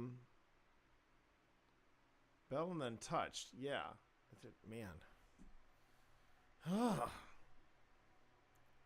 It really is like finding a needle. It's like trying to find that needle in the haystack.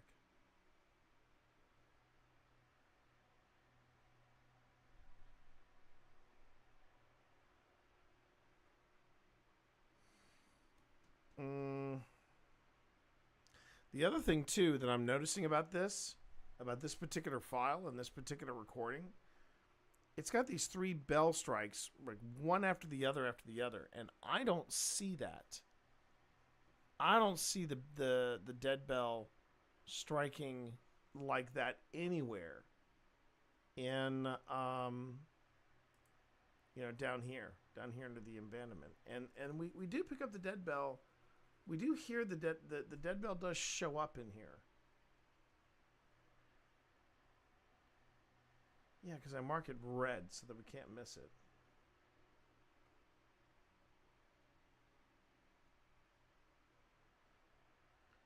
But nowhere do I have the dead bell going off 3 times in a row.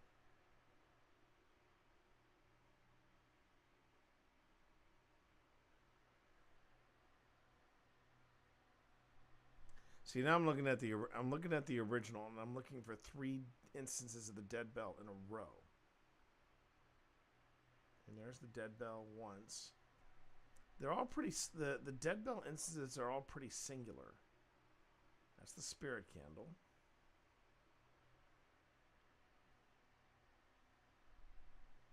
There's Chuck.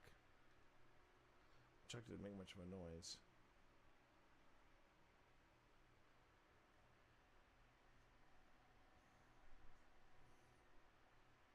Dead bell. Yeah, the dead bells are. The dead bell instances are all very much by themselves. I mean, there's one where it dings twice, but I go over here to abandonment and it rings loudly 3 times.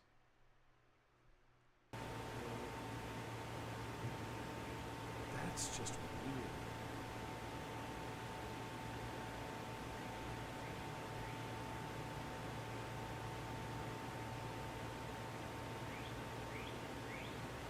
Okay, that's a bird. At least I know that. That's a bird. That's definitely a bird.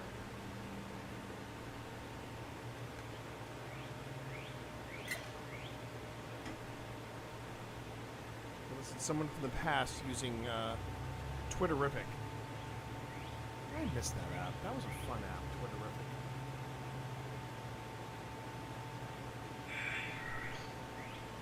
Wait a minute, what was that?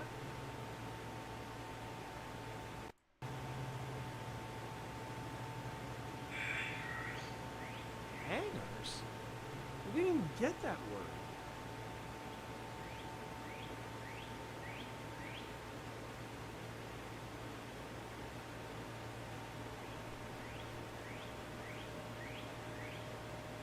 Well, 13 and 14. Wait a minute, did I F this up again? F this up again. Hold on. Oh my god.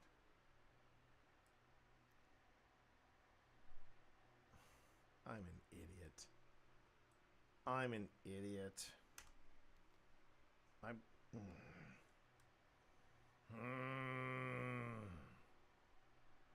I don't know how the sound system doesn't pick up the bird, but I do know that I took this clip and dropped it in a second time. This is when I know I think I'm getting tired, and yeah. God, I have been beating myself up trying to figure out why I...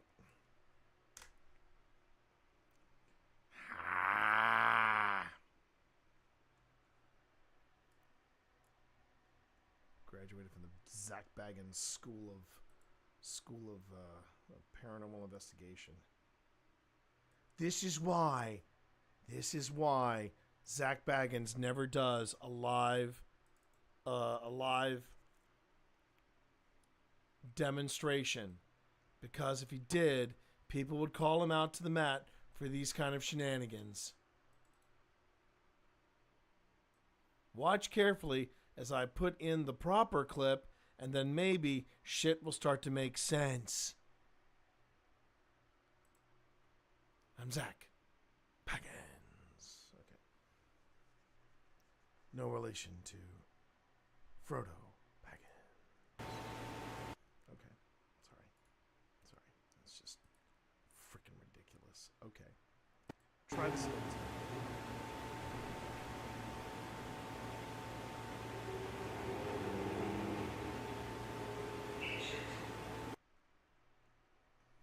Okay, I'm gonna go back to the very beginning. Oh look! Look at that! Watch. I'm gonna come walking around here. Hey! There he is!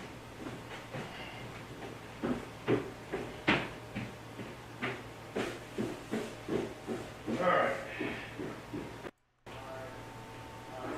Yeah, Bergen Snow's from somewhere else. Whitfield. Yeah. Are you ready? Ready. That's funny because I was talking about I'm just gonna sync this up real quick. We are out of here!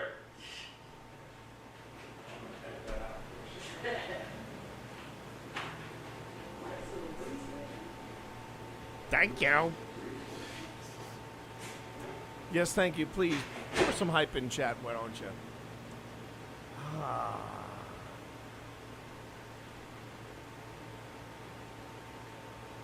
It was a simple reason why. I thought I was dropping in. Yeah, make a noise.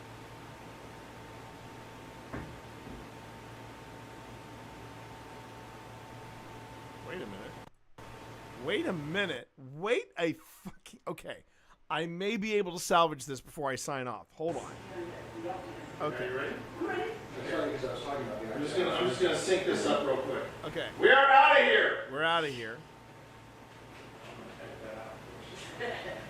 Listen to this. It says make a noise, right?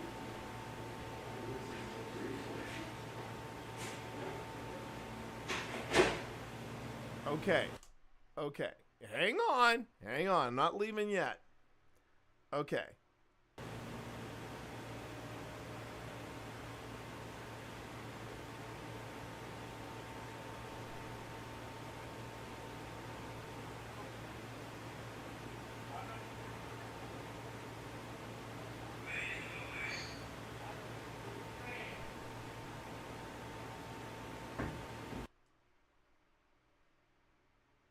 Oh, I was saying bye to past you. Oh, fair enough.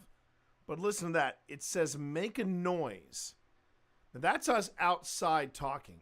So you can hear us outside talking. But listen to that. It says make a noise, and then listen for this camera. That's me outside.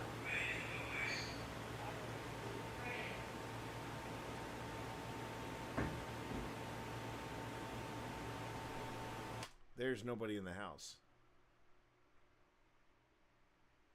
It says make a noise, and then upstairs we catch. Yeah, it sounds like something dropping. I'm gonna say that's us leaving.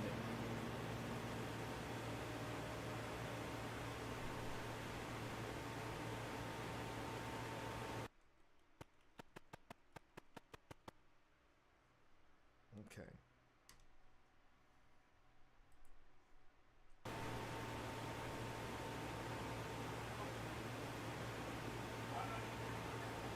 That's us outside.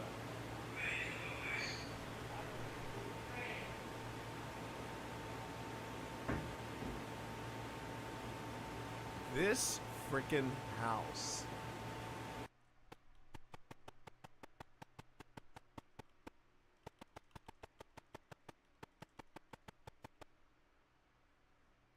This frickin' house. All right.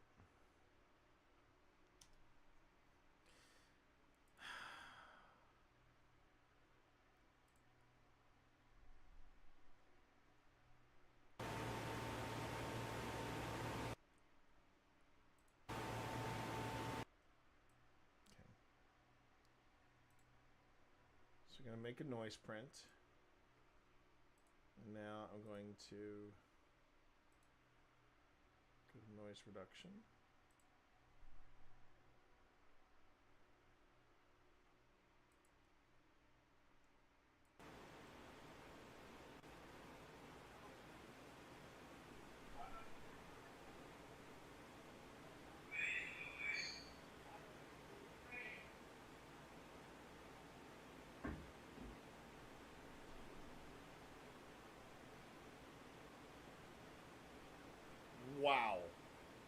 Wow.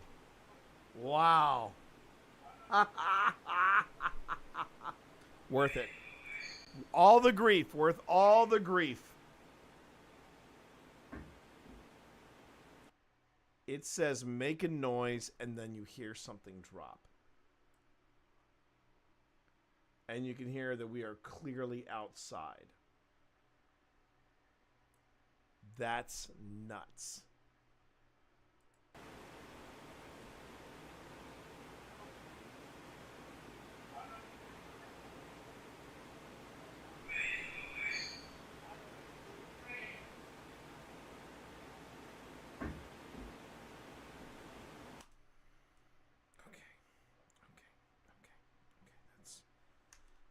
That makes me feel a little better. Makes me feel a little better.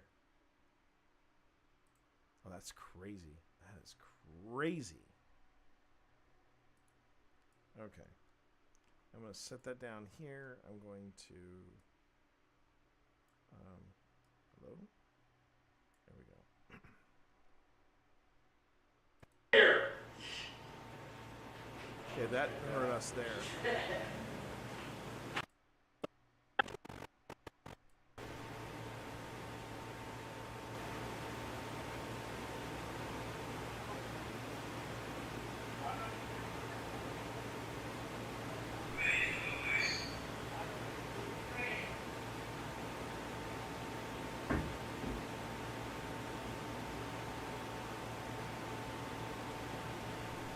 Ironically, the puck doesn't go off.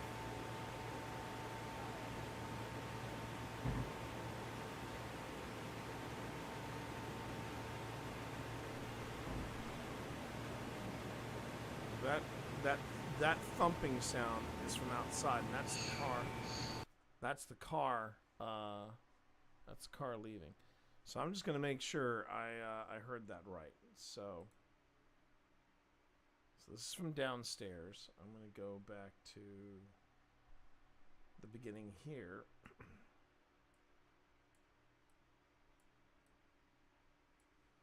Okay. So I'm going to say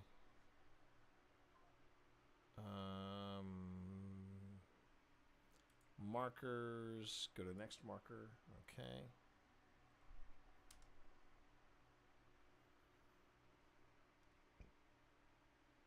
Oops.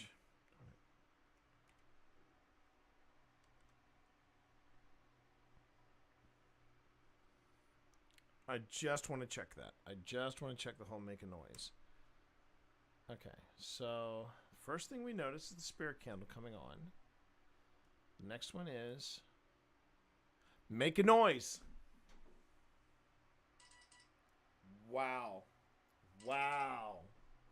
Wow. Holy Hannah. Holy frickin' Hannah. Okay.